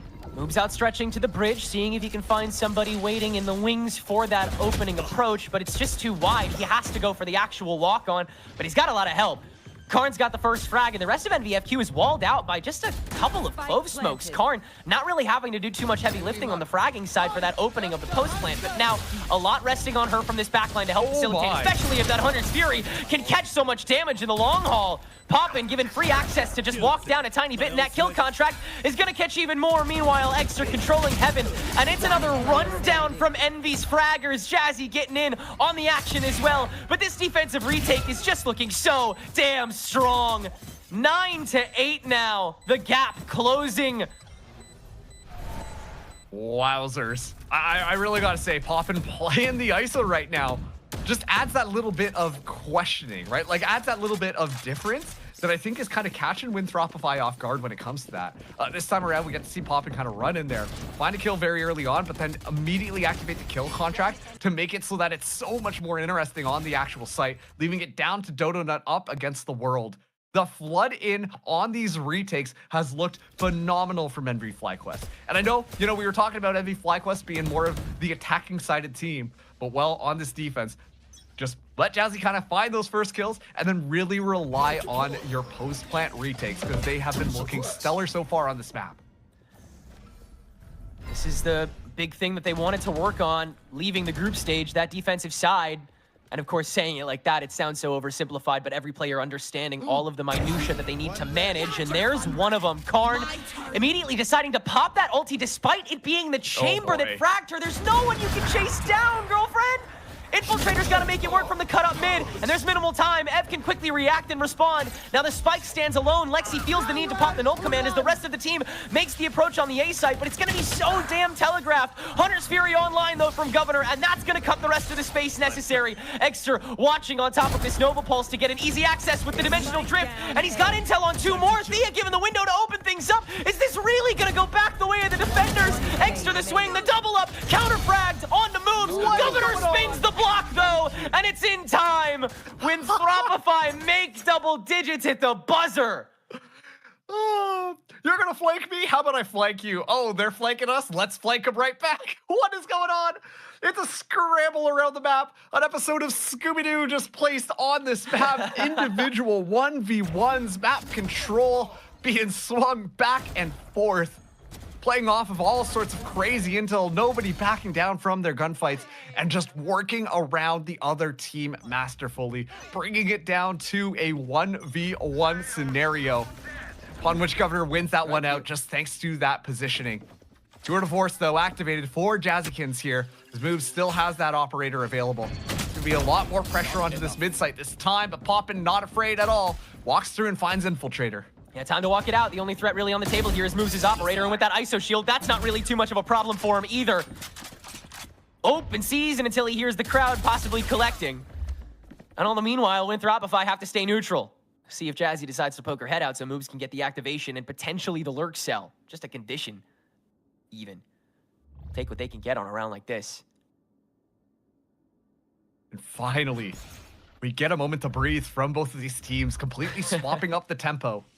You know, trying to catch the other one off guard, trying to catch them slipping. But because so much respect is being played on both of these sides, as quiet as ever. Moobs, though, has a bit of an idea on where Jazzy could be hanging out and already gotten past that sniper rifle line. Drone's heard, but Moobs swings right with it, and Jazzy finally given an excuse to try and peek this, but she might be a little too late. Thea's got most of it covered. There you go. Easy backstab to finalize. So the gap's been re-lessened. The eco is fully reset now for Winthropify. I don't know if they're going to be able to full buy this round or if they have to wait until next round. It was looking a little dicey, but with the buy like the one that they just had, it was going to be awkward from the get-go. Man, just give Thea a stinger. I'm convinced that's actually yeah, she's kind of destroying with it right now. Look at this! Like, God. Look at this! That's so good. It's just so difficult, but this is so important for NV FlyQuest to really just bring it back. Yeah, they're only one round down. Do have the comms, though. Let's hear how Winthrop Shopify are dealing with this. Picking. Dead. Okay. Nice. And my backside. Running backside. Offer dead. One more. Fighting. Spike down. B. One more. Close right. One more. Close right. Close right. Dead. Nice. I'll grab him. Could be spawn already, yep. Yep. I'm gonna come post on you guys. Have Evan. Seven. Fighting me, Evan. Have Evan. When I save him. We Yeah. smoking. Could come out. 16. They're running. You broke drone. Reloading. My flash is one out spawn. Keep flash. Okay, I'm eating a high Heaven flash. is fun. He's out. Oh. Under it. Wide. One more. Nice. Good job. I have your ult, guys. You're all B split, maybe? There you go. Huh? You're all B split. I don't even want to overcomplicate. You're all B split. That was such a well-managed round by Winthrop Shopify's comms. It's so hard to communicate effectively against a team like NV FlyQuest just because of how fast they are, but you see how they minimalize their own side of things of just understanding when threats exit, where exactly they are, and understanding that every player has the individual intuition to respond properly to those threats as they make their way onto the field. It's tough, it's tight, it's close, but I bet it's hella fun for these guys. And you know what? All I'm saying, Thea didn't really have a stinger that time around. That's so fair, fair, a different dude. story if it was the other way around. All I'm starting saying. to become a trend, dude. Yeah, starting to notice a Get pattern. the tinfoil hats out here. But no, like, once again, talking about the comms as well, you can kind of see just how chaotic things are kind of getting on these sites. Like, by no means is this easy for either of the teams. It really is just kind of coming down to almost reflex on the sites there. All the communication is clean at least like letting the other people know what is going on, but it really comes down to just that individual performance, knowing what's going on and then positioning yourself in the right area based off of your teammates' callouts. And that really was how Winthrop was able to win that last round. Of course, having the tour de force as well, have moves kind of play in from that high ground, really supporting the team instead of just trying to find an off angle and find a timing, made it so that it was a lot more clearer. But right now, let's see how it goes. Winthrop Shopify 2 rounds away from forcing out that map number 5, and they show no signs of really wanting to let this one slip away from them. Yeah, they're trying to keep a grip on this for sure. They have a couple ways to do it this round. Alexis 2 away from that null command infiltrator with the dimensional drift off rip. He can scope out a good portion of this site. But instead, he'll portal through mid. Find the less immediate threats that'll have to meet the off angles. And then he'll take that high ground, make sure that Jazzy is over pressured, force the double out. That's a beautiful site takeover off the Yoru ulti. Infiltrator doing his job and then some. Yeah, great job here. Exter, though, maybe moving up to try and add a little bit of disruption, but actually the call gets made from Envy FlyQuest. They're going to be backing off here, which is so interesting, but given the state of their economy, they don't really have that much to kind of work off of, so they will have to just kind of go for this save. But once again, I think it was just such a good job from Winthropify to be able to dismantle how Envy FlyQuest like to save themselves off. Infiltrator alone forces out the TP, forces them to retreat to open up the site, but then you know Envy FlyQuest are like, well, we just can't give this one up for free. We have to make it so that it's a painful take. And anytime they went in, they were surprised at all of the members of Winthrop Shopify who were already made their way onto the site. And it was just simply off of Infiltrator's dimensional drift. So an excellent round coming through from Winthropify. And now they just need that one last round to try and pull out map number 5 in this series. And they do have an in for their rhythm control this round now that Lexi has farmed up that null command. But it will be a more predictable pack fight for the side of NVFQ, who themselves have the kill contract as well as, oh God, they had one other. They had the Cosmic Divide as well. So they have ways of kind of spinning either side of the plant this upcoming round. And it's clear that, you know, them playing from 9 to 12, they do see the roadmap. It's just got to be exacted. And so much of it is going to come off of this first fight that they can stop. If they can shut this down now, then the ult cycle is pretty much gone for the remainder of regulation. And Lexi, frontline, down already. Jazzy, right-clicks with these Bulldog, is going to do a lot of chip damage. But in the meantime, WUSR still makes their way on. Poppin, spraying through the crowd. Extra doing a lot of the legwork himself. And it is that pack watch that comes calling. Reduces this to a 2v apiece. Moves, cut his way through mid. Thea, not prepped for it. And that Stinger ain't saving her this time. Ev, sandwiched, but not found out just yet, and hearing the link steps will reduce this to a 1v1 lickety-split. It's Infiltrator down next. And NVFQ are not out of abyss just yet. It's 12-10. Yeah, dragging Winthropify, kicking and screaming through the mud. You want to make this round 5 or map 5 happen, then you're going to have to work every single round to try and make this one happen, but an excellent job coming in here. Jazzy as well, making sure to at least find that single kill, but it really is just kind of extra playing off that off angle, playing off of the information that Poppin was able to kind of secure based off of the amount of bullets that kind of flew through. But then this is where I think things started to fall apart. When Winthropify thought they had the advantage, thought that they could do there without knowing where Ev was going to be on the map. And that ended up being their fatal flaw in that last round. The recon bolt flying all the way across here, but this time it's nice and subdued from Winthropify as they get ready for an A-site hit. One that has been pretty unsuccessful every single time they try to push in. I applaud the decoy that was thrown up by Infiltrator that really threw off the defensive rotation. Moves quick upstairs and is able to avoid the fire from Poppin, who will activate that shield to try to take fight number 2, but Governor has taken a hellish angle to reduce him down to 5 HP. It's got to be the contract to reset that second double tap, and he's got another fight locked in. This time Infiltrator falls. Poppin, infinite attempts to get himself back inside this as this fight falls. Moves, next point of contact. Shield doesn't care. Envy's duelists reign supreme. The Cosmic Divide to cut this down, and Alexis stands alone against 2 more after already wiping 2 off the board. Has to dance with this divide, 1 on each side. Cross in, goes to Jazzy on the spike. Can hold this all she wants to, but she won't. Thea, alone in the 1v1. Alexis! 4 for her. And 4 for us deep into this. We are taking the Spotlight Series finals all the friggin' way.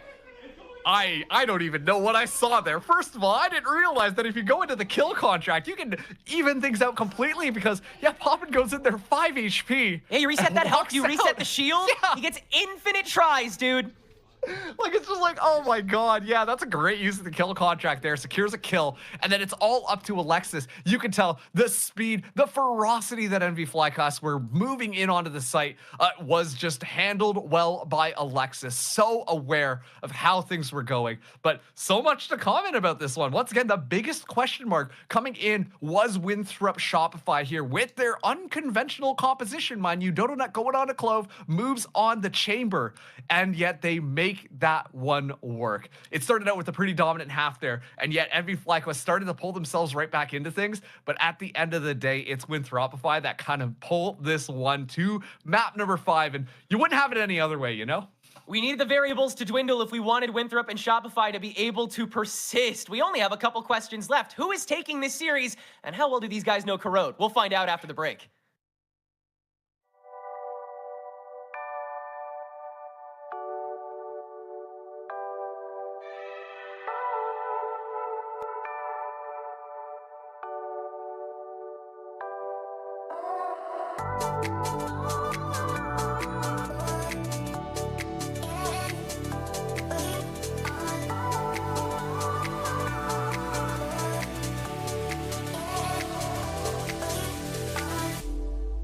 I think that me and my team have a lot of drive, and I feel like our goal is not to be the best Game Changers team, but just to be the best team that we can be. And so I feel like it brings us to greater heights than Game Changers, such as like our win in Challengers this year. So I feel like striving for more of those goals make us a better team in general.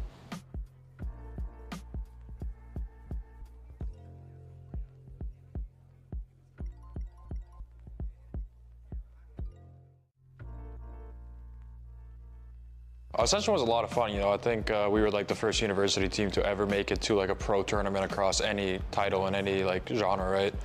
So, you know, I think we kind of raised the bar on what it means to be a collegiate team. So now people that want to go play collegiate instead of challengers, they'll actually treat it like as a real option. And, you know, I'm really happy to be part of the original team that did that.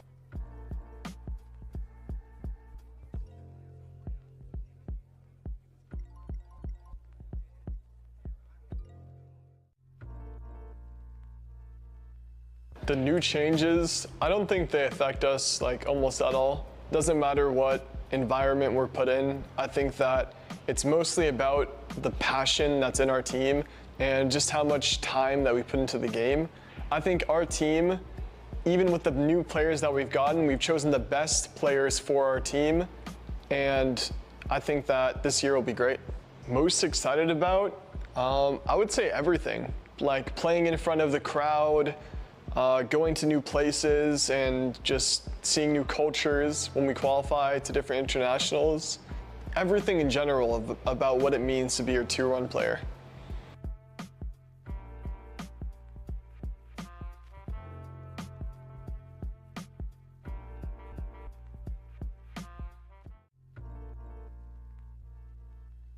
It's really just kind of been a dream come true. Like an organization like 100 Thieves is something that everyone wants to be a part of, and it's something that's really, really special, and they've treated us really, really well, and it's just been awesome to be a part of. So it's been awesome.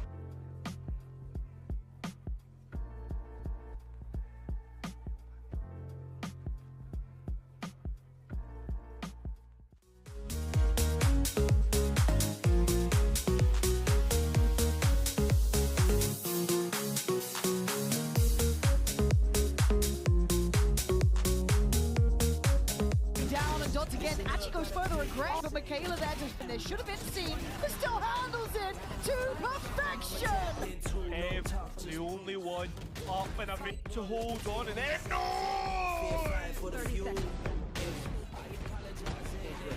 Let's give it to him as well. Double ace for. You think the time even on this one? You can't even stop. I don't think she's got the time. She does! What is that?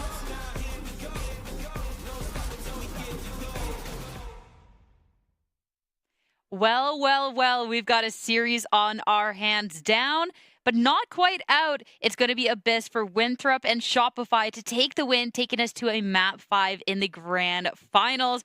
I mean, this is everything we could ask for, guys. We've gotten to see so much from both of these teams.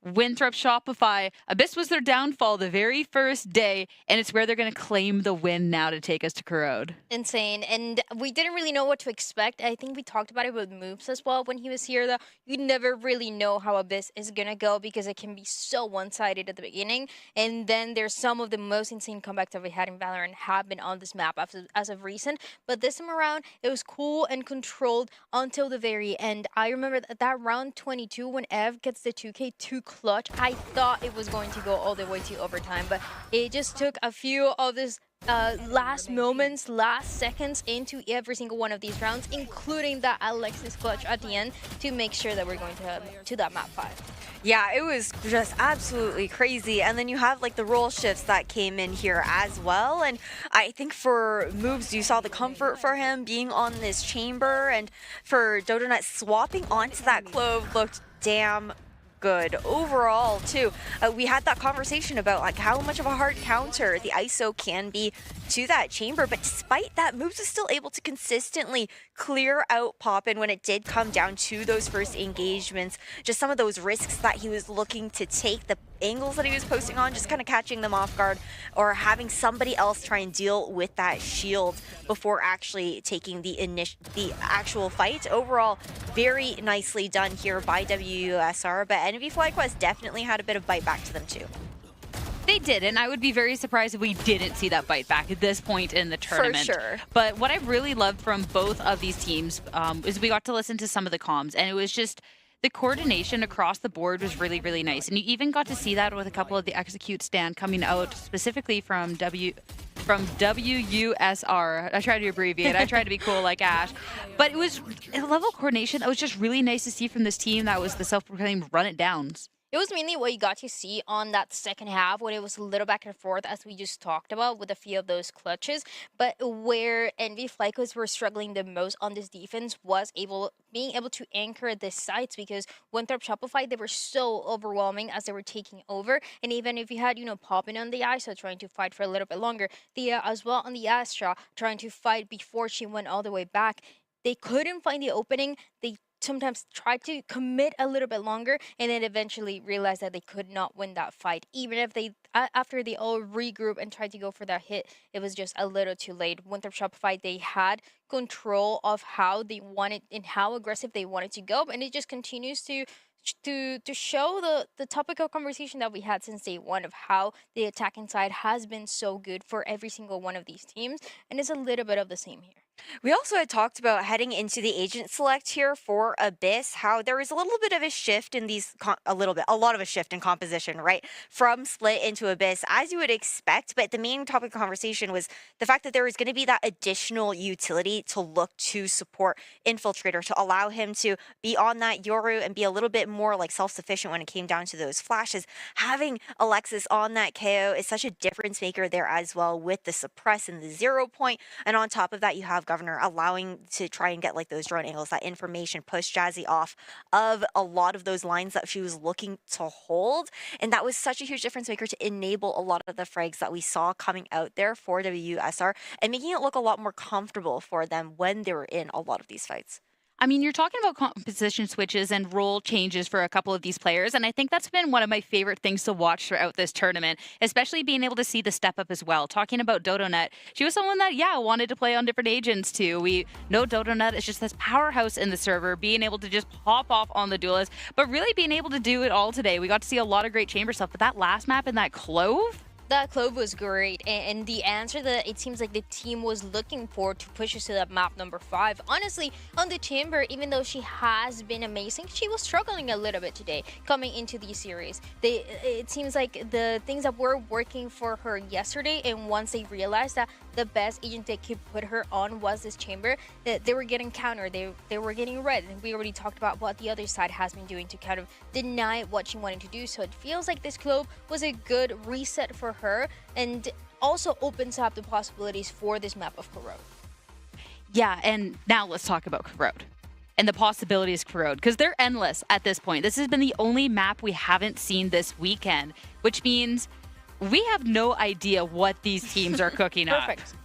Amazing. Ash, like, what do we expect? Because we've seen every role swap. We've seen every composition. I don't even know where to start. I feel like there's no more fitting way to end this grand final here for Spotlight Series Americas than have it be one of the maps that we didn't see up until today. We started off with Sunset, another map we hadn't seen, and we get to end it on Corrode as our 5th. And I think that's just what makes this event so exciting, is just like being able to see a lot of these players maybe on agents that you don't normally get to see them on during that regular season. Different roles for them, shaking things up, and also the very puggy playstyle that does come into play here as well. And we were talking about it a little bit in the green room too, Sarah. Like, when you think about Corrode, there's really 2 different playstyles that you're looking at, right? There's like the very chaotic, fast-paced hits that you can look to expect, very scrappy, but then you also have that like slower look at it, like very kind of CS style, where you're really slowing down, looking for a lot of those defaults. But when you look at these teams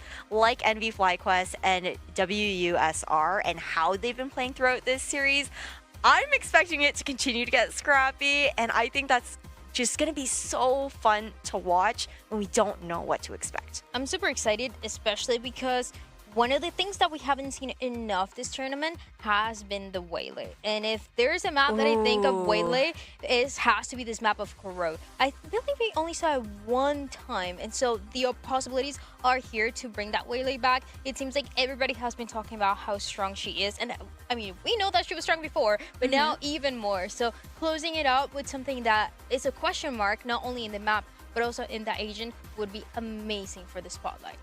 And I'm really intrigued with these 2 teams as well for what they could go for, because I feel like when I think of agents like the Waylay and thinking of like the coordination for teams, when you're merging the teams going into an event, that I feel like there could be like a little bit of a risk to that. But we're at the ending point, the final map here of the entire series. So I feel like too, if we take that risk, pick up a really strong agent and have that coordination together, I think that'd be a really good testament, Ash, for the teams to everything that they've grown and can accomplish. It really would be kind of just like that final challenge to see how far these teams who have just been learning to gel throughout this weekend have come.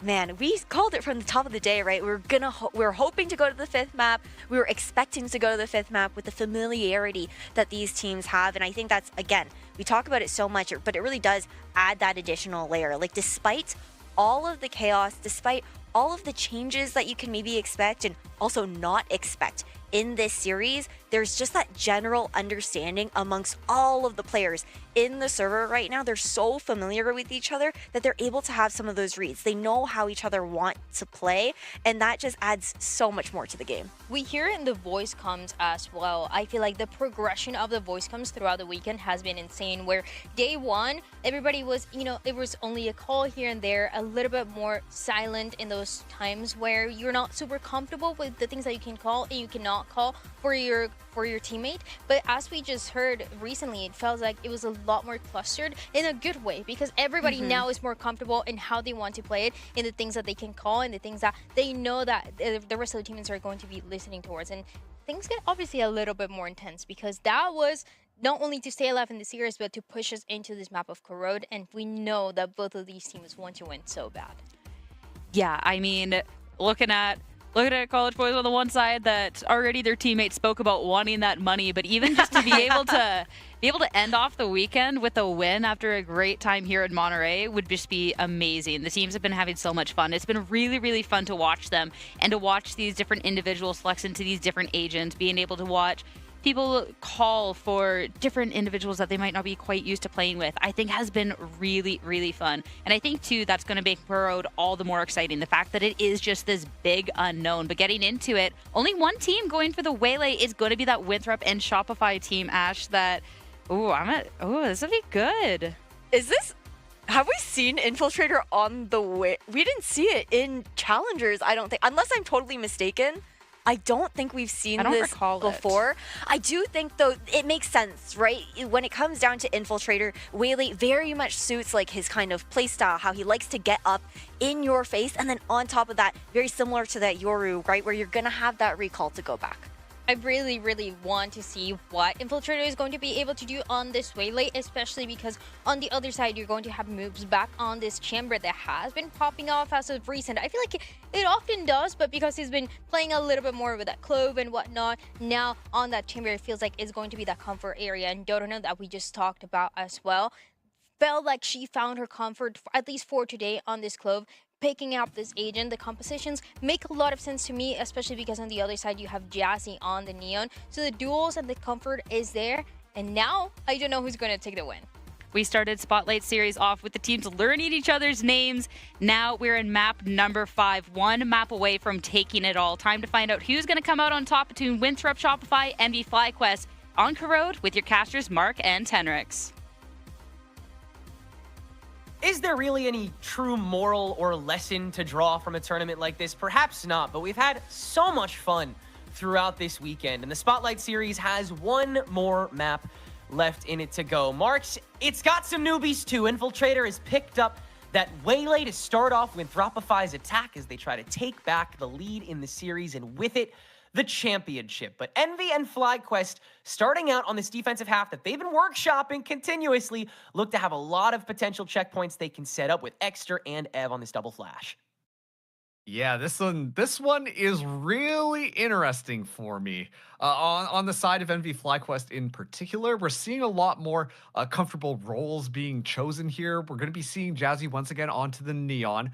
Looked a little bit slow just at the very start there, but now that Jazzy's kind of warmed up and we've seen the prowess on that chamber, I'm excited for that. Poppin coming back onto the Sova. I once again think that Poppin's calls while on Sova are looking phenomenal every single time. And then Exeter, of course, still on the order. That's not going to change. You can pretty much count on that for every single map that you're going to be seeing Exeter play.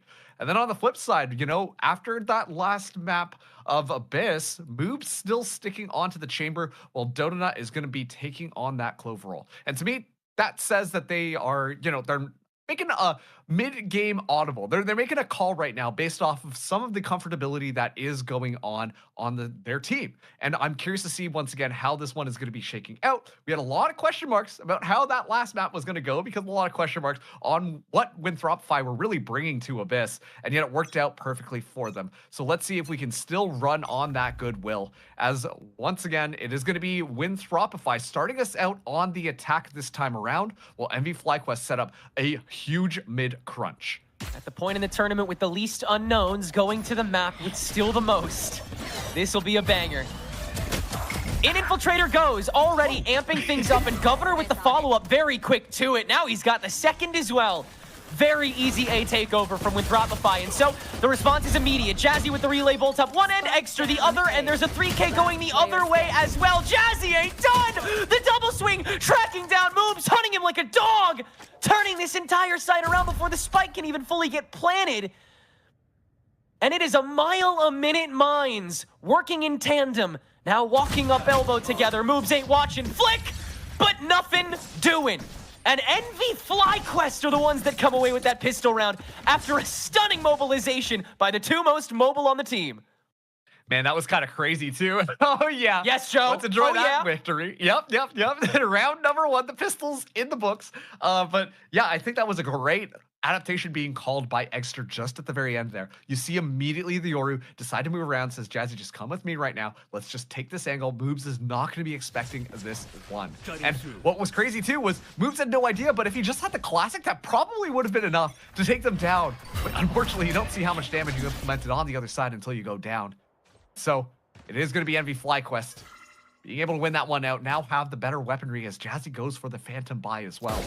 With Dropify on the other side, Infiltrator the only person with a rifle as Exeter finds Governor right off rip. Perhaps peeking into the Vice util to see if anybody from NVFQ is greedy on top of it. Valid idea with the pistols you've got. But we must be setting up Infiltrator. That is a priority. And so the double up. Not watched. Alexis caught. Infiltrator, nothing doing. Poppin turns to both. And now he's got the support system. So no laundry list to deal with here. It'll be a pretty clean round 2. Let's see what Karn can get away with on top of this spike. Make it not flawless, at least. Oh, no shot! That was so dope. Oh, man. Oh, the timing there, That's man. The such stars, sick timing. The stars are just aligning right now. Like, they've lined up with the moon at this point with how well they kind of went there. The fact that I think it was Moobs, unfortunately, missing those last couple of Headhunter shots, not able to secure the kill onto Poppin, and has to pull out the Marshall to try and make that one work. And then Thea is able to just find that kill nice and easy. And then the timing of the smoke dropping down right when the clone is in front of one of the players there. Make sure that it's going to be a guaranteed round for NV FlyQuest. We're hitting the ground running here. A nice clean bonus across the board. Match the weapons now of Winthrop Shopify. Once again, they've just looked for a little bit of ground here. Moobs taking quite a bit of damage. It is going to be a nice and subdued push. Just trying to bait NV FlyQuest into moving out and then getting a couple of easy kills off the rip. Sends the distraction on top of the Vice util. They're seeing if anybody tries to push in, and Moobs is right in that assumption, but there's so much he has to deal with, it might not matter. Yeah. Paranoia, Relay Bull. Yeah, the chase down is imminent. So Winthrop, again, they take the weak channel, they take the weak stack, and they'll try to take mid, but Extra holding the close choke makes it a little tougher. At least they cut through. With Vice down, Dodonut can get in scot-free and set up shop a little bit wider out. But Thea does have time to go over this flank as well. Keep in mind, too, teleports online. Dodonut getting a little bit rambunctious, gets shot down by Jazzykins. Poppin still has 2 shockable, so the utility to still work off of. The drone didn't even get used to find them, so Lexi has to use the knife to counteract that. Gives so much space over, including Heaven to NVFQ. And I don't think there's any way Jazzy or Poppin don't take that. Flash. There it is. First pop flash to destroy the push, but it's just a little bit behind it. There's still too much time in the pocket for Envy to work with, and too many players for that matter, too. Bonus stolen away, and it's a terrific start to the defense. Yeah, a fantastic start to the defense. And sure, the spike goes down there, but even then, it's still looking good when FlyQuest Envy decide to just move in. You see as well, like the pop flash goes off. I don't know if necessarily they reached the heights that they were necessarily expecting, but a couple of really early kills make it so that once again, it's so much more difficult for Winthropify to make that happen. And for me, I think that really came down to Jazzy just being in the right place at the right time, having the right weaponry in hand, and kind of, despite the fact playing the Neon on that duelist role is playing similar to how we saw on the Chamber. You know, playing a little bit more kind of crazy angles here, just looking for the one hit and then you get out. Rush in from Infiltrator on top of the Clove Smokes. They have at least a little bit more time to work with, but no opening with the shotgun, so Ev has the easiest kill of their life. And now the rest of Envy can kind of just step in. Karn has made it into the cubby though, so she has a little bit of extra time, and now 2 kills to her name, but Ev's gonna shut it all back down and spots the gap where Governor exits, so there's no more threat on the B site, and NVFQ know it. They'll turn to Moobs' gap in mid, which he has made all the way up, but nobody's watching it, so instead Poppin's going for the full-blown chase down. Is this the trap setup that Moobs will get away with after all? Or does Poppin check it? Excusez-moi. Nope, he don't. 2v2. Oh, I was like, there's no way that Poppin's just gonna... Oh, Surely. no, yeah, Poppin's running it down. Yeah, just knife out. Okay, how's the Onin? Tries to play a little bit intelligently, but has to back off. One thing I want to note here, this Governor does have the Nightfall in hand. Looking for a little bit of information, but if he survives, then I imagine we're going to be seeing that this round. Still, Thea and Ev been having really good games here. Could shut this down right when it starts. Early cutoff is good. And it's another preemptive use of the utility, and this time it's perfectly timed. The Nightfall catches both. Moves with the TP fake out to force Thea to second guess. She's still gonna get half of this spike though, and spray down Governor. I don't think there's enough time regardless, but yeah, Moves can go ahead and negate that factor anyway. It'll be a thrifty round 4 to get Winthropify on the board. A great read by Governor, too, on when to let that one rip. I thought for sure it was going to be more of like a contact play, right? Like, as soon as you get a bit of that information, you know that they're close. Sure, let it go. But then just based off of pure instinct, understands when to let that thing rip. And then the Nightfall gets so much value. The most important thing actually there was the fact that the Deafened comes online. It allows Moves to go and set up and guarantee the round. Like you said, probably would have went the other way regardless, but still adding those additional mental hurdles makes it so that there's more opportunity there for Winthropify to be able to secure it. Ev this time has the sniper rifle in hand. He's been doing a really good job of holding things down. Jazzy going in really early on, but immediately forced back. Yeah, the knife's caught EV, so you needed to stop them from going for the full-blown assault onto a pretty much utility-free site, but you have the stack available, and now the Vice util back again. And yet, Thea's going in with the relay bolt. Jazzykin's enabled, and now the only one active on that B front line. It's a 2-for-2 trade. Yeah, they take out Infiltrator and Alexis here, so a lot of that flashing power just completely removed from Winthropify. They are able to find Thea and Eggster as well. Still, though, a lot of people alive on the Envy FlyQuest who have been just having really solid games thus far. Poppin's noise given away. Metal brings him down to 10. Moobs brings him down to 0. He was holding for a hot minute, but even still, NBFQ couldn't fully rotate to it because they couldn't have the read on whether or not they were moving through mid again. The pivot wasn't fully confirmed. So it's the 2v3. Jazzykins does have his overdrive active and a lot of fuel left in the tank. As she makes the approach, she can at least cut down the rest of Moobs' health pool. As Donut falls, Governor refrags, and it's a 2v1 on the not dead yet, while Governor tries to go for the plant.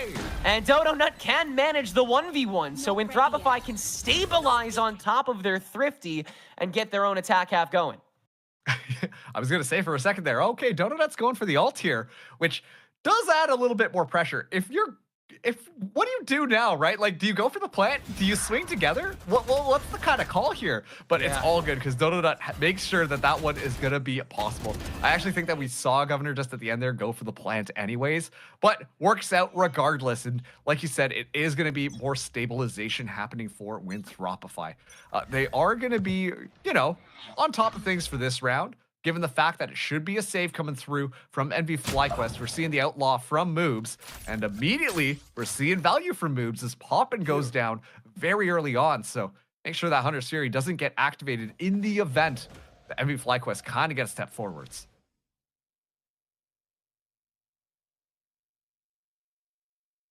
Tough to make a call here for Envy FlyQuest. Would rather just wait. And so it's tough to justify a call for Winthropify because whatever you do, it's going to get read and reacted to relatively quickly. You would rather just guess correctly on what's weaker side, and they have. Vice flips, so will Winthropify. Infiltrator will just dash himself right in. Escort rest of the team on. Sees, distracts Eggster. Doesn't catch him, though, so Governor's actually still losing this fight. They found my trap. TP out, just to reset. Moobs still holding mid here.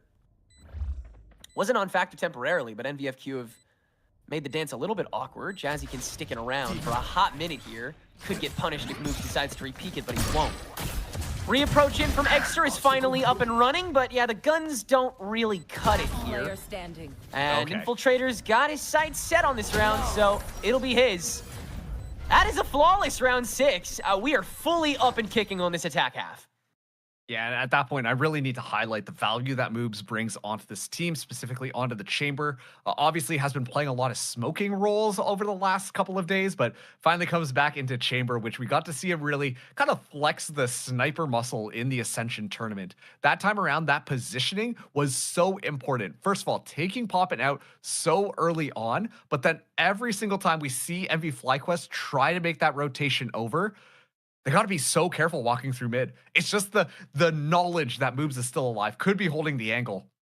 It completely just messes up the tempo that Envy FlyQuest wanted to move in with. And as a result of that, it's just so easy for them to just trickle in one by one right into the crosshairs of Winthropify. So timeout being called for Envy FlyQuest to try and calm it down because, you know, they had a bit of a hot streak to start. And right now it's Winthropify trading it right back to them. It seems like there's enough ways to kind of skin out that first sight, that first fight that they go for. Winthropify, it seems like when they initially started this match, they were trying to condition themselves to just be ready for a fight at any time, at any point in time, just because that's how a lot of the time you're kind of trained to fight against Envy players, and thus by extension now the FlyQuest players. Yeah. But here, it seems like they're really trying to do a lot more facilitating themselves. Take back the steering wheel more often than not, and it's the kind of agency that you look for in the players that are trying to be a cut above. Infiltrator working with Alexis's null command to try and stop there from being a lot of intimidation, but still just gets plastered.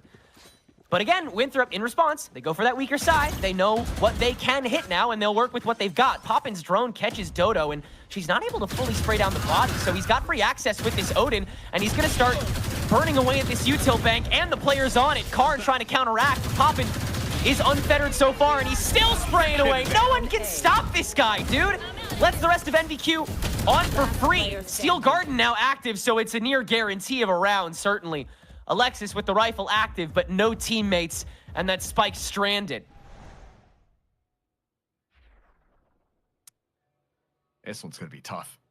3 people just on the other side of that smoke there, and yeah, flash out. At least Alexis is able to get one, but you really just got to look at the macro of how this round played out, right? Because obviously, you know, yeah, there was a lot that just kind of got tossed in there, and you could see the attempt being made by Winthropify, just deciding immediately Alexis kind of pop in the null command, have Infiltrator kind of fly in, and it's met with 3 ultimates on the side of NV FlyQuest. This was a round that they were going to win just simply because of the ult economy.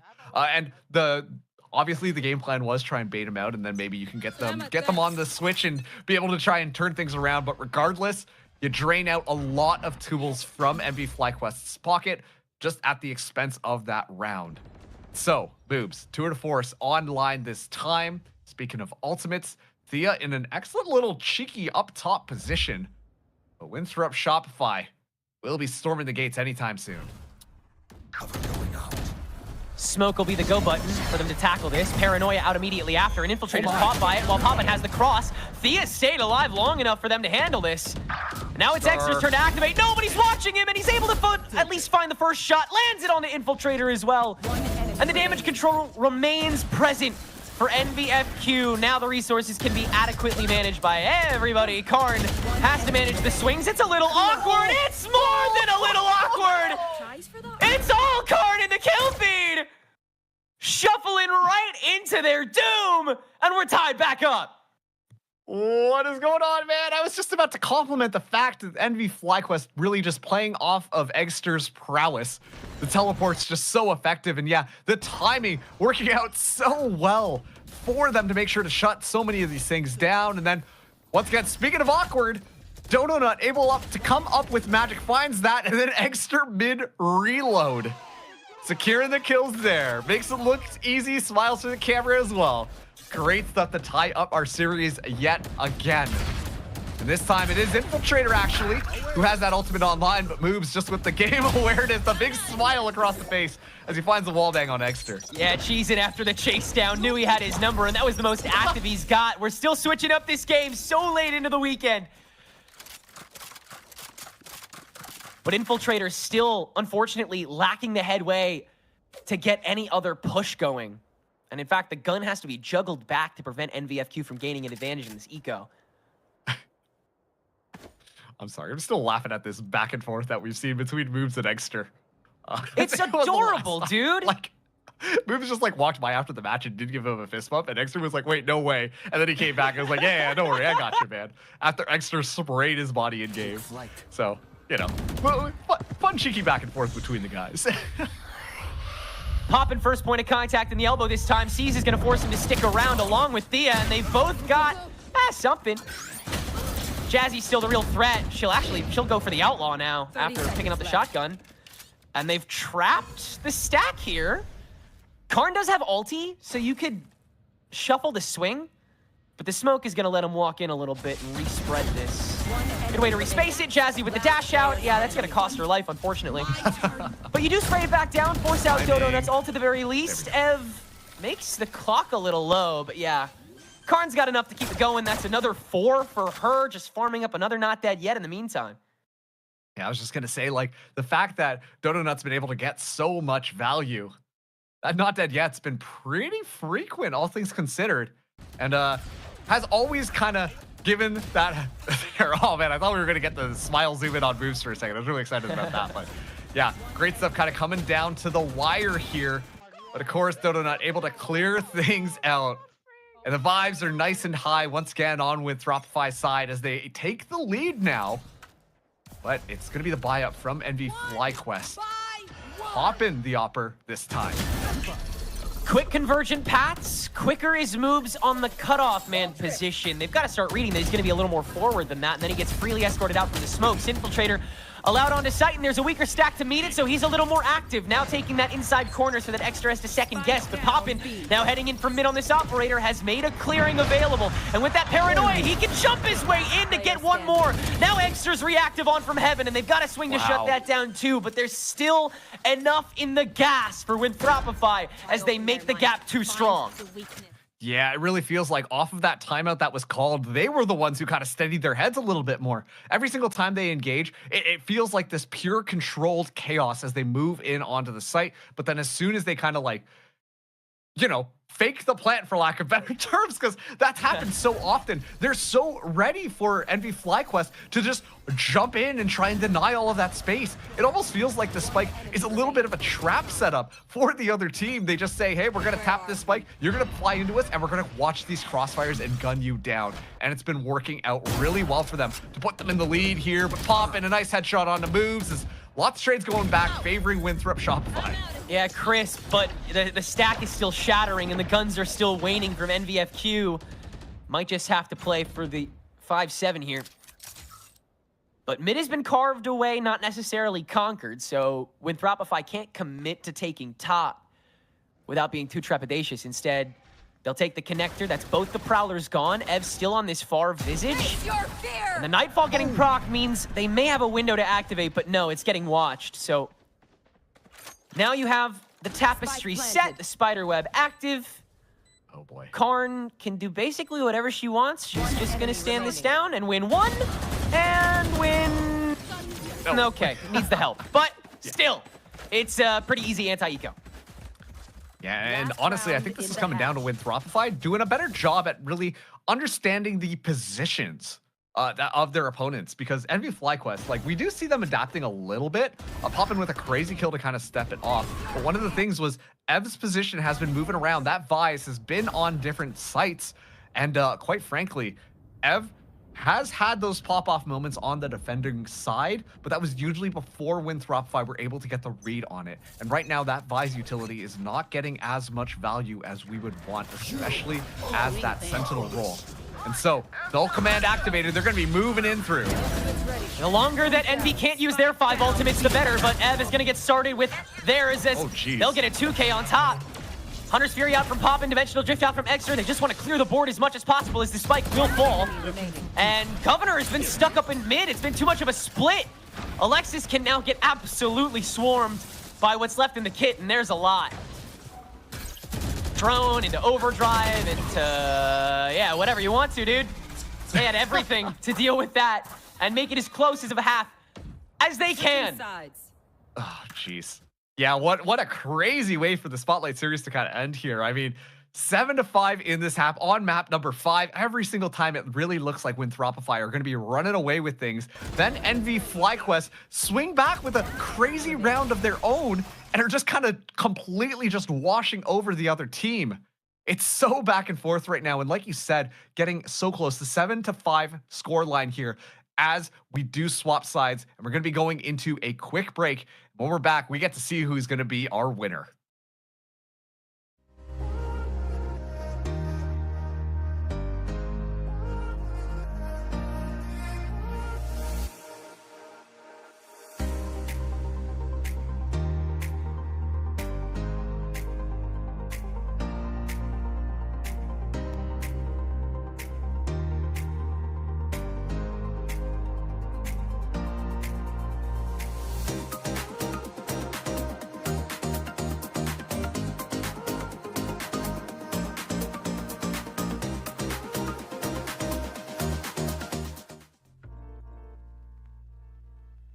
It's really just kind of been a dream come true. Like an organization like 100 Thieves is something that everyone wants to be a part of, and it's something that's really, really special, and they've treated us really, really well, and it's just been awesome to be a part of. So it's been awesome.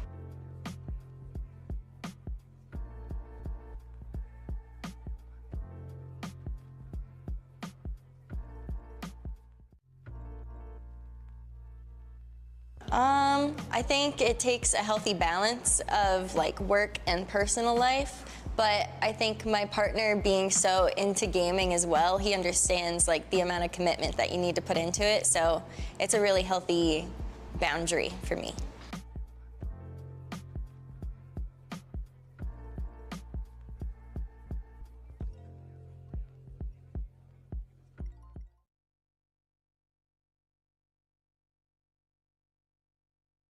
The final half of the final map of the final match here in Monterey's Spotlight Series Americas.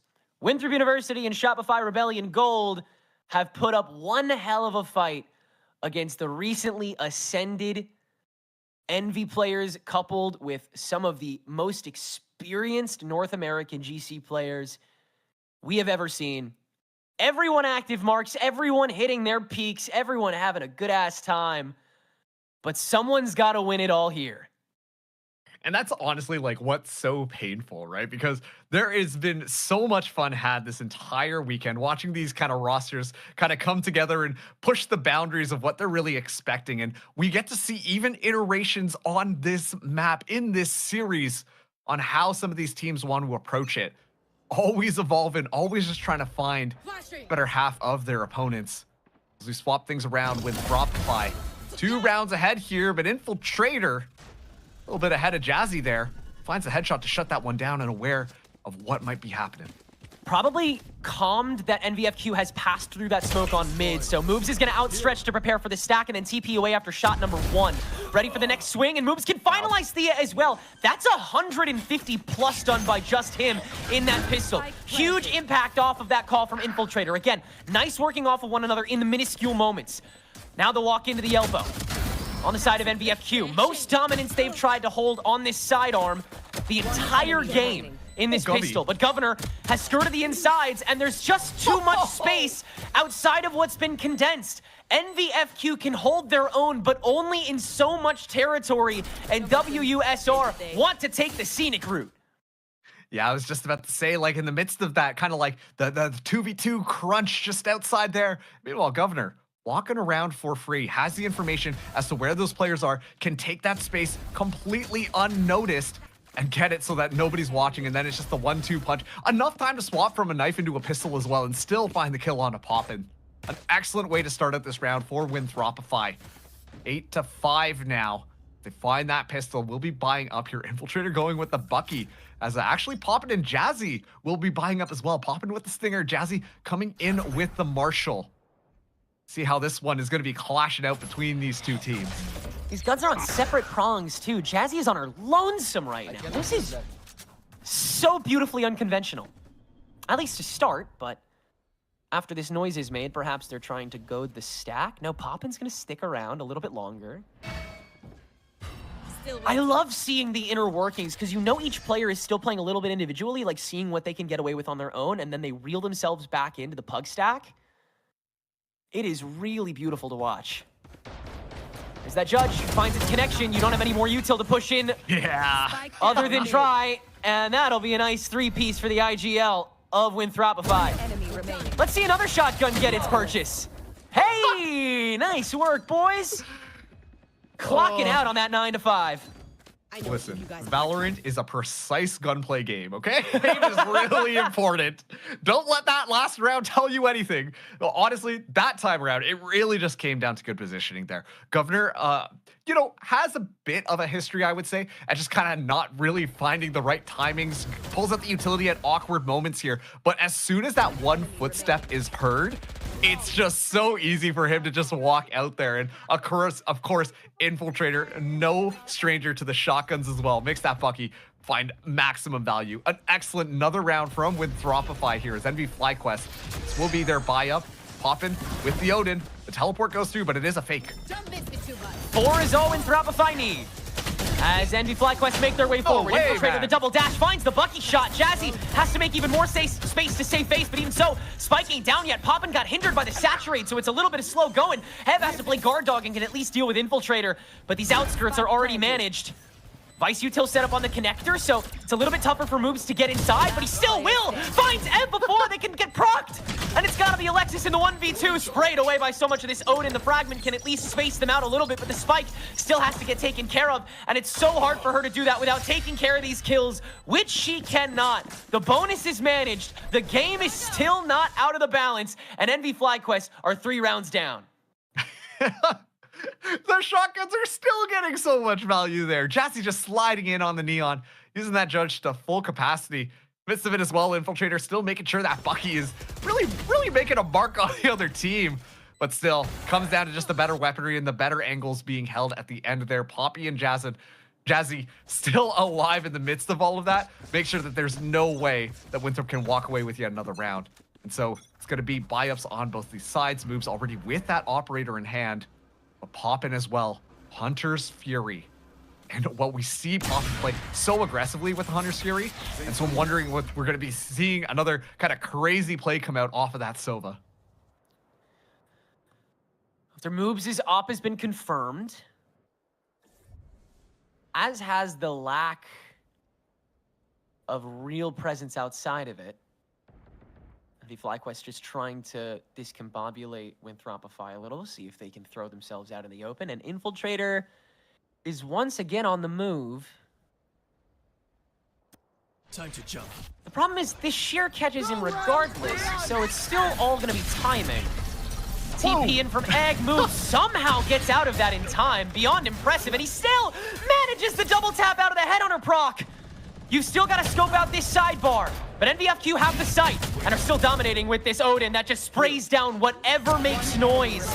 Everything on this site is paper, but Moves is re-entered, and Infiltrator has finally made the revolution around the block. When Thropify make double digits. Man, Moves, I'm glad that we got to see some of those, the mechanics really get showcased there. Amidst all that pressure that Exter was applying on, and once again, Exter, a masterful Yoru, understands exactly how to play the agent, always comes out on top of that. But Moves not only has time to kind of miss the shot, switch to the headhunter, still escape, get the second shot ready to go to punish Exter, and then still is able to take out Poppin, who has been doing so much damage. Winthropify now up to double digits. Moves taking the lead for the number of kills in the lobby as Envy FlyQuest are forced right back onto a save here. Jazzy, though, has a good angle, just misses the timing, but never mind. Finds Infiltrator's skull. That's a great way to start things out. Dodonut having that judge in hand while Governor has that Odin. That was a ridiculous shot from Jazzy. Following it beyond the smoke and then tapping the head in one try? Ridiculous. A ticket in, mayhaps. That, okay, yeah, gutsy, Karn. I was scared. There. Governor has seen the light. Oh, Jazzy snuffs it! Give her more. She's on fire right now. Oh, she's gotta be. Dodo in the smoke, still protected from the spray, not for long! Give her that goddamn Odin. And give NVFQ the round decisively. Jazzykins carrying him on her back. Funny number HP after it's all said and done. That is such a good round individually from her in every respect. Yeah, 100%. First, finding the headshot onto Infiltrator, and then being able to find more value as well. Just off that Marshall, mind you.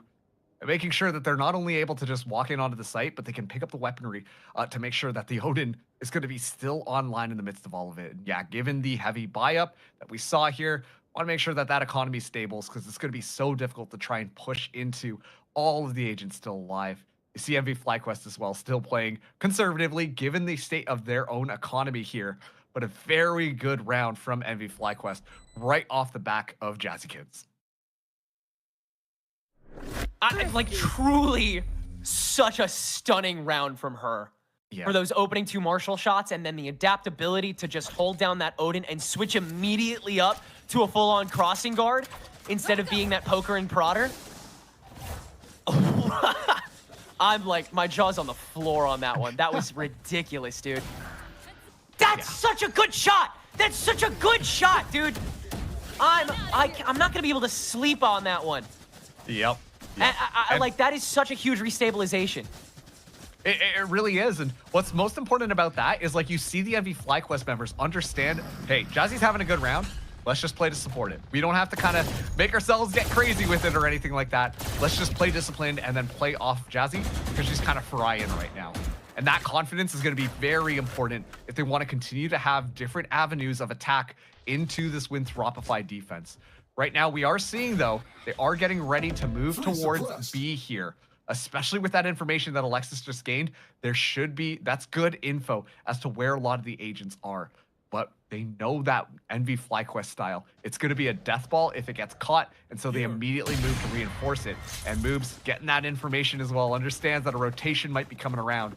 And so Winthrop Shopify have the information to know what to do on this defense. You should be prepped for this on every level. They should know that it is going to be Jazzy on the 1, rest of the team on the 4, heading through connector and main, setting up shop to swing through elbow. Winthrop Shopify are already keyed on that back corner to be able to intercept several times. Karn moves up on top of the push as Jazzy's going to walk in that first smoke. Now, the convergent paths forces the slowdown. Karn takes 1, but the elbow peaks are insane. Governor having to come back through Link to save this. And he can only get so much work done after NVFQ is already outstretched. 2v1 for Alexis to make the climb back, but her position is completely unknown. And NVFQ only have so much distance they can make, and only so much time to get this spike down. Still, can't be met immediately. Instead, Alexis, with that full kit, is going to have to just take this one step at a time.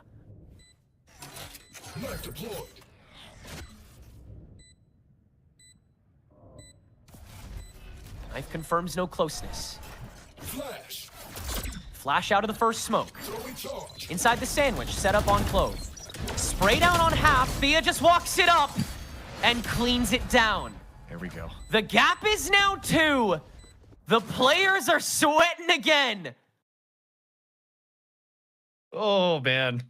It's looking as close as ever from both these teams right now, right? Like, once again, couldn't have had it go down anyway. And I mean, if I'm being honest with you, so many of these players so experienced with this kind of like best of 5 environment. But what I'm learning right now, these walls on the A side are paper thin on Corrode. You know, like, oh man. Also too, just seeing the IGLs kind of dabbing each other up, like understand it, hyping each other up as well. It's just so nice to see on the MV FlyQuest side. Definitely not out of this one just quite yet. Information given, but already a trade just to start here as Donut looking for more, but gets gunned down. The double jump peek into Jazzy's slide swing. There's just a million ways this double duelist can approach the attack. And it looks so strong. It's easy to see why Winthropify want to take this sequentially, want to try and slow it down at every notice. But at the same time, there's only so much time you have, and Moobs has to take this sheer swing. Wins temporarily, but Ev restabilizes just in time. Yeah, we are sweating, aren't we? Jazzy striking fear with every press of that E key. And it's really tough to get anything here, but you're gonna keep trying until your pistol comes cold. And now you can run this down. You're not scared of Governor if he's by himself, right? Surely. No. No, surely not. Surely not. There's no way. And then Governor gets a 4K. Whoa, it's crazy. No, not this time around. It's going to be NV FlyQuest closing up that round. Nice and easy. Now 1 round down. Dexter takes a moment, hitting the spot right between the eyes. Make sure that you keep those eyes nice and energized, but still a great job from NV FlyQuest to, you know, adapting a little bit better off of how Winthropify were kind of rolling them at the start of this one. And now, though, this will be the buy-up here. Move's going to be using the tour de force.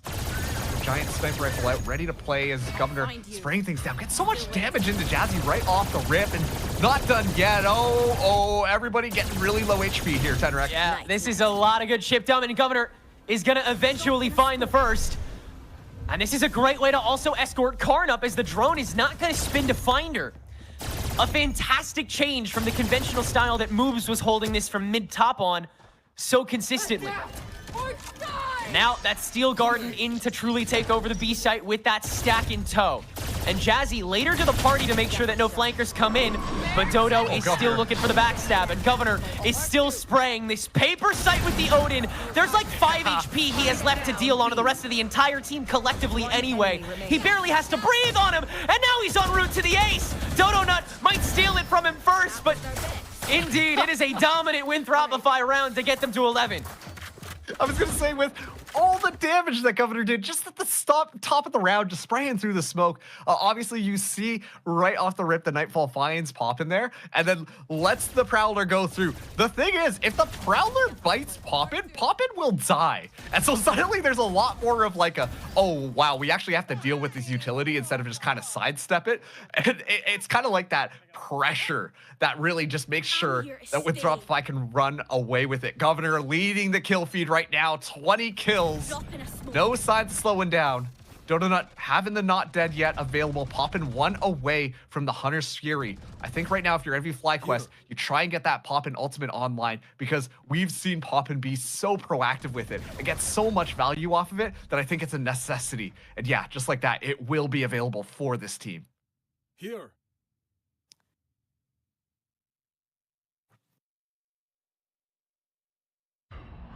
Any step out is a dangerous one. Infiltrator waiting for timing.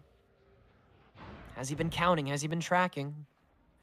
Jazzy still handed the reins to handle this mid control, and the first op shot is going to alert Infiltrator to the potential for the backstab, but the dash will prevent him from connecting. Instead, he'll just go for the flank. As the rest of Winthropify is playing preventative. Hunter's Fury out from Ev to scope out the site itself, but everybody's doing a good job of skating, and an Infiltrator's found the timing for 1. Make it 2 after Jazzy can't duel toe-to-toe. And the sandwich is imminent. The spike is under Infiltrator. Speed as is the rest of FlyQuest's necks. And Winthropify have 3 rounds of match point to work with to take this tournament. Yeah, you've got the Vise wall set up at the back, but what difference does it make if the people watching for that person to move forwards are in their ultimate animations and Infiltrator just walks in for free? Poppin using the Hunter's Fury, like I said, usually so good with the Hunter's Fury to find so much, just completely gets shut down because Infiltrator just walking right over that wall can make sure that, you know what, we're going to just backstab you completely.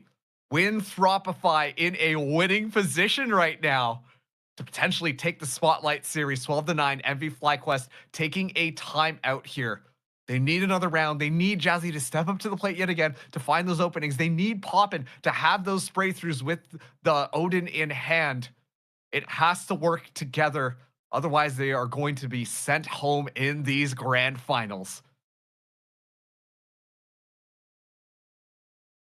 How much firepower can they strike with? How itchy is that trigger finger? The hesitation that led into the full-blown push was read well enough. And Infiltrator just not peaked. Once again, the individual moments ending up as the biggest thorns in these rosy rounds. No ultis on the side of NVFQ either. Tough buy. This is as hard an approach as you like for the team that lives to play from the brink. Don't count them out just quite yet, though. Never should. Yeah, we've seen them do kind of crazy things, and all things considered, Jazzy, Ev, and Poppin still have rifles into this one. Extra as well just needs one more ultimate orb to get the Dimensional Drift online. Could really be their opening cube. Moobs finding Ev, at least dropping one of those rifles down right off the start. Yeah, Moobs has been checking that opening since the prehistoric times. No response app for him, and he'll go right back to his second post in the elbow, where NVFQ have also continuously faltered on their approach. They will be happy with what they have, fighting for the space they maintain, as tiny and condensed as it may be. It's what got them this far. It's what makes this team who they are. And it's got to keep them going in this matchup. Exter gets the Stinger kill to hold it down at the very least before getting traded away. And Alexis' high ground has been read, but the rest of the approach is just too damn strong. They've got too many players online, and Poppin's the only one who can make any impact for it. They win, Wintropify, taking it in 5, and the Spotlight Series Americas is over. Oh my goodness me, congratulations to Winthropify. Winthrop Shopify, let's use their full name here because they get the dub just at the end. Starting things out, mind you, on day number 1, looking a little bit scattered. You can tell the vibes are really high, but just kind of fumbling every single time they went into a matchup until that final time that they actually went against NV FlyQuest and completely decimated them. And then they really just pulled it together, made sure they knew what they were going to do, and wow, they looked as sharp as ever, turning things around completely and winning things out. Of course, Envy FlyQuest, a fantastic job coming in from them. So much to like about this team, kind of coming together just at the last second. I'm really impressed by the amount of like learning that we've seen Poppin do, just trying to learn so much from the FlyQuest infrastructure, but as well the FlyQuest players as well, coming in here, having Jazzy step in, play a different style than what they are used to, and make it look so good. Both of these teams really deserve their flowers, but it is going to be Winthrop University and Shopify Rebellion coming out on top.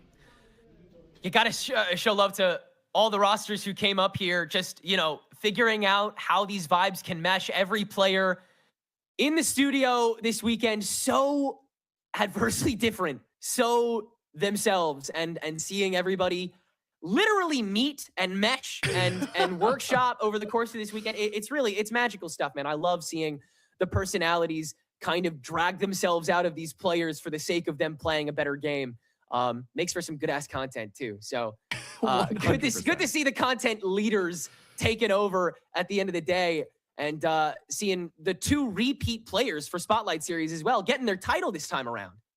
Yeah, I believe last time it was the G2 combination coming in from both the VCT roster as well as the Game Changers roster, being able to win it all, with Alexis getting pretty close last year. But this time around, it's Winthrop University, who, for me, were kind of like the dark horses in the Ascension tournament. I was so impressed by how much they were able to adapt their playstyle from the beginning of Challengers all the way through. And then Shopify Rebellion, I mean, coming in from Seoul, getting that second place, send it in Donut, send it in Alexis, and then all of these players kind of coming together and vibing and making sure that they locked things down. Once again, this is also the team that were making adaptations as this series continued through. They were not afraid to be flexible with how they wanted to move things around, and were open to everything, which maybe allowed for that dynamicism and confidence really to help them skirt across the finish line. Seeing, you know, the evolution from the group stage coming into that really hard-fought semifinal that Winthrop and Shopify had previously against such a strong 100 Thieves team, it was clear they were willing to manage that level of firepower. The response time for everybody was getting more and more solid. And you got to shout out Infiltrator in particular, becoming a bit of a Lanimal by the end of that series. He definitely had some moments where you could see the nerves pulling through. You could see other members having to use their own firepower in order to stop that spear tip from merely being dull. But at the end of the day, everybody on that team showing out, having their own hero moments. And that's just the kind of thing you want to see from these guys. 100%. I mean, you can even make that argument about Alexis, right? Because like Alexis was somebody who, you know, had a role shift for the current GC season, going into the Sentinel role. Obviously, so many interviews as well, covering Shopify Rebellion. Alexis just like, yeah, I love playing Sentinel because I can walk around and frag. I don't have to play for the team as much. But then immediately right back onto Initiator with this squad here. And then we see Donut, the duelist of Shopify Rebellion as well. You know, the tip of the spear here, kind of take the chamber instead, but then at the very end, go on to the smokes. And all the team just, once again, just vibing so well. Like, this is such a fun look from all these players.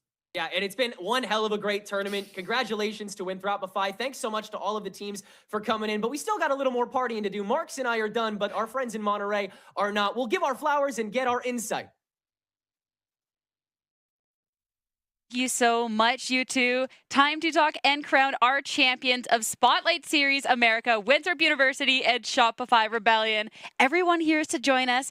And of course, as well as the cash prizing, we have little trophies for everyone as well to commemorate the great victory. Congratulations. She finally gets a win this weekend. Queen. Here you go. Everybody gets one. You don't get that in every event, by the way. A little spoiled this time around. Yes, yes. Rusen, we got to talk about the day. We got to talk about the match. Boobs, we're going to come to you first, since you're the one already holding the mic here. So at the very beginning of this, or even just yesterday, it's, all right, this team running it down. We're trolling. How are we in the grand finals?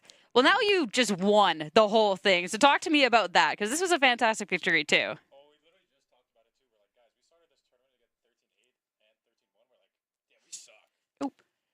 2 seconds. That was a really good speech, though. Good. It hasn't started. Am I It back? just started. You're so Okay, I'm back. We're back. so back. So back. I mean, we started the tournament rough, like 13-8, 13-1, and we were like trying to laugh it off, like, guys, we suck. And then we talked about like our roles. It's like putting Karn on Chamber and me on Clove, and then we had some success with that. And then midway through the series, Karn's pretty much just bored. She's like, I don't want to play Chamber anymore. And that's like literally that. It wasn't like it's like, oh, maybe I should go Chamber. She's like, I'm just bored. I don't want to play it anymore. So we switched back to it. And, I think it worked really well, and we won somehow. But Just bored? You're just this good at the game, just whatever agent you want to play, you're bored. That's just amazing. But no, he bullied me off Chamber. That's not true. It's not true. Oh, I believe that. I believe you. I believe you. No, Dodo, honestly, you have been incredible, and I feel like you mechanically are insane. Towards the beginning, when we saw you, you were on the duel list, and the team was talking about how you should be on the duel list because of how incredible you are. But then we saw a little bit of the Chamber, and today the Clove as well. How do you feel like you started to get? How was the process of getting more and more comfortable with the team for you to have also some insane plays with the Clove today? Because it seems like you were clutching every single time that you could. Well, I started playing duelist because that's my role. So I was like, okay, if we want to win, let's just run the double duelist, me and Phil. But then we kind of realized that like it's not really working our play style. Like we tried running it down, but it didn't work, and like the calling didn't really work with the double duelist. So then I was like, okay, let me try Chamber, and I'm just gonna sit on side, hold mouse one, and it was working. But I guess today didn't work that well. So I was like, okay, I'm gonna go on Clove, maybe run around more and not like be alone, but be with the team so I can help them.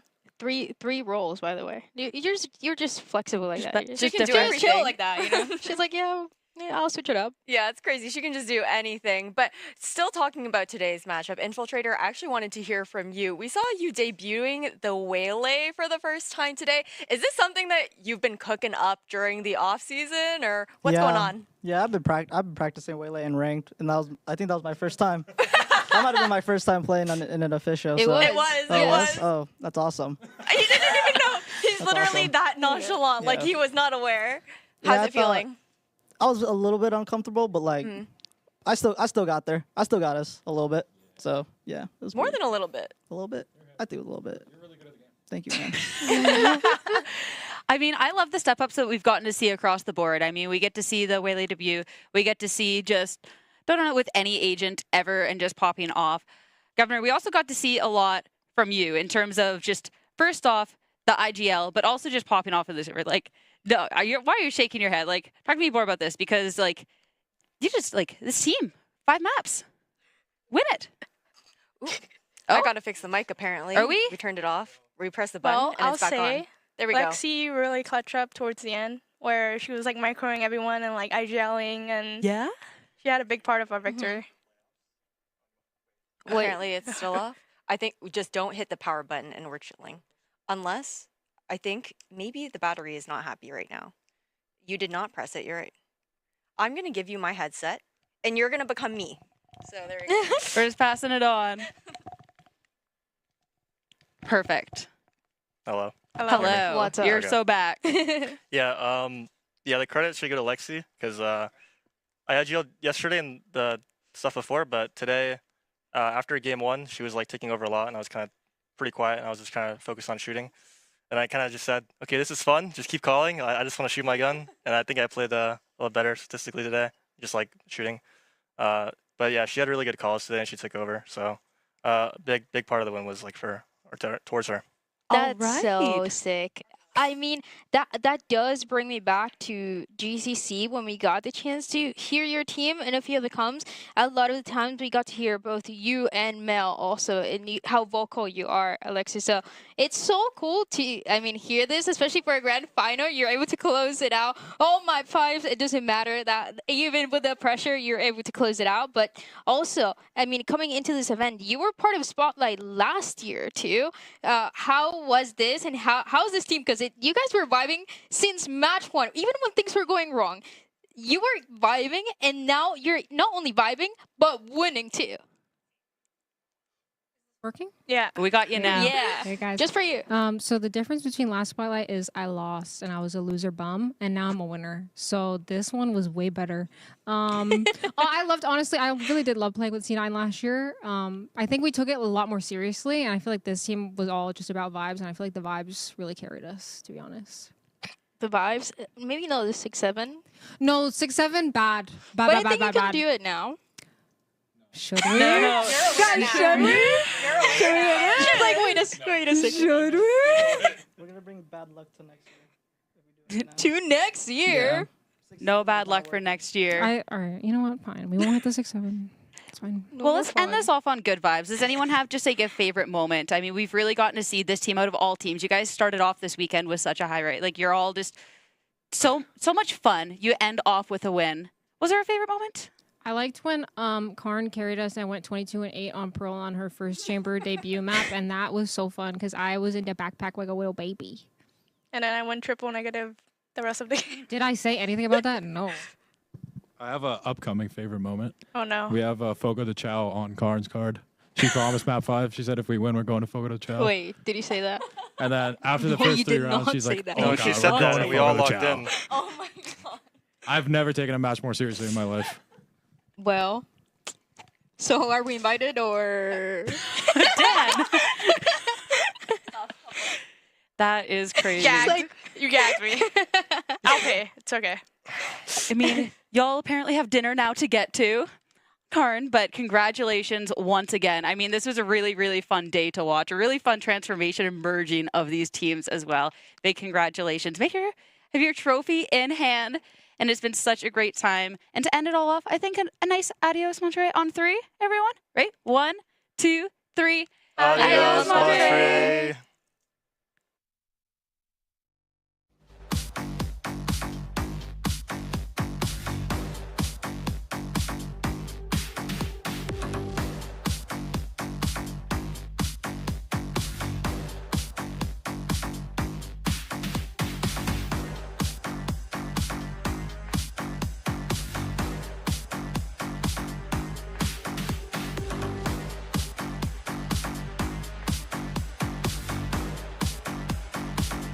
And once again, right off the bat, we're seeing the Jazzy versus Dodo Nut duel, and Dodo Nut just looking around the corner at the right time is able to find that kill very early on, while MV Flackless took a lot of space in mid.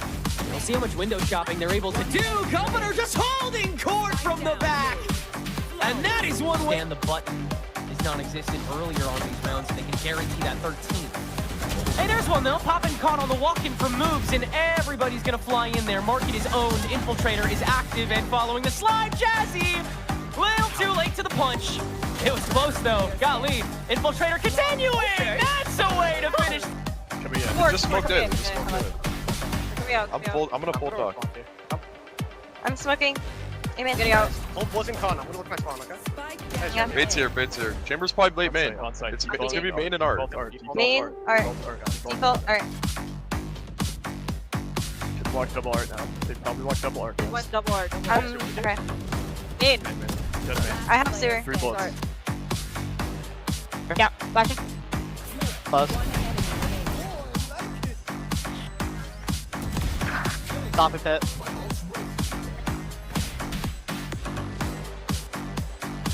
Nice. Nice shot. Good try.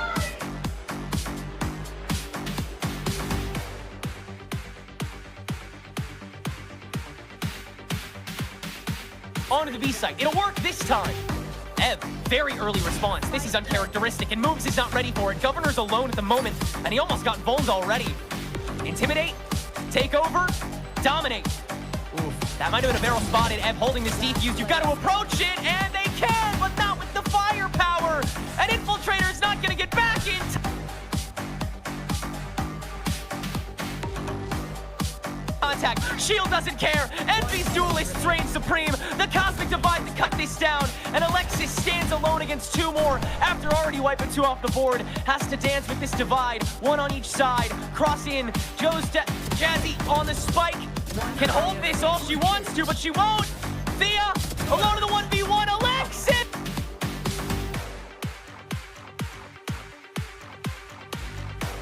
have, fighting for the space they maintain, as tiny and condensed as it may be. It's what got them this far. It's what makes this team who they are. And it's got to keep them going in this matchup. Exter gets the Stinger kill to hold it down at the very least before getting traded away. And Alexis' high ground has been red, but the rest of the approach is just too damn strong. They've got too many players online.